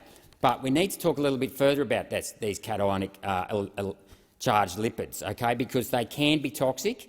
They're known, or they can disrupt the mitochondrial cellular respiration that's responsible for consuming oxygen for producing energy. If this activity is disrupted, then the oxygen is not reduced all the way to water and instead to some intermediaries which are called reactive oxygen species. Okay? Wow, big term, right? Now, reactive oxygen species are intrinsic to cellular functioning and are present at low and stationary levels in normal cells. However, these can cause irreversible damage to DNA as they oxidise and modify some cellular components and prevent them from performing their original functions. This suggests they have a dual role and they can be harmful or protective depending on the balance between their production and disposal at the right time and place. Now, you've got to ask the question why this wasn't tested in humans before it was rolled out. But that's, there isn't anything new to this. If we go and look at TGA Disclosure Log 2387, there's a risk management plan that these guys came up with in January 2021. And I just want to go to Table 3, and this, of course, is off the TGA website, so Facebook fact-checkers don't get upset for actually quoting Pfizer's own source documents and the TGA's own source documents. Table 3, a summary of safety concerns in the EU RMP. Okay. Important identified risks, anaphylaxis, important potential risks, vaccine-associated enhanced disease, right? Lovely, charming. So they actually knew about this, and the response to all this was to actually, even though that they knew this was a risk, is to basically, now what did they say, go on and say here? It could lead to adverse responses, and it needs to be carefully evaluated once a COVID vaccine rollout commences. Now, I don't know about you, but if there is a risk of having a vaccine-enhanced disease, wouldn't you actually test it before the rollout commenced? And I'll just give you another brief description of what vaccine-associated enhanced disease occurs when an individual who has received a vaccine develops a more severe presentation of that disease when subsequently exposed to that virus. Now, this is a well-known phenomenon with dengue fever. There's 4 different strains of dengue fever. If you get one strain of dengue fever, then your body will basically produce antibodies to that. If you then get another strain of that dengue fever later on, those initial antibodies will kick in, but because it's a different strain, your immune system won't react the way it should as quickly as it should. And that's because the different strain will have a different spike protein. Now, with all these different mutations going around at the moment, if you keep boosting in, you basically run the risk of pathogen priming, okay, which is effectively where the viruses that mutate have a greater chance of surviving because your body has only got the antibodies to the initial spike protein and not the nuclear capsid. So you should always have antibodies to not just the S protein but the N protein. And if you look at people who've gone and got their antibody testing after they had COVID, they have antibodies to both the S and N protein, and that's very, very important. So anyway, look, I'll leave it at that. I'm just about to run out of time, and it looks like I'll have to come back for another session next week. Thank you. Thank you. Senator Rice. Thanks, Acting Deputy President. Today I have the privilege of sharing 4 stories of people who are struggling to survive on meagre income support payments and navigating our broken social security system. To start, here is Nicholas's story, in their words, about living on income support. Hello, my name is Nicholas. I'm 24 years old, and unfortunately in 2020, just before full COVID lockdowns, I was diagnosed with a prolactinoma. It's a brain tumour on the pituitary gland. They found it as I was having, and still do, have constant head pain, headaches, migraines, pressure and nausea. I've been on JobSeeker since, as I've had to stop working full-time and also studying. I've applied for the disability pension 3 times now, and I've been declined every time, as there is a chance I could get better. This is completely unfair. I have supplied all the relevant information from my doctors, but they refuse to allow me to be on it. My doctors don't want to do surgery as it's currently not life-threatening, just life-impacting. Quality of life has plummeted. And the medication I am on is helping, a little bit, not enough, that I could return to how my life was before. Not only does the amount need to increase, but there needs to be an in-between payment between JobSeeker and the disability support pension. I have to constantly supply 3-month medical certificates from my GP that I am still unwell to work. But if I'm delayed by not even 1 to 2 days, then the job seeker agencies swoop in and demand I see them, otherwise my payments will be cut. It is a shameful, humiliating experience having to deal with them and Centrelink. Being on JobSeeker, I receive approximately $700 a fortnight with rent assistance. My rent has just increased to $360 a week. I live out of home with no chance of being able to move back home to my parents as there just isn't any room. I'm lucky that I have a partner that's happy to support me, but it's humiliating having to live off your partner's income. My money from Centrelink goes straight into rent, as well as trying to help out wherever I can with other bills. I can't even afford my own groceries, as a majority of it goes to my side of rent, and whatever is left generally gets eaten up by other bills, electricity and car-related expenses. I've gone through any savings I had, and most weeks I'm left with not even $10 to spend on myself. Something needs to change, as our most vulnerable are living in poverty. How could anyone actually look for work that would help them improve their lives or their children's lives if they can't even provide food or a roof over their heads? How is anyone that is sick, but not sick enough for disability, supposed to focus on getting better when they are too busy trying to figure out how they are going to eat, where they are going to sleep? We should be doing everything we can to make the lives of everyone around us better. If something happened to you, and you suddenly found yourself with no income but Centrelink, how would you feel? How would you feel if you were stuck on Centrelink because you couldn't work due to illness and could barely afford your rent? Now, this is Kelly's story. Hi, I'm currently 45 years old on the disability support pension with chronic health issues and severe mental health issues, and I'm currently homeless due to my very limited income. It's near impossible for me to find another rental.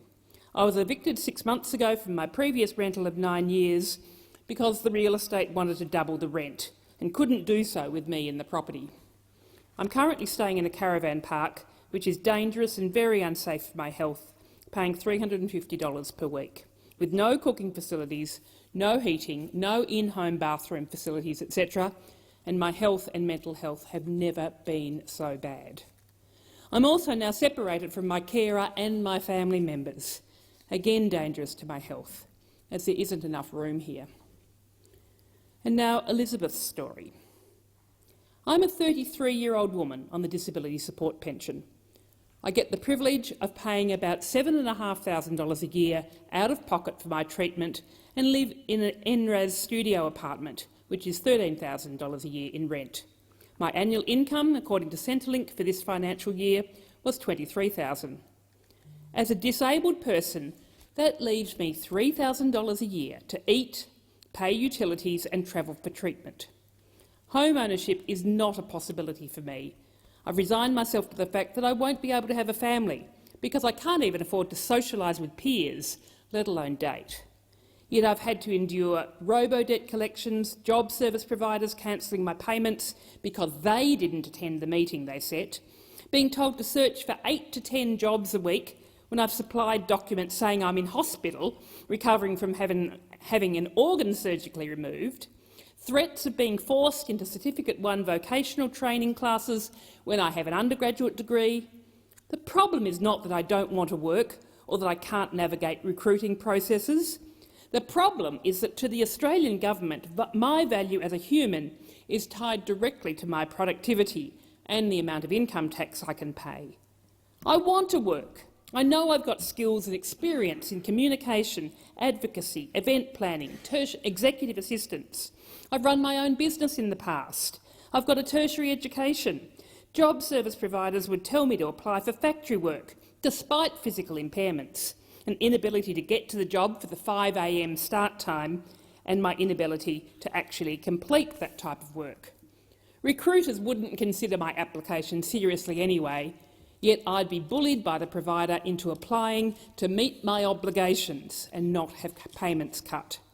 How can any government say they are representing the people who vote for them when they intentionally look at a group of people who are physically incapable of work through age, impairment or an inaccessible job market and decide to intentionally force them to endure being bullied by service providers, all to have to call Centrelink and beg to receive payments well below the poverty line.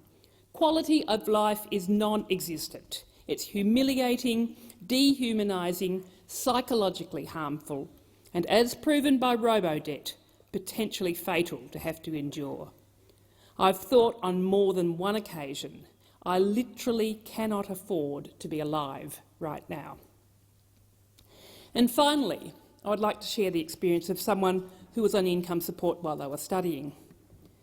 I left a full-time position in 2016 to attend university, relying on Centrelink to support my studies, as I was unable to find an appropriate part-time position willing to be flexible around my uni schedule. Despite dumpster diving for food and living in cramped shared accommodation, income support was so low that I often couldn't afford the bus to class, which severely affected my ability to study. Due to my poor standard of living, I got really sick and could not access the diagnostic tests my GP recommended, as there were out-of-pocket expenses that were not covered by Medicare. I suffered with an undiagnosed, treatable illness for nearly 5 years because Centrelink is too low to access medical care. This obviously prolonged my degree and therefore cost the government more money to support me while I finished it. The income support over COVID meant that I could access the tests I needed. I was diagnosed and went through surgery in late 2020. Since then, I've been able to finish my degree, get a job in my field and resume paying tax. My heart breaks for people still trapped in poverty while the cost of everything skyrockets around us. Please do something. Thank you to Nicholas, to Kelly, to Elizabeth and to everyone who has shared their stories with me and given me the opportunity to share them here in the Senate tonight. These stories reveal an income support system that is broken, a system that is punishing people in poverty and failing to dismantle barriers to employment. It is time for the Albanese government to listen to people on income support. It is time to raise the rate of all income support payments to above the poverty line and to abolish punitive mutual obligations. Come on, this new government, it is time. This Senate stands adjourned and will meet again tomorrow at 9:30 a.m.